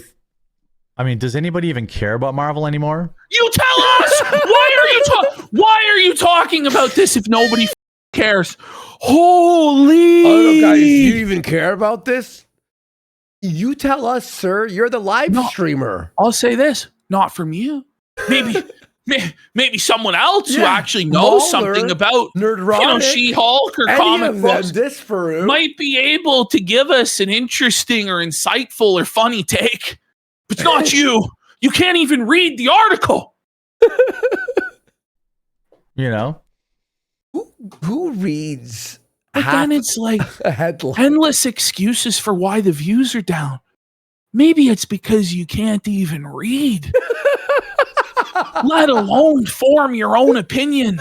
Let alone form an interesting or funny opinion. Maybe. He's just so self-conscious with his like subjects, you know?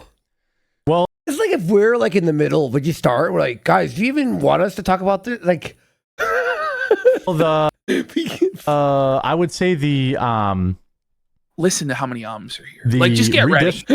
Okay. I would say the redistricting stuff has been pretty good. The redistricting? What do you mean pretty good? You called it a total MAGA victory like 3 days ago. You know, you were talking about how it ensured a GOP victory in the midterms and it was total MAGA victory. And now it's pretty good. Okay. Fuck. The redistricting stuff has been pretty good. It's probably not enough to feel like super confident, but you said it was total MAGA victory.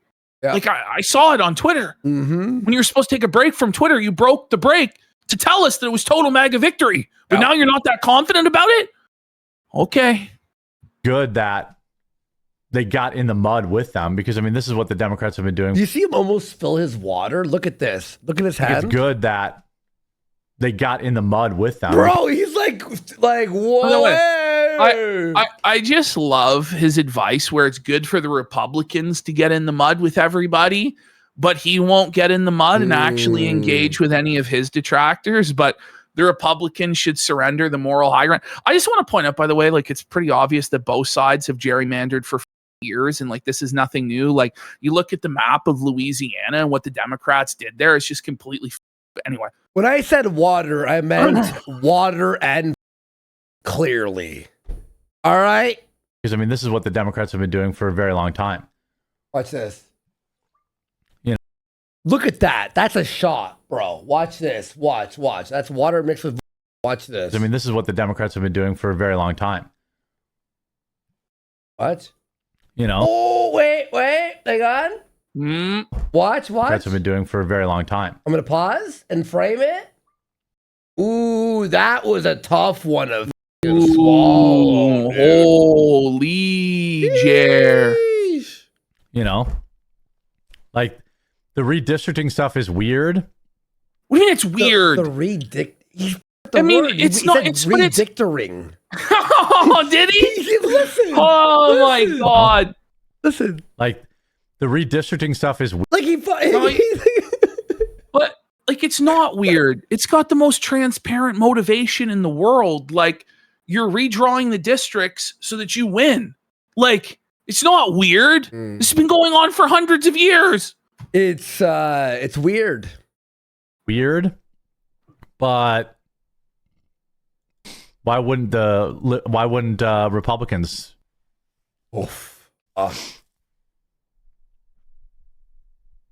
Okay, you can't. Yeah, they're no. There should be like an auto. There should be a thing that stops your stream. Like you auto shut off when it goes that silent for that long. really mad that they're losing at their own game. Yeah. Like it's very weird. Okay. Jer. I thought, you know, that's very, very weird. Oh my God. Does he have dementia? Yeah. I think it's called alcoholism. Okay. I don't know. Go ahead. Like, you see how mind broken he is? This isn't normal. Like, there's usually a lot of dead air. But listen, there's nothing. Listen. It's not paused. He's obviously like zanned out of his mind right now. Fuck. I'll change He's your mush brained and mush mouthed. He's done. Oh, how was everybody's weekend? Okay, no. He said the thing. He said the line. Say the line, Jer. He couldn't help it. It's all that he has. It's all that he has. These are his fundamentals, you know. That's his bread and butter. How was your weekend? What do you guys think in the comments? Like, it's all he's got. Oh my God. But he bans people for asking that. Get ready. I mean, he's like checking his pulse as he asks, how was your weekend? This whole part after he asks, how was your weekend is insane. Okay. Hope good. I hope consistent. I hope your weekend was consistent. What does that even mean? What do you mean? Just because your weekend was a roller coaster of insanity. You know, I don't know. Is he actually? I think he's actually high. I think he's actually out of his mind on benzos, man. Holy! I hope you have a consistent weekend. Copium says, "I love it when Saturday becomes Sunday. Consistent."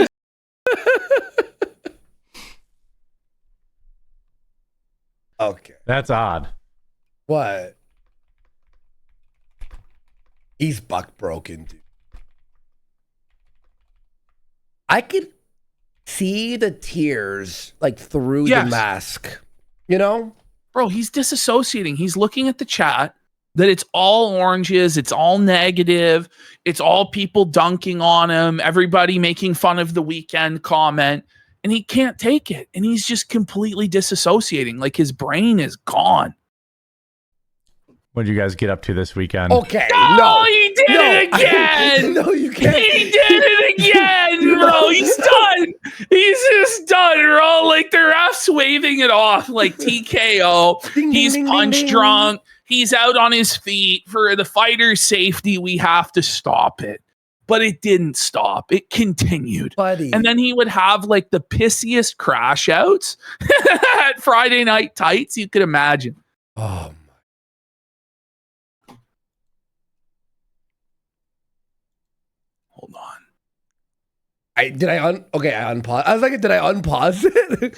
I couldn't tell. This is the craziest. Chat disappeared on me. Hold on. What? Like, have you actually lost your mind? Like, the chat disappeared. What? Jer. Wake up, Jer.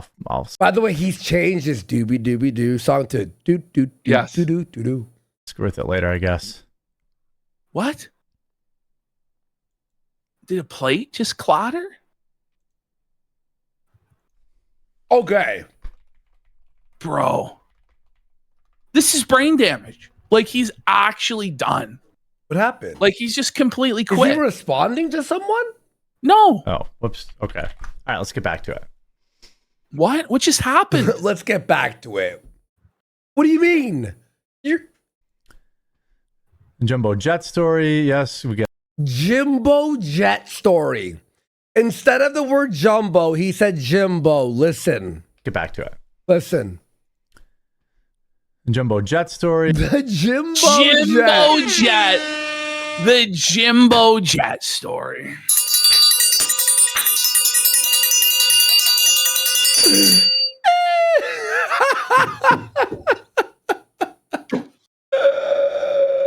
Yes, we get that. Yeah, the audio. Here's that audio. Red one, we have a party. Oh, I guess the whole thing is weird. Oh, it's all Weird.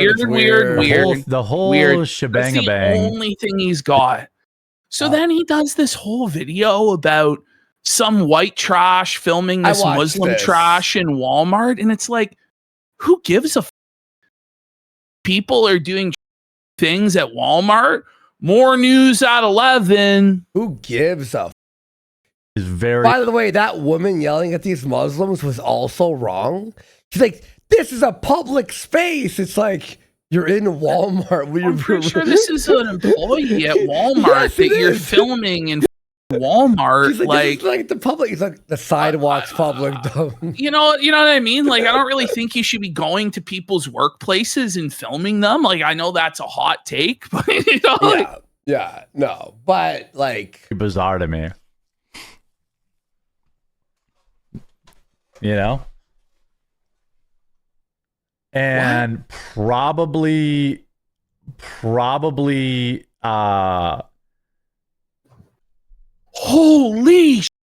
probably worked at the airport. That's what my guess is.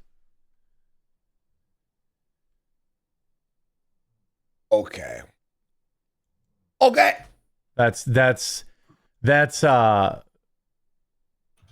That's my guess. Okay, Pawski doesn't even have to be here right now. I could go take 10 minutes, Ash. You could just speak in between the auto pauses. Oh my god. What do you guys think? What do you think? I don't know. What do you think? I'm going to say the N-word. I swear I'm so... What do you think? Okay. Isn't this sad? Like, this is worse than DSP. Like, this is iDubbbz levels of brain damage. This is worse and just than inability to RTU. speak. It really is. It really is. This is the worst I've ever seen it. Like, he's just completely broken as a person. He's done. At least RTU hits the clap sound effect or the Skyrim music. I think he wonders why there's no viewers and no support. Like, this isn't a show. It's trash. Brutal.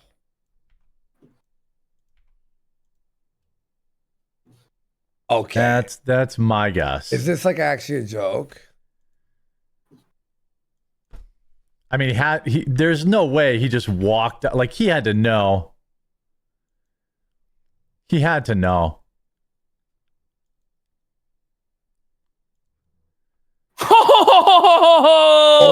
Ash, he had to know that there was. Ash, just real quick.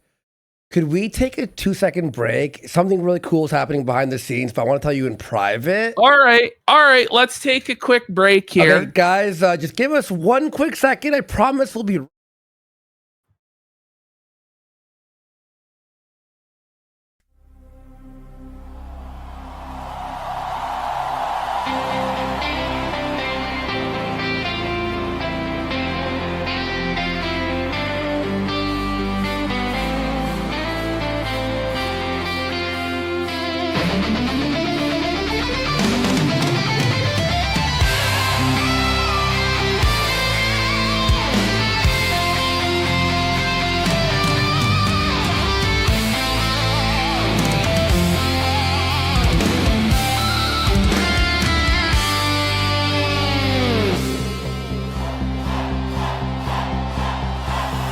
both have eyes and a nose. We have hands we can wave to our friends. We both have ears and feet. We can stomp, stomp, stomp to the beat. We can play happily.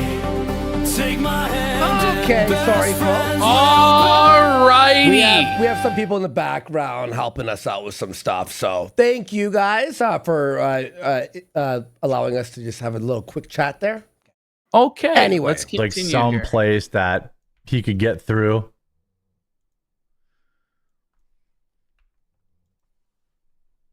Jeremy. Ash. Brother. No, this is... I swear to you, it was actually like this. Look at him. He's just looking at chat, just seething, just banning people. I don't know. He has no idea where he is even.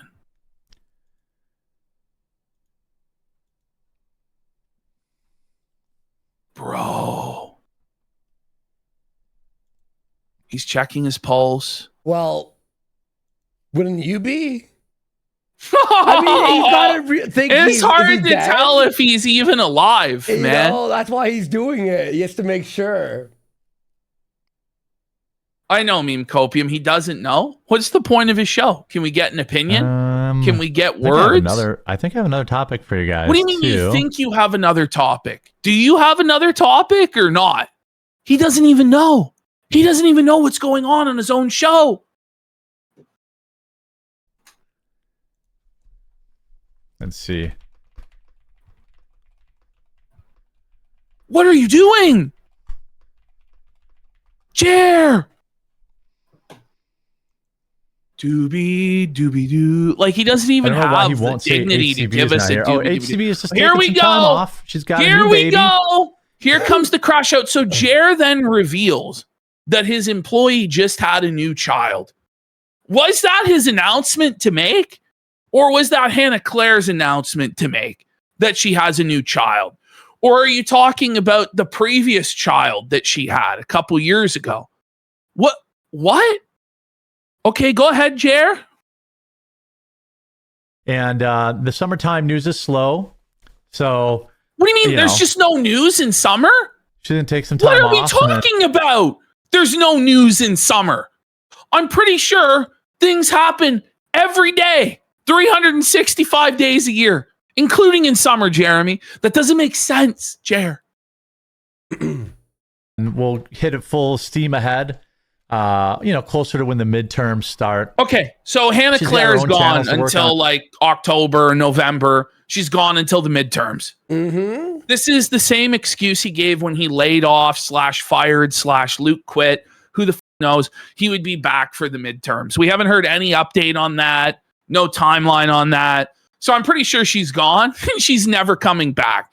After the crash out that Jared did over the weekend, and he waited like an hour into the stream to finally address this when every third comment was, where's Hannah Claire? What's going on? Where's Hannah Claire?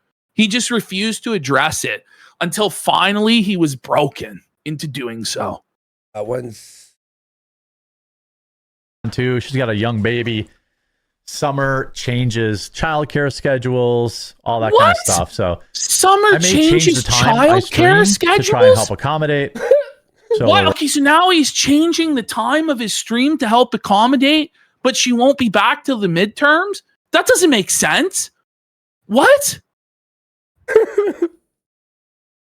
Working on that right now. Right now I'm strongly considering, I gotta see what, coordinate with everyone, but like, yeah, by trying the way, to go at childcare schedules. Like, she's a stay-at-home mom. Like, does she use childcare like for the 2 hours that she's on with quartering? What? Sorry. 9 Eastern before Crowder. Okay, so he's moving his show to 9 in the morning Eastern before Steven Crowder. Now, if you truly had a successful show with 70,000 live viewers or 20,000 live viewers or 10,000 live viewers or whatever the number is now, even though it's like down to like 2,300, would you really change the time slot that everybody was used to a time slot like 6 hours earlier? Does that make any sense at all to do that if you actually have a successful show? And also, if you have a deal with Rumble, right, where Rumble's featuring you on the front page at a specific time, which was 2 Eastern, would you move your time slot to 9 in the morning? So obviously he no longer has a deal with Rumble. He's no longer getting guaranteed front page visibility. So now he's like trying anything and everything to save the show. I think what he's actually doing is he knows that there's not going to be any co-hosts going forward, that Hannah and Mel are gone. So what suits his schedule is doing it at 9 in the morning so he finishes his work day by noon or 1 p.m. instead of having to do the live stream till 3 or 4. That's what I think this is. I don't know.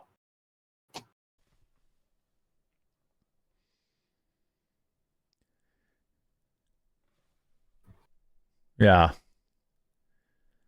All right. I didn't stream this morning, but I'm thinking about moving to that morning slot. Why? Because it's tough to like. Sorry, the 9 a.m. slot. Sorry, I was just in the middle of DMs with someone. The 9 a.m. slot. He is moving. I think you may have said this to hide from the haters, right? But here's the thing, Ash. Will a drunk wake up for 9 a.m.? I don't know. Well, he's gonna have to wake up by 7, right? Yeah. In order to do this. Or maybe 8 at the latest. 8:30. I could see him doing an 8:30 wake up, running to the computer, right? Unwashed, unshowered, old clothes. But he doesn't even do any, I guess he doesn't do any show prep to begin with, but like, he's just going to go on now with no plan at all? Or is he going to prep it the day before and cover yesterday's news? Like, what's the plan here? I've talked about before, like, I'm like the 7th person on Rumble to talk about the news. Oh, by the way, 9 a.m. might actually be better. It's 8 in the morning his time. So it's an hour even earlier. Yeah. That's crazy. And by the way, it's like 80 people have talked about the news. But do you really think that everybody watches all of the live streams? Like, people watch the streamer that they want to hear the news from. Like, it shouldn't be, oh my God, I'm in a time slot. What am I going to do? There's other competition. Like, you should be able to keep your fans watching you. The thing is, you have no fans. So you're better for me, even if I'm not like, in my regular time slot, but at least, people could tune in for new news and not news that they haven't heard, all that kind of stuff all day. What? I know I'd be up against Bongino, but I don't think I share an audience with him very much. Well, you don't, because you don't have an audience. Like, I don't think Dan Bongino fears you for one second. He doesn't even know who you are. What are you talking about? I don't. And if he does know who you are, he does not like you. This isn't broadcast television. Like, I don't. This is ridiculous. I don't really think that I share an audience with Dan Bongino, so I'm not sure that it would even matter. An audience. It won't, because it'll all be the same bots that show up anyway. By the way, does he think he's gonna go earlier? So all of Dan Bongino or whoever the fuck's audience will wake up earlier to watch him at 9 a.m.? I don't know. By the way, when you wake up to a show, do you want to be waking up to Ambien? Hey guys, how you doing? Welcome. It's like in the morning you want like the morning zoo. Whoa, wake up! Wake up, like, Toronto! Like, even like the people who are on like breakfast television are like bright and cheery. Hey guys, wow, you know what I mean? You know, like, God, it's like a hangover. Yeah, it's a hangover stream. It's a go back to bed stream. This is like you finished your night Put shift me and back. you're going to sleep. Yeah, let me see if I can go to sleep now. Finally, a cure for my insomnia after the night shift. Audience is early risers. I don't know. I won't lie. I watched one of his streams last week when I was clipping the chat, but I was like laying down, right? I passed out. I have insomnia. Like, it actually helped me. Like, I'll say that Jared's streams are great for a nap. Honestly, just saying. Okay, is he on his phone? Imagine, he's on his phone in the middle of his stream with no co-host. I can't wait to see him fall asleep on live stream. Oh, can you, man, bro? I don't know why he doesn't just quit, unless his money really is tied into this and he can't, and he has to keep going. Like, I don't know. I wonder. Yeah, and I do share a good audience with Crowder. No, you don't. That's you don't Graham have an audience. What are we talking about? Slot. Well, who goes before Crowder? He has an audience. Crowder. A singular. No, I would go in whoever goes before Crowder. Okay, listen. Crowder does not need to wait for you. Like, okay, hey, Crowder, you mind if I come on at not? It's like, Crowder's like, Jer, nobody watches you. Slot. I think that's Dan. Graham Allen is a little bit earlier. Oh my right? God. What time is that? How about Jared going at 3 a.m? No one's live then. You may as well go when buddy. When no one's live.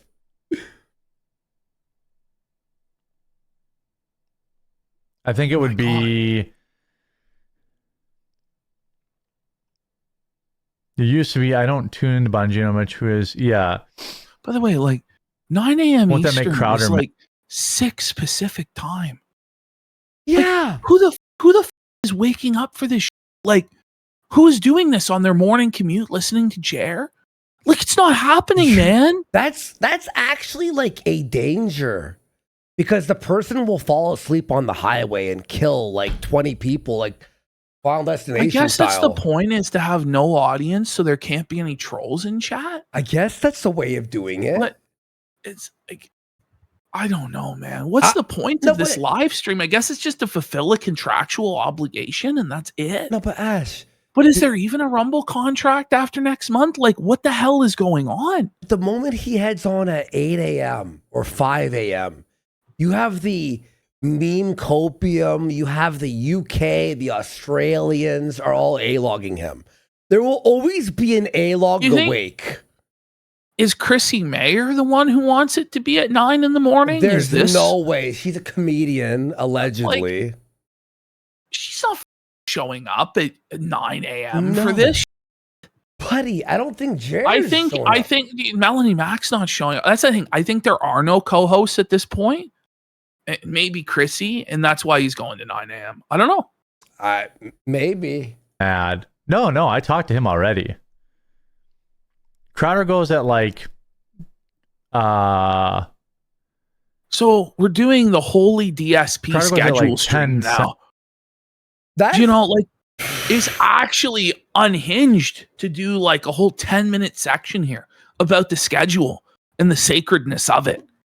Honestly, I love when they talk about the schedule. It's my favorite part of any show. Isn't it? Don't you love when you're watching the business meeting segment? It's great. Central, right? Graham is 9 Now, to 10. Now, guys, yeah. Yeah, so like 9 a.m. is Bongino. Yeah. So that's when I would look to go. We got Ralph Mail Extract for 5 subs. Wow, thank you so much. Big support. Either that or in the afternoon. Dave Williams. That can't be true. Dave Williams says CSCS Crowder. Alex Jones is now regularly featuring steel toe clips on his show. Yeah. Rumble is apparently working out a deal with Aaron and drop Jer. No, it can't be. There's no way. Another win for the toe, buddy. Is he? Another win for the toe. I don't believe it. Can you imagine? Steel Toe stole your deal. He took your bag. That's tough, buddy. Yeah, let's go, Aaron Imholte. So 9 a.m., 8 a.m. to 10 a.m. would be the schedule. I want to test it. Okay. Come on, man. Yeah, Crowder's 11. Yeah, so I guess it would have to be 8 o'clock. 8 o'clock in the morning to 10 o'clock in the morning Central. I don't think I share an audience with Bongino. And share an audience with anyone. There's no audience sharing at all. Oh my God. You share more of an audience with us because our guys are there to make fun of you. And I don't really think high energy stuff here, Jer. I know. Really important stuff here. Groundbreaking, riveting. You're generally the edge of better your off seat. not moving. That's true. Yeah, it is. So why are you moving? What sense does this make? Just stay at, what is it, 2 p.m., right? Stay at 2 p.m., bro. Come on.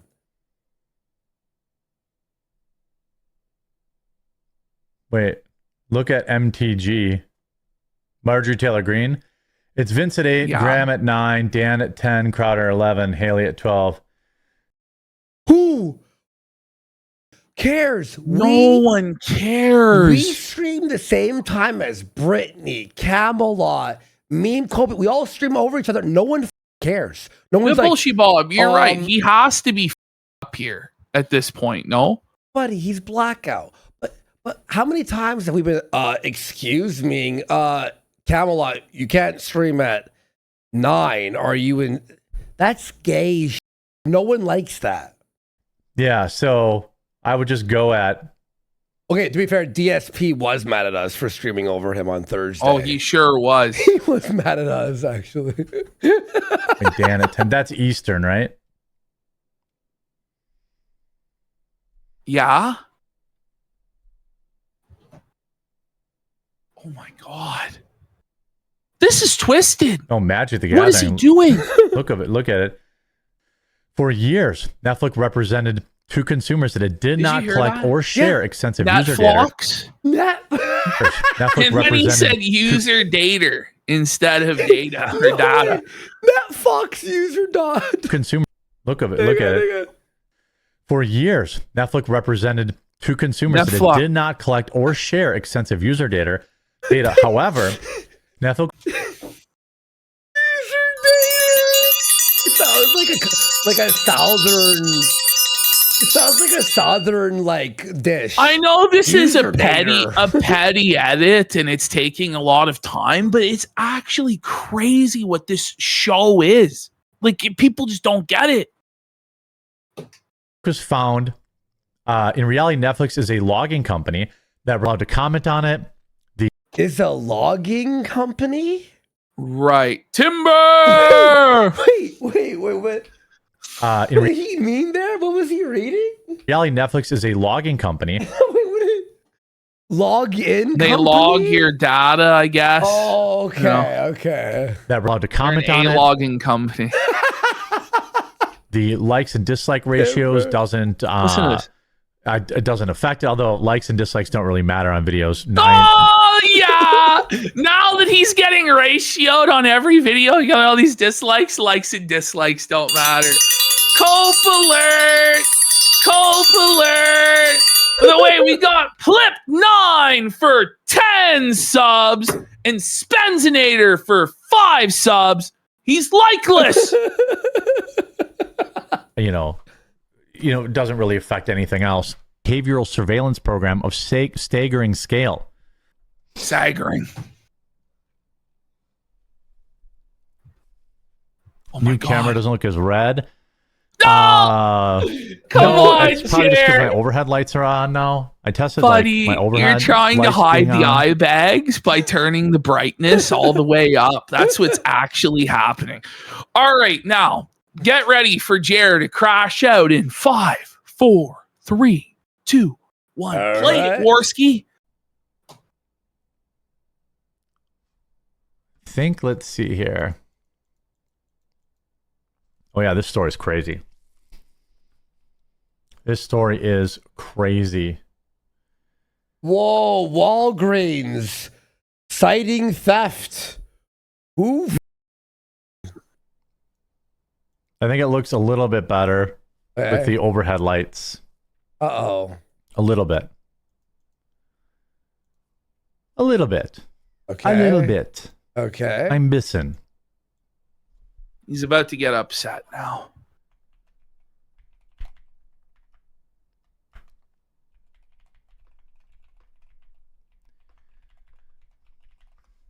Okay. Oh my God.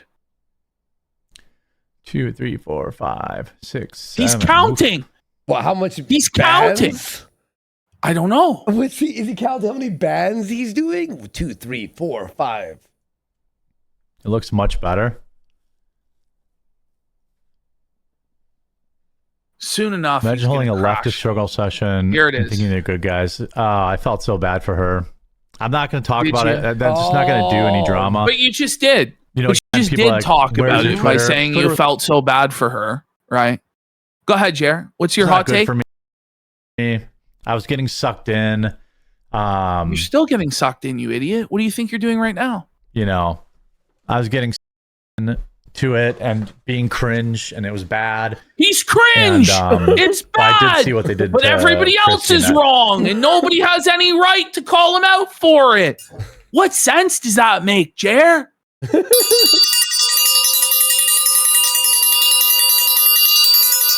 Holy.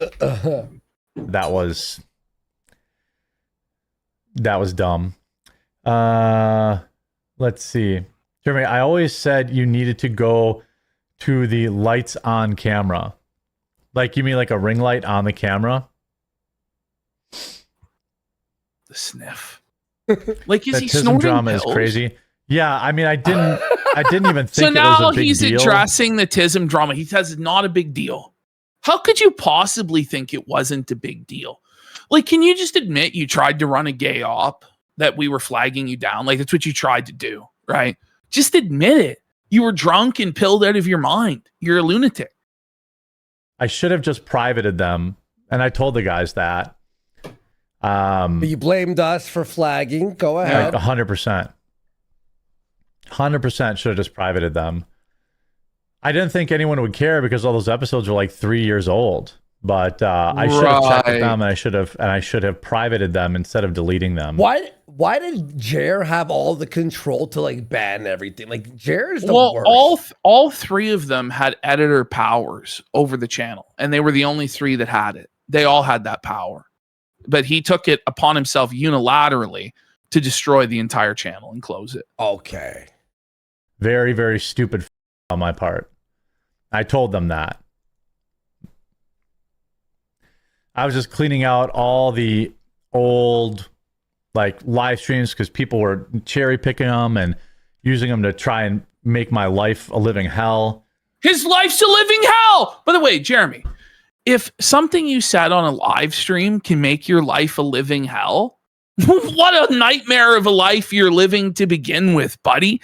It's like, bro, aren't you a multi-millionaire that lives in a mansion and has a wife and every material possession that you could ever want and desire, but people making fun of you on the internet for things that you said makes your life a living hell?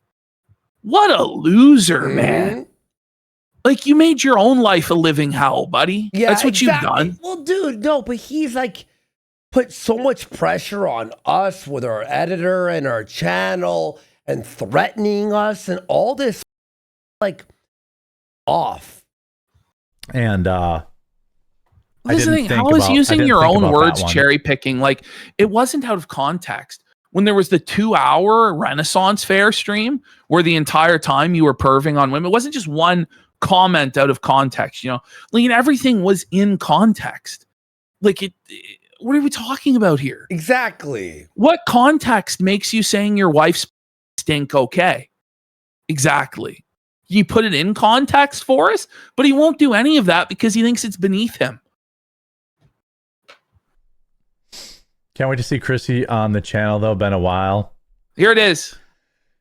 I don't know. I haven't heard from her. I hope she just has her job back after. It's not her job. I hope she has a back job. Maybe But she doesn't get paid from Friday Night Tights. It's not her job. Like when you took our editor's livelihood away, like that was his job, right? But also, it's like Jer. She's defending a deplatform her. So her. I hope she gets nothing if she keeps up this defense. I hope that she just has her job back after what she had to go through, you know? What she had to go through? It was all her own choices. Oh my God. Chrissy Mayer just posted something insane. What? I gotta show you. Go ahead. Oh my God. She did not just. You'd think she just shut her mouth. Go ahead. What? I asked God, why are you taking me through troubled water? He replied, because your enemies can't swim. Okay. She's at the bottom of her second bottle of wine tonight, isn't she?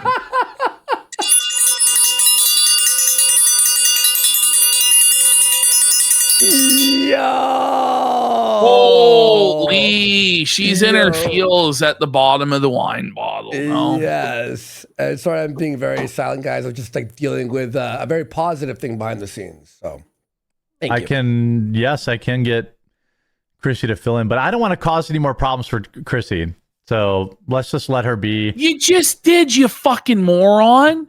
And by the way, he's doing this on purpose so that Chrissy doesn't get invited back to Friday Night Tights and she becomes his personal servant to be on the show. But I think that's what they both want. Like, he's a simp that wants to pay Chrissy Mayer. Let's not forget, when he had Chrissy on his show one time, he offered to buy all of the seats at her stand-up show. Do you remember that? Yeah. That's not a normal thing to offer somebody, is that you're going to buy every single seat to their stand-up show so it's a sellout and then distribute them to people. Like, it's obvious that you're a simp, and she smells the money and she's like, oh, I'm going to fleece him for all this cash.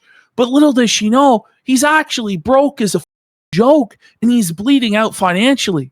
He would sell his Cybertruck to do it, though. You know he would. Oh, he would. Oh, yeah. Yeah. I tried to defend her and only made it worse. So I don't want to, you know. What are you doing now?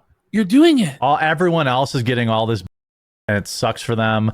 And the best thing I can do is no, it's all deserved. It's all good. It really is. Yes. I'm sick of this, everyone's it's really not that big of a deal, actually. Like, they're just getting made fun of on the internet and people are in their chat making fun of them. And Chrissy profited to the tune of nearly $3,000 on Super Chat she didn't even read and scammed people that were being negative to her. So I think she's doing okay, as a matter of fact. Like, what are we talking about here? She's lost everything. No, she hasn't. She's the most relevant she's ever been by inserting herself into this, which was her plan all along. Because she knew, and we're going to prove that she knew in the next segment. By the way, her being felted and all this stuff happening is based. How does that make you feel, Jer? Just, let everyone be. What? Yeah, limiting screen time, less social media. Yeah. Yeah. Oh. Yeah, I was definitely getting into you're 100% right about that, massive Devin. Bitch. That was where all this started. No one will ever admit that, but what? 100% I don't right even know what he's talking about. Wait. Like, into you're 100% right about that, Devin. That was where all this started. No one will ever admit that, but this all started when you flagged down the clip channel. Yeah. Where all this started. That's where all of this started. You know where this all started? You making a YouTube account, cornering, you bitch. All the way back to that. They all got upset about that, but it's okay. Anyway, let's talk about this next story. Yeah. Okay. I don't want So what it is, the context here, D-Day Cobra just put it out on his Twitter. Okay. Devin Diamond said D-Day Cobra got butthurt about the analytics video and that's where this all started. That's not where it started. Are you kidding Are me? you insane? It was the Oh my flagging. God. No, he's taking another situation and putting the blame on somebody else instead of taking responsibility for his own actions. I'm getting so sick of this. Really handle this, dude.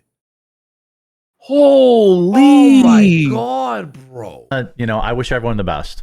No, you don't. I wish everyone the best. He really doesn't.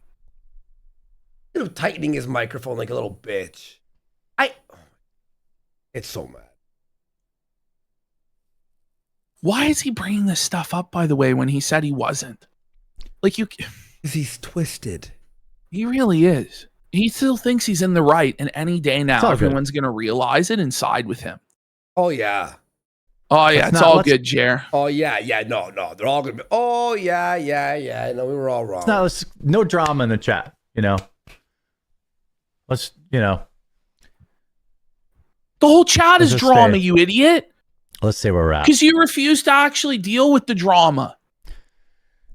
So the Walgreens drama is actually the insane. Walgreens drama? We're talking about the Walgreens drama. Bruh. I don't know.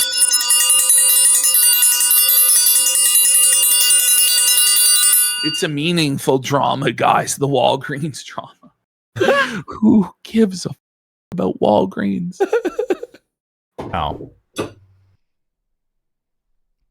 I was waiting to see more on this Marjorie Taylor Greene story. It looks like she just has a really nice vacation home, apparently.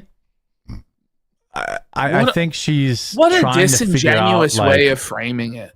Just off, Jer. Trying to figure out what her next thing is. Oh my God. So I guess buying a $5 million mansion in Costa Rica is something. All right, you're gonna put me to sleep. That's enough. That's enough. Do you want to take a 2-second break? Just take a piss and come back. Let's take a 2-minute break. Now, do you guys want covered tonight the Sydney Watson DMs, or do you want the Chrissy Mayer situation? The Mayer first. Let's do the Chrissy Mayer stuff when we get back from the break. Yeah. Guys, we'll be right back. Grab a coffee, grab a drink, whatever. We have a big show still ahead of you guys. Right now is when the show was supposed to actually start, by the way. Yeah. Like all that stuff was supplementally added earlier, by the way. So now the real show starts. So we'll see you all in a minute.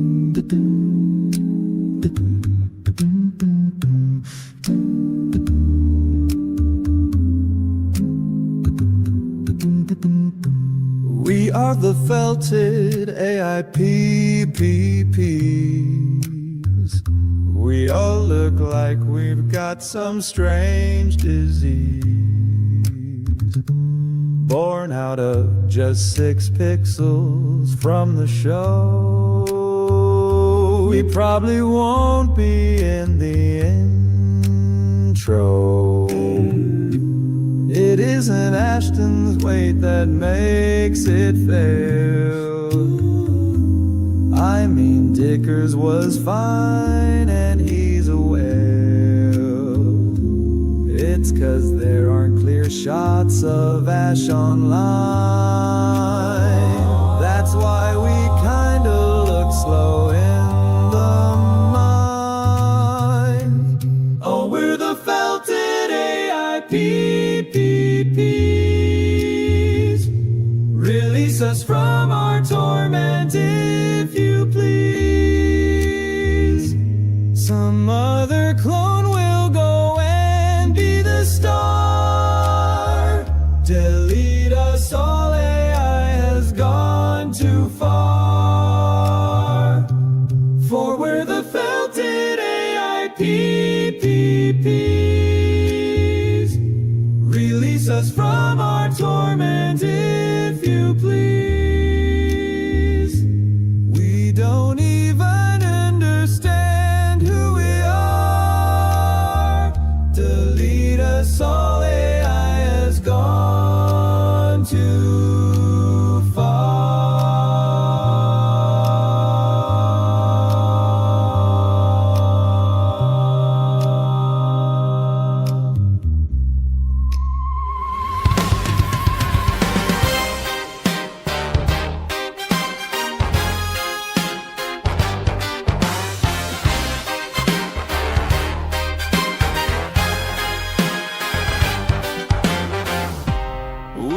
the felted AIPPs.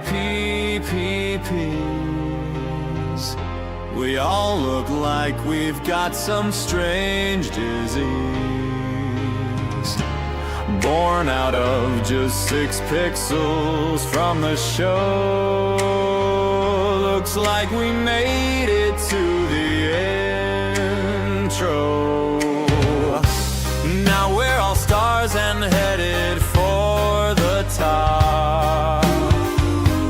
People call us the kings of AI slop. We were felted, but we're finally free. Golden platters for our KFC. Oh, we're the felted AIPPs. Life was prison, but we found the keys. Guess we finally understand who we are. All right, now you're back. It's time for the crucifixion of Chrissy Mayer! That dumb, dirty. Let's go! Burn! Let's take her Burn, down! Chrissy, burn! Burn, dirty witch!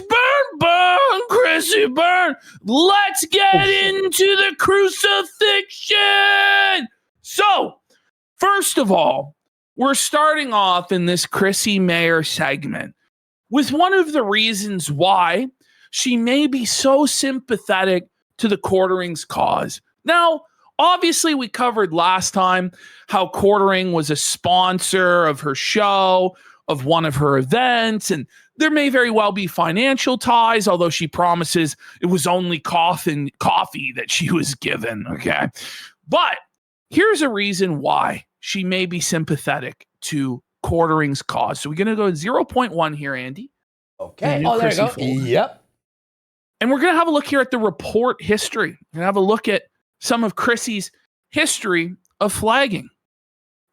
And here we have Chrissy Mayer telling all of her followers back here in 2023, okay, enough already. Can everyone please report at Gummy Meyer for impersonation of me? Now, this is an account marked as a parody account that's making fun of Chrissy Mayer. That is a parody of Chrissy Mayer. And the name is Gummy Mayer because she has quite a gummy smile. Continuing to the next slide, we can see her being called out by Sasquatcho. It says, why? It says parody on it. That's allowed, I think. See another one of her followers, Deplorable Garbage, a very fitting name, says done. That he reported Gummy Meyer. And then Gummy Mayer, if she was as smart as she thinks she is, she would see it says your account is a parody and not ask everyone to report you for impersonating her. And Musher says, a comedian that can't take a joke. That's rich. So this is another person that's a real sensitive Sally that thinks that they have the ability to take down anybody that's making fun of them. Okay? So here we go. We're starting off here. This is the defense that Chrissy Mayer and her acolytes, her janitorial squad, are using, okay? Which is that she's a Christian and she's being canceled for her righteousness, her Christian example, being a role model and clean cut and all this. So John Delaroz here, head janitor on staff. Now you guys are canceling Chrissy Mayer? I do note she just got confirmed Catholic. Oh, fuck it's almost you, like this is a leftist anti-Christian mob. Ash. As though John Delaroz can determine who's a Christian and who's not. So Andy, by the way, is also a confirmed Catholic, born and raised. Is John denying his religion? And look at this, I've by been the way. a Christian since the day I was born. I was baptized at age 13. I've been a youth minister from the time I was 14 to the time I was in my early 20s. But John denies that I'm a Christian because he's the arbiter of who's a Christian and who's not, and whose intentions are this and that. We were censored. And look, I just wrote, Ash, as of an hour ago, I wrote, shut the up, John, because look what he said here. Yeah. The pressure of the cancel mob finally got to cornering. It was nonstop for nearly a month. He took our livelihood away, John. Like, he said that he's going to take everything from us, John. John, in his face, he's a loser. I don't feel bad for John. I don't feel bad for Jer. These people are, and to pretend that this is an anti-Christian conspiracy and everyone calling out Jeremy and everyone calling out Chrissy are demonic agents and it's an anti-Christian conspiracy, stop it. But he continues, right? He just has to inject himself into this and try and frame it in this way, all right? So he says, I do note they're now going full tilt cancel on Chrissy Mayer. She recently got confirmed Catholic. The common denominator is these influencers who got huge followings and made it off of being anti-woke, want Christians dead, just like the left does. Who said that? Okay. Did Gary of Nerdrotic say that? John. Did I say that? John. Did Andy say that? John, Who said that? John is actually one of the biggest mongoloids on the platform. John, no, he really is. Now, mind you, shut your mouth. I just want to show everybody who the Christian is here, who's going to police who's a real Christian and who's not. Go to the next slide. Guess. Oh, it's furry on the timeline.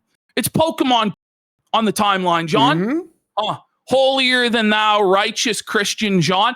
And here we have Chrissy Mayer, blasphemy, adopting the iconography of the Mary as though she's sinless, as though she's the mother of God. And Chrissy has no excuse for this blasphemy. She went through RCIA. She went through all of the Catholic schooling in order to be confirmed. She knows right well this is wrong, but she continues to blaspheme against the Mary, the mother of our Savior, Jesus Christ, and then tell everybody else that she's the real Christian and she's being canceled for her righteousness and her holy example. I really do. Well, and John is obviously trying to, counter signal Christ by defending Chrissy Mayer for doing this. He's actually he's actually the real demon in this situation. 100%. I think he's been possessed by the devil with this blasphemous content. Okay, continuing on. We see here, this is Chrissy Mayer's Catholic confirmation. I'm not kidding. This is the actual thumbnail she put out for her Catholic confirmation. Look at it. Look at the cleavage, folks, that she's got on display. Did you not learn about modesty in RCIA? Did you not learn about not inspiring the brothers to lust? You're wearing a cheetah print low-cut top during your Catholic confirmation journey video. But yeah, this isn't totally a grift at all. This isn't a simp thirst trap in order to validate online Christians that aren't real Christians into giving you money and simping for you. No. This is a real serious, pious, holy, blessed woman that we're dealing with. Oh, yeah. Dude, Give me a break. So here she is lying about Jesus and lying about lying on the name of Jesus. Let's have a look. Wow. Oh, we got Anger McFadden for 25 subs. Go Anger McFadden. Thank you so much. And Pedro Zimenez for a pack it up saying Nossa Senora will not be mocked. Yeah, big support. Thanks, bro. Starts, why did you lie about not knowing the drama? Why did you say Jesus supports flagging? I never said Jesus supports flagging. You did. You said Jesus supports deplatforming. Play it. Here you go. Okay. Here you go. JCD, does Jesus Christ support deplatforming? You know what? I guess Jesus Christ would support deplatforming people who did not adhere to the Bible. Liar alert! Liar alert! Liar alert! Is that Christian behavior? To lie about something you actually said on video literally a couple days ago? But not only that, to put words in the name of Jesus Christ, like to put words in the mouth of Jesus Christ, to add to the Bible. What the book of Revelation says is those who add or take away from the word of God, their names will be subtracted